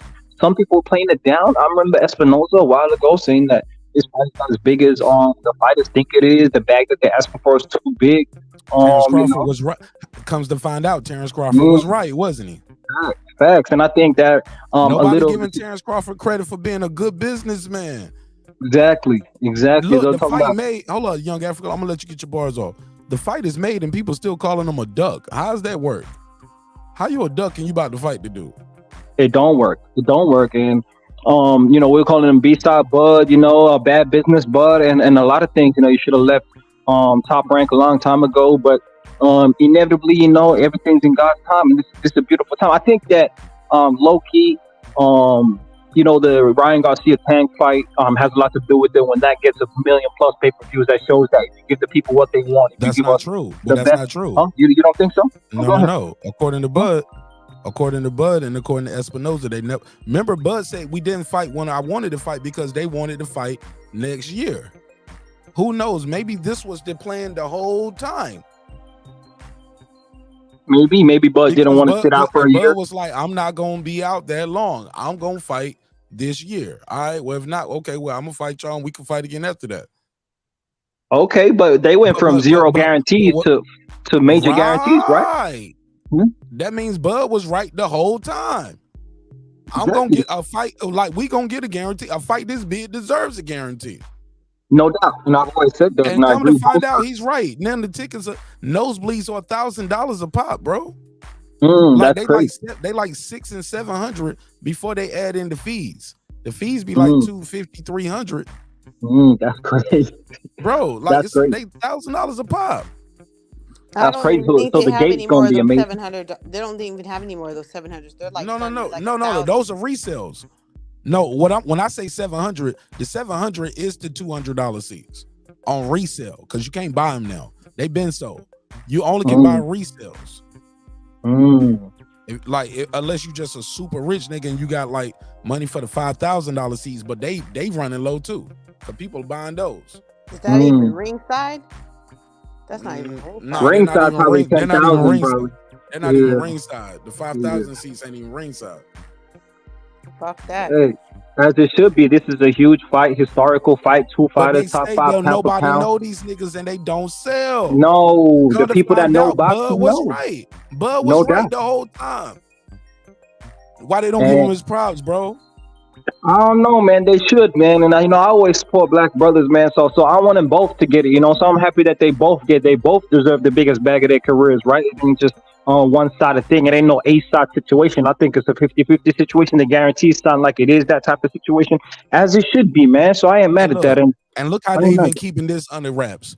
We don't even know the purse split. We just know they both getting 8 figures. They released that intentionally. But is it? What do you mean purse split?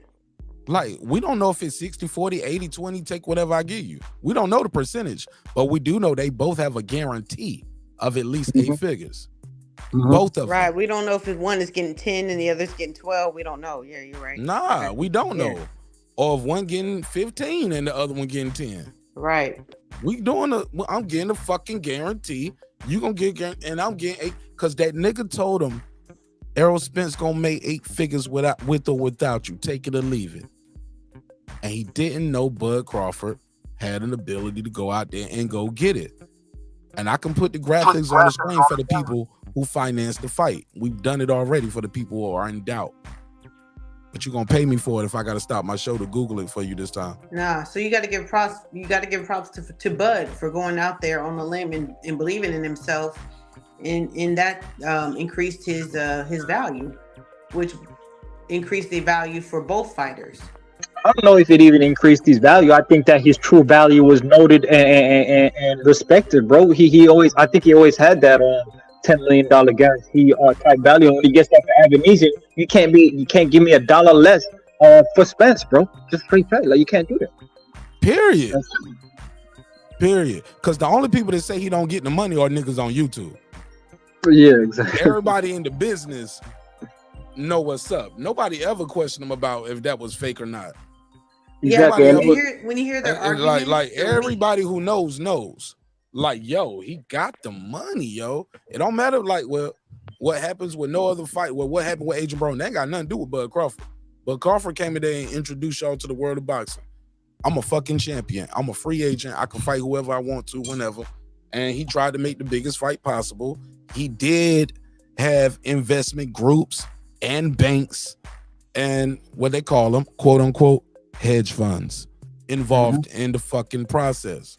well, that's what I mean by increasing the value of the fight, because you can say whatever you want to say, but Bud went out there and got it, and he proved it, and it's verifiable that he got 8 figures for the Avenesian. Hey, fight. look, right, and nobody ever clowned Spence for this shit right here. Remember this? Even in that meetup when he was like, you got a boss. Your boss right there. That's by Aaron. I'm my own boss." And he picked up his phone. He said, "Hey, let me speak to EJ. Hey, EJ, look." And he pretend like he talking to himself on the phone, like I'm his own boss. And that was the narrative all the YouTube daddies went with. Like, Bud got a boss. Spence his own boss. And then once all of this shit happened, we realized, no, Bud is his own boss for real. And Spence has to do what Al Hammond said. And motherfuckers found out who was who and what was what in that first negotiation, if you really know, or if not, you trying to protect your interests and whatever. But the real came out for real around that time. And that IG live was very telling, because Spence could have joined in. Y'all know Spence could have clicked and joined in, right? Right. Spence didn't respond. Spence sat there and watched like the rest of the world did, and he chose to go on Twitter the next day, a couple days later. Before I forget my point, before the other brother chimes in, remember when Bud was saying, "Hey, I heard what you've been doing over there, and you need to stop that shit." Remember that shit on Twitter when they were going back and forth? Oh yeah, yep, yeah. So and then Errol got into that interview with his girl and talking all that shit and talking about all the pain that he was in, and he didn't have physical therapy and all that kind of shit. And then remember when I tied it together, like, oh yeah, that nigga, he been on pills. He got addicted to the painkillers. That's what I think. So he had to go through get, I don't know, he had to go to rehab or whatever. But I'm just saying, like, that shit's real. It's very easy to get addicted to those opioids. So go ahead. Oh shit, I ain't got nothing to say about that. That's true, but I've always said, Mark Ness, that like I never put it on the fighters themselves why this fight didn't go down, because the first thing that I say is like the fighters that put their life on the line and then that put it on the line every time they go into the ring, they're not scared, bro. I don't think theories apart. Maybe there's a lot of risk in certain fights, and people may take the business decision, but I don't think it's out of fear, right? But I've always said the industry itself. Al Hammond had a plan, and he was like, the industry. Hey, look, remember Spence told us early. He was like, he told me I'll probably fight Kell Brook, Shawn Porter, Mikey Garcia, Danny Garcia. He was like, he ain't say me. He was like, your name never came up. And he said, he said it like bro, I see it in his face. And I see Bud Crawford face too. Like, keep in mind, bro, even back then, he was like, well, I ain't got you. I hit you on the FaceTime. He said, well, save it. He was trying to get him on the FaceTime and talk back then, bro. And even like, bro, they've been communicating, bro. Like, it's not them up to a certain point. But now Spence got that leverage and he flexing his fucking leverage. Mm-hmm. And he flexing on everybody. He, in the process of him being injured, like it was a gift and a curse. He's got to sit back and watch the business move and how it moves. See how other people moving in the game with the finances, with the good things, the bad things, rematch, no rematch. What's happening with that? You know what I'm saying? And then he started talking to Bud, bro. Right, which is probably why he changed management companies. Fuck around. That's why they get a guarantee now. Cause Bud probably told him something about the business that he didn't know. Right. And was like, look, which man, is why this he is how changed this is how we can management at least. He was like, this is how we can at least get this, bro. This is how I get this much, and I get that, and this is how I got 10 million for that fight. Cause I ran this, ran that, and that. I put this in charge. And look, and even when you look at the promotion of the fight, right now, I didn't see man down promotion on it. Not on the official shit. I might see the logo on the banner, well, but I don't see that shit on BoxRec. And before people start saying BoxRec don't mean he want to promote it, blah blah blah. Bro, I know BoxRec had Devin Haney as a co-promoter for his last event, not Lomachenko.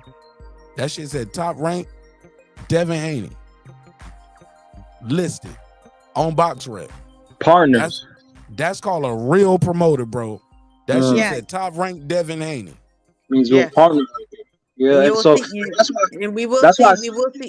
we will see Terence Crawford promotion. Was it Terence Bud Promotions or Terence Crawford Promotions? That will be in the ring on the fight night. That's what I heard. So he's a real he's got his own shit going on. Oh, really? Yep. Okay. Hey, salute to Bud Crawford. And that's why I always said, like, why I don't put on the fighters is like the industry itself should have put an offer on the table that was like unquestionably they can't walk away from that offer. That's what it should have been, right? It should be a type of offer where they can't walk away and they see the biggest bag of their whole careers and they say, let's get this, and then you can talk about terms and conditions and whatever it may be. But it should have been that the first time. It evidently wasn't that, and I don't blame a man that put his life on the line wanting his true value, and so the industry did him wrong, and it actually did both fighters wrong. Not just Bud Crawford, but both fighters. When you're talking about Spence not even getting a guarantee, that's crazy talk for the biggest fight in boxing, right? The industry should have did this a while ago, man. Right. And that's why I say Ryan Garcia and Tank Davis may have pushed the networks and the money behind it. May have split the process up and realized, like, hey, man, we've been sitting on a lot of money for a long time. Probably they had to realize that. That's why I say that. Well, I feel where you're coming from, but what people don't understand is that you never take the first draft of any contract, period. That's just a conversation starter. Facts, fool. I'm not taking what you give me. I'm gonna get what I want. What the fuck you talking about? It's a conversation starter. The problem is that remember they said Bud didn't have representation. No. Then we find out Bud does have representation. Come to find out he got damn good representation. Damn good. The only problem with that is that it got out, and it was never intended for that conversation to get out. If Bud had just fought Avedisian, then nobody would have even been talking about duck this and duck that. So I don't know how that conversation even got out to the public, because it wasn't. Whenever you are just into negotiations and you just agree upon a negotiation or just agree upon terms, it's not agreeing or signing a contract. That's what people don't understand. And when you're talking to people and they don't understand things in layman's terms, there are certain things that you just don't let the public know because they're going to misinterpret things. And that's what happened. And that's why we are, with the whole duck bullshit. Facts. Let's go to Puto. Before I pass the Puto, I just want to add on one caveat to what Foodie said. A lot of the shit Errol Spence is telling us now, Bud Crawford told us in that live stream that everybody called him a lie about. Yep, 100%. Even from when he said, I asked Al Heyman, I was like, how about get me, you, Spence, my lawyer, let's get all in the room and let's make this shit happen. That man told me that ain't no fights ever happened this way. That ain't never been the way the fight been made before. And real quick before you go there, is that the only problem with that, like I said, is that he didn't have his publicist speak for him because Bud isn't the best, public speaker. That's a whole different conversation. But No, most come of to these, find no, out, when you're talking but about Foodie, that we live passed that all he of did. that now. No, I'm talking about now though. Spence has said this. This now, news yeah, been but out I'm over talking the about then. but this should be I'm talking about this should be big news everywhere. But I'm gonna spread the word. I'm gonna chop this up in a whole bunch of times. Errol Spence vindicates Bud Crawford duck talk. Yeah, so it doesn't matter anymore. Yeah, I got you. Keith Thurman. I'm gonna make a whole collage of this shit. Maybe somebody out there got the time and energy to beat me to it, but I'm giving y'all a gem right here. Put that collage together. Keith Thurman saying we was trying to put the political squeeze on Errol Spence. Put together when he was like, I ain't got no balls, you got a balls. Then cut that with once Bud Crawford leaves, when he fires Bob Aaron. Bro, I need to put that shit together. The end of the false narrative clips. Let me get off this shit. I got time. Let me see, what time is it? Yeah, I need to do that. I need to start chopping that together. We got to end it. We got to end those narratives. And I might do part 1 and part 2. Cause I might miss a couple of them, but I'll do part 1. The comments gonna tell me, "Oh, you missing this one, Nash." Yeah, well, who cares? But nah, it's gonna be fun. It's gonna be fun. Everybody fell off the. Nah, everybody fell off. You and I still here. Right. That's all that matters. A man and a woman. That's how God wanted it to be. Adam and Eve, not Adam and Not Adam and let's all do a run a train. Shit, nigga, like that. Adam and Eve. Y'all created that shit. That's neither here nor there. You ain't shit. It's too late for that shit, man. Yo, shout out to, hold on, let me do this one. I got a super chat, man. Let me do this one. Shout out to Tatum Johnson with the super chat, bro. Tatum Johnson. Appreciate you, bro. Thank you so much for supporting the show in a major way. Appreciate you, yo.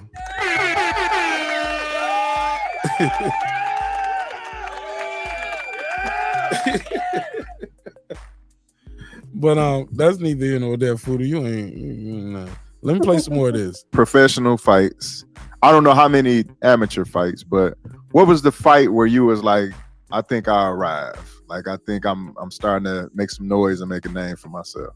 It was a Kell Brook fight. That's when because Kell Brook at the time was arguably the best 147 welterweight in the world, besides Floyd Mayweather. And once I beat him in his hometown in Sheffield, England, I felt like that's when I arrived.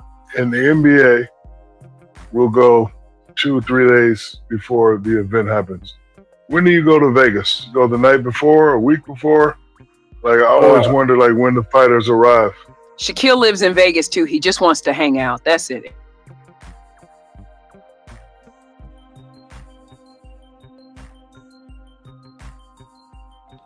You usually go like 3 weeks, a month before, just to acclimate for Vegas. I think Vegas is a lot higher. I think it's like 8,000. What is it, like 6,000 above sea level or something like that? I know it's way higher than Texas. So I'll probably go there probably 3 weeks before the fight just to acclimate. So you might actually have time to go see. I think that's interesting because remember, Bud did some Omaha shit, went to Vegas, and then went to where he would normally go. You get what I'm saying? Colorado. He's in Colorado now. Yeah, because I was nervous at first when I heard he was doing training in Vegas. They was like, nah, he just went in Vegas to do a couple things, handle some other business. And I was like, oh, okay. I was like, nigga, I want you to just keep doing what you're doing in Colorado. Because that gauntlet that he runs niggas through in Colorado, ain't nobody fucking with it. That fucking high-ass altitude. Every time I see somebody run that gauntlet with Terence Crawford, them motherfuckers look like they ran through a gauntlet, and he be sitting there smiling. That shit Like, give me a you can nosebleed looking at it. God damn. And we look. I work in the desert out here in Cali, which isn't different from much different. The altitude isn't much. And we got different. Porto back too. Go ahead, Foodie. The altitude isn't much different than Vegas.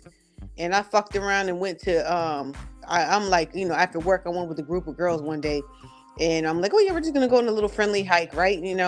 it was like wintertime, but wintertime in the desert, it'd be like 80, 85. It might get up to 90. I went up there without fucking water, man. It took us 2 hours to get through that hike. That shit is no fucking joke. Just walking. So you really have to be conditioned. You really have to be conditioned.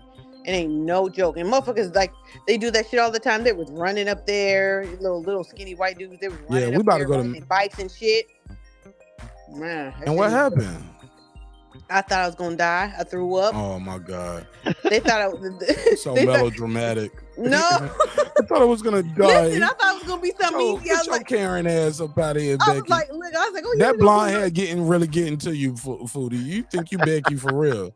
I thought I was gonna die. Oh my God. I broke I a was out nail. of shape. I was overweight at the time. That's what made me really realize I need to do some shit to change some shit for sure. For That sure. was a- Respect to that. That's a that good was- thing then. I was Shout out to that that. weight. That's a life-changing moment. For sure. For sure. Let's go to my boy Pudo. What up, mic check. So far, so good. I like that. What's good?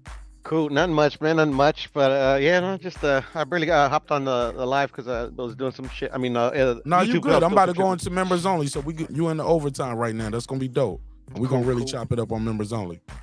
Sounds good. But yeah, just wanted to comment on the you know, the situations about like who's ducking who. I mean, I think they're just playing us, to be honest, bro. But at the end of the day, it's irrelevant, bro. No, Errol Spence told us the truth. Why we can't? What'd he say? take What'd the he say, man- brother? Oh, you missed the audio? I missed it. Oh, let's run it back. Let's run it back. Cool. I should have timestamped that shit. I think it's at the 44. I live in Dallas. I ain't seen you I yet. think it's like at 44. But once I get in the ring and the bell ring, all the nerves. Okay, here we go. They asked him about being nervous, Go right? away. So Shaq asked him about being nervous. Like, do you get nervous about your performance? Hold on, let's hear the question. It's not like I'm not a fighter. I fought De La Hoya, but I'm not a real fighter. And you Yeah, Shaq up there talking about how he fought De La Hoya. Like, nigga, come on. won that fight too. By the way, you were robbed, I know. Shaquille. You won that fight. You get Spice NFL. I'm NBA. And after this, after this, we're going to members only. All right. I might start members only right now. You probably have to go to members only to hear Pudo's response. Matter of fact, I might do that. Let's go live on members only right now. Matter of fact, I have it queued up. I got it queued up, and I'm gonna go and share it on the back chat. Copy the joint so I can invite you guys over there.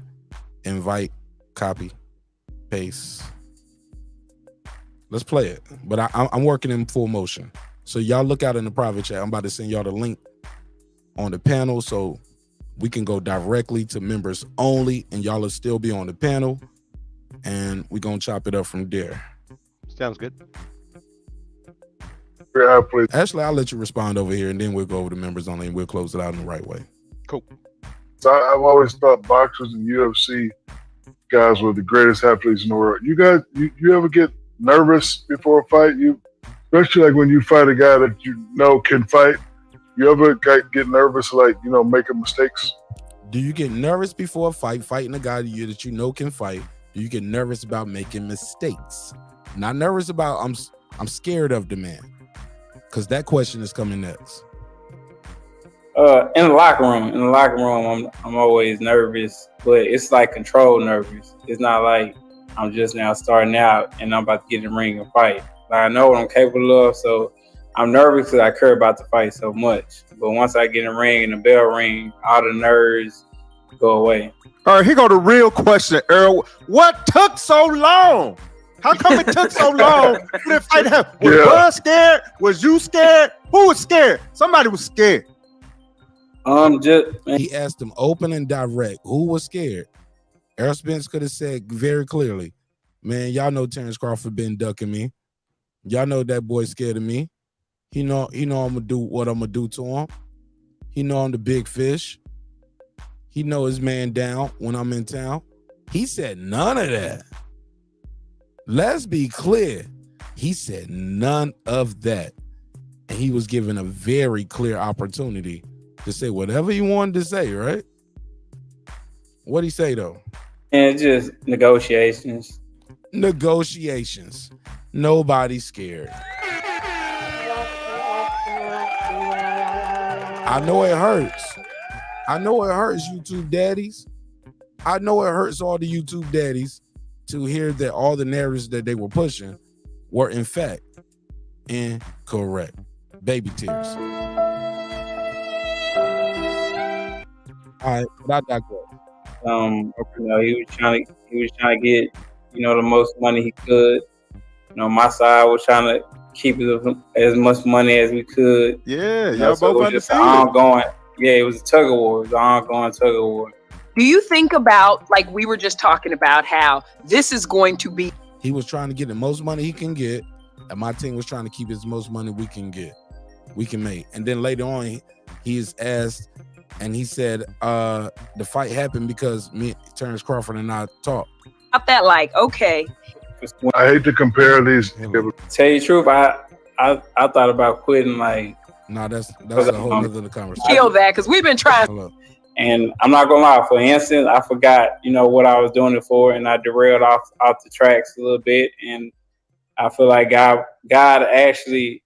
Yeah, See, none of the. See, I ain't even poking at him about that. I ain't even poking about that because it's very clear that Terence Crawford ain't never been on that track right there. I'm gonna knock your ass out when I see you. Now we actually got each other's number. So they asked him, like, are y'all friends? Or is it, I want to knock you out when I see you? He could have just said, yo, we're not friends, but I do want to knock out when I see him July 29th. Everybody come out to Vegas, come support the show. He could have did that. That's very easy to do. That's what everybody wants to hear, at least. But he chose to say this. I saw De La Hoya and Shane talking one day, and they was talking like they were boys. So my question, do you and him communicate? Y'all friends, or is like strictly, nope, I'm going to knock your ass out when I see you? Now we actually got each other's number. The reason why this fight actually, I feel like it got made because me and him He said, I feel like it got made. Did you hear that? The reason why this fight happened is because I feel like it got made is because of this. Friends, or it's like strictly, nope, I'm gonna knock your ass out when I see you. Now we actually got each other's number. The reason why this fight actually, I feel like it got made because me and him start talking to each other, FaceTime each other. You had to get this fight done. Me and him, we're not friends, but it's just a mutual respect. Once I get in there, I'm gonna try to kill him, of course. But it's just a mutual respect. It's like that with a lot of people. Like, I respect them. We could be friends, but at the end of the day, I'm gonna try to hurt you. And even my friends, I feel like if I fight one of my friends, I'll probably try to hurt him more than anybody else, just because you don't want to lose somebody you gotta see every day. He respects Terence Crawford, bro. He respects this dude, man. After this interview, bro, this interview needs more views, man. I got more views than this video, bro. This video got like 54,000 views. I got videos with more than 54,000 views. You get what I'm saying? Yeah. This shit needs to be seen. Oh, yeah, I do. I got some $250,000 out here. Holla at your boy. Shit. No, I was gonna say, is it me? My bad. Had to toot my own horn. Me, but every time I hear Errol Spence say "Friends," I hear that song. Tell me again. Hey, look, that's the picture. Will we be lovers and friends? Nigga, you gay. Goodness, baby. I hear That's that a jam shit. right there, shit. That is, ain't it? Yep. Yeah.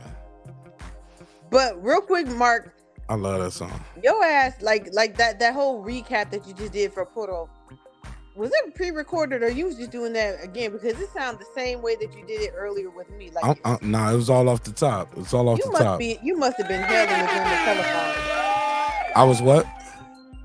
So you must have been hailing the game of telephone when they be like, "Hey, what did the person say before you?" Mark said, "They said." I'm like, "God damn, that nigga said it word for word." Your ass. You know where that comes from, Foodie? Being an audio engineer and like recording people a lot. Sometimes even when I'm engineering for people and they'll think they did a good take, I'll stop them. Right. I'll stop them and I'll tell them they said the bar wrong or the word wrong. Right. Yeah, you'd have You know got what my I'm ass. 'Cause I be saying shit wrong all the time. I'm like, did they hear that? Now some of the homies they fuck with me I for said that shit that. wrong? Yeah, some of them. Yeah, some of them. But a lot of times I let them go through and get it done. But then I tell them, I was like, you fucked up on this part right here, right? Right. You know you what I'm fucked up, right? It was like, what? I was like, you said your instead of mine. He was like, and you know who they say is like. I was like, yeah, that's a big difference. When it's not yours, it's mine right here, and you fucked up right here on this part. You said like you fucking up, bro. He was like, hold on, let me hear it. Like, damn. He was like, maybe I really meant that shit, but let me fix that though. You know, but that comes from quality shit, man. Yeah. That's what they say that Dr. Dre does. That's why people hate recording with Dr. Dre. And I know I know a couple of people who've actually recorded with him who can testify to this. They say that motherfucker will say, you'll have to do that shit like 17, 18, 19 times, just the same word over and over and over, because he can hear the nuances. He can hear the differences. But that's what you want. You want somebody who can hear from a different perspective. Absolutely. I couldn't agree more. Let's get into members only though. I like the energy right here. And I got some more I want to add to this and some other content, Adrien Broner, but I got some other stories too I want y'all to take on. Like it's gonna be a lot of fun over there. If y'all got a little time, y'all want to kick it, have a little fun, talk some shit. Hey, look, my baby's at grandma's house, baby. So let's do it, man. I'm gonna talk some shit for a little bit. I got a little time to kick it with y'all tonight. So holla at me on members only. Let me drop the link out there if you ever want to join the neighborhood. The doors are always open. Yeah, and it's always love, man. Matter of fact, I ain't even got no merch on the screen. I'm tripping tonight, yo. I'm supposed to have some shirts on the screen. Let me put a Breaking Beat shirt on the screen. There you go. You can support the neighborhood that way. Cop a little t-shirt or something. You know what I'm saying? And Mark says sometimes y'all don't be seeing his ass on the screen. Hold on, seeing my what? Your ass. Putting my what? I be putting my ass up there, and y'all don't be clicking the link. I never said that. I gotta put a case on it. My ass. No, Foodie. Why the fuck you lying? That's just a Pornhub drop, bro. Yeah, he said they be putting. Foodie, I never said that. Yeah, I'm like, Foodie, I never said. Y'all niggas worship him. Foodie, I never said that. We don't believe you. You need more I never people. said that. I never said that. I might have said my products. I might have said my merchandise. The merch. In your ass. The merch in the ads. Jesus. Foodie, well, you know what? Your opinion. We're not gonna continue to I heard back and forth about what my opinion is. Right? My opinion is a fact. Go back in about what my penis is. Yeah, but my penis is my penis. Yeah, sometimes you hear what you hear, Foodie. Bow wow. Hey, look, yeah, sometimes you hear what you hear, and I can't control it. But look, we about to have a lot of fun on members only. Let me drop the link if you want to support the show in a major way. Hey, look, man, Cash Apps and all those things are cool, but cop a t-shirt. If you're one of those people that was like, oh, I can't support the show that way. Well, man, get a t-shirt, get a coffee mug, get a little boxing bucket hat, but more importantly, join the membership, join the neighborhood, join our community, man. Like we have a lot of fun over here and we do a lot of things. But like I said, man, I looked up, I was like, damn, man, we like at 71 members. I think when we get 100 members, yo, I got to do another laptop giveaway or something like that, yo. You know what I'm saying? I ain't gave away a laptop in a minute. But like, let's give, or do like a money grab or a game night and we give away a cash prize. Matter of fact, I'll do it at 75 members. No, 100. I'm gonna stick with what I said. 100. 100 members. We doing a giveaway. We're gonna do our game night. We're gonna do like a Jeopardy, a Wheel of Fortune. Matter of fact, we might do a bunch of games that night. In total, we're gonna give away $100. Fuck it. Shit like that. Do 4 games, $100. You know what I'm saying? And have some game nights, give everybody a chance to win some money. And we're gonna have a lot of fun. People get to meet each other for the first time. But yeah, man, that shit gonna be dope. And I need to go over to your website, but do you have any zip ups? Yeah, it's some up there. They got some. Because women, we don't like to mess up our makeup and hair. We need to zip up. We don't like to pull over. Learn me, girl. Gotta learn me, girl. We don't do the pullovers. That should be fucking your shit up. We like to zip up. I got 3 sisters. I knew that already. Budo, you cross dress on the weekends, nigga. What do you mean by that? That's My back is broken. What a vertebrae or what portion? Spinal. Budo get his back broke every weekend. That nigga be cross dressing. Yo. No, thank you, bro. Exit only, bro. Actually, I hit that drop by accident and I just try to make it work. No disrespect, Budo. Thanks for rolling with it. No. Y'all click that link in the private chat. Let me do this neighbors only roll call and close this show out. Man, thank y'all so much for supporting the show in a major way. It's a hip-hop political sports show with a comedy twist. I did not drop the link over there to join the members. Only if you want to join for the first time, boom, the link is right there. It's as low as $2.99, as Food Revolution say. What you say? It's half a bag of Reggie. What else? You said eyelashes. Like you had a whole list of, yeah, but I always say it's a 2-liter soda. It's a cup of coffee. You can buy your boy a beer. You know what I'm saying? $2.99. Fuck with me in a major way. Make a commitment to me, and I'll make a commitment to you in the same way. With whatever you got going on. And it starts with me doing a roll call. And it goes something like this. Food Revolution. Matter of fact, before I go, Food Revolution Poodle, y'all want to plug and promote anything before I let you go? Or y'all already over there on the back page? Foodie's already on the back page. Cool. I'm gonna be over there right now. I'm just gonna get some smoke, but I wanted to say that was cool what Errol said and shit. You know, I think they actually listened to the real fans, you know, and made this fight happen. Absolutely. Sure. All right, man. Thank you so much for supporting the show in a major way, bro. Of course. Peace. All right, get the fuck off, then. Nigga, hang up. Shit, I gotta hang up on him. Put a case on this nigga. He one of them niggas that want to, before you hang up, people like, bye-bye. I be like, bye-bye. Boy. It never heard of it. Don't tell me bye-bye. Just hang up in my face. Pause. All right, man. I love y'all so much, man. Thank y'all so much for supporting the show in a major way. Hey, look, man. Drinks require sleep. Goals require your effort. Go out there and get your goals. I'm on to the next episode. We're going to be on members only. We're going to chop it up. Open panel, open channel, open dialogue.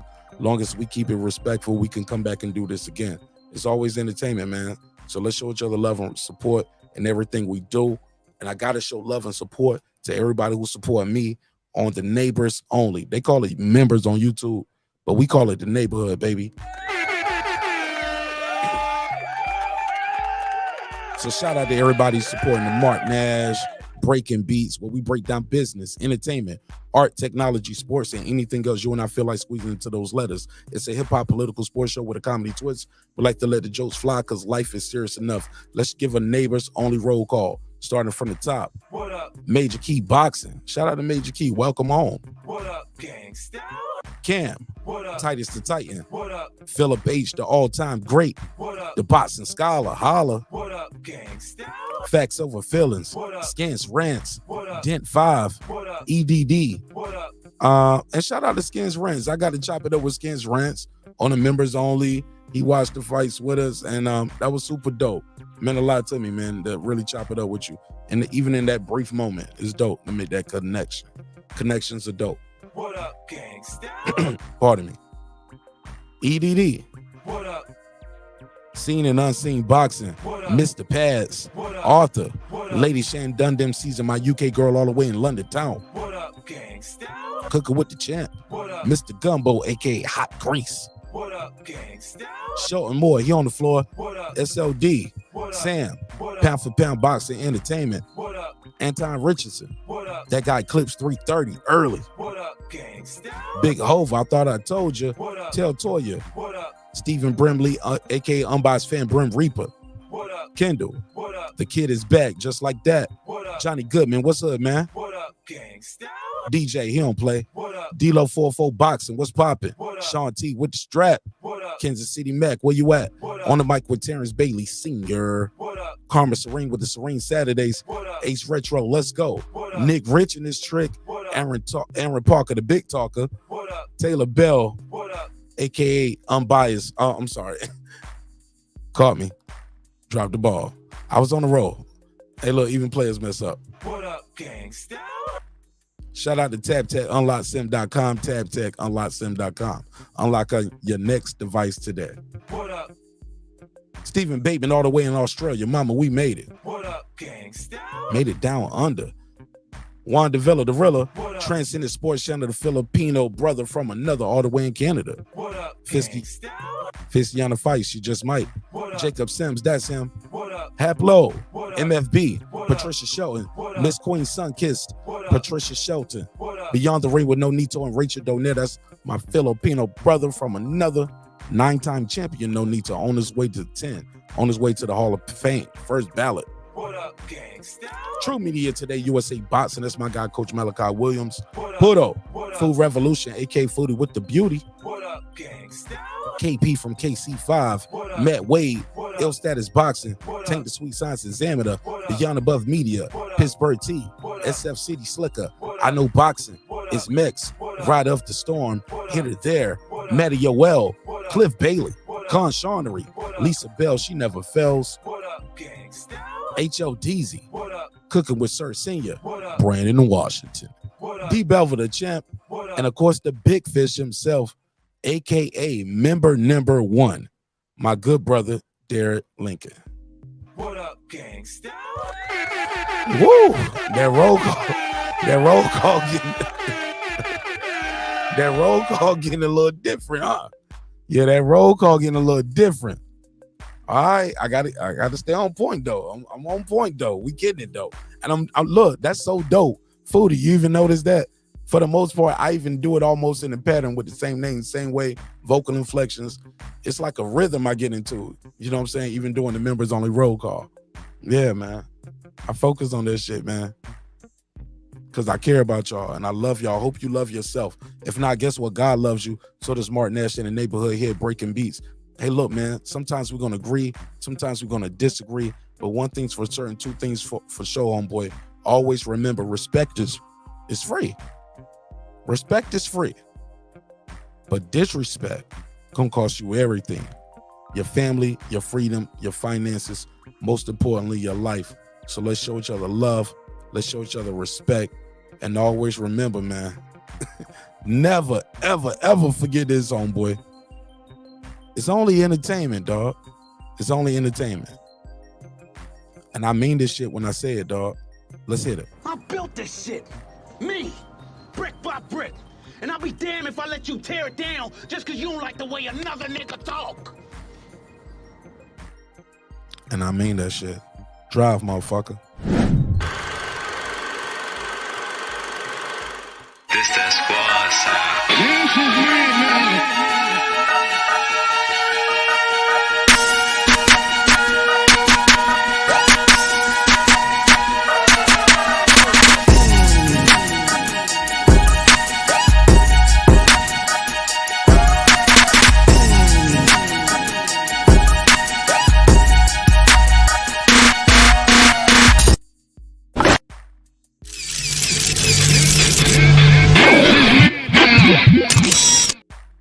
Hey, Brandon, a shout out to my good brother, Brandon Washington. He said, damn, I missed it. Nah, you didn't. You right on time.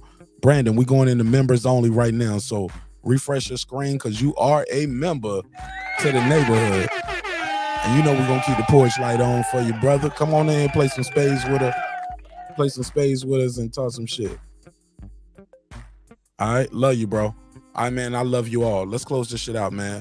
In the words of the good brother, Dr. Mark. Subscribe. I don't care how many subscribers he has. Support him. So he made all this possible. He made this possible. My man said, I didn't miss it. Shout out to Transcendent Sports Channel. Thank you for supporting the show. I love y'all, man. He said, I need that hoodie. Man, support me, bro. The link is in the description block. And thank you so much, man. Or you can go to martinash.com. Or go to martinash.com and you can cop that hoodie. All right. Love y'all, man. Man, God made this possible, and so did viewers like you. I see y'all in less than 5 minutes. Matter of fact, no, less than 30 seconds. We're going to members only right now. Right now. Instant. Members only. It's over. Show's over. See y'all later. Members only start now. Boom.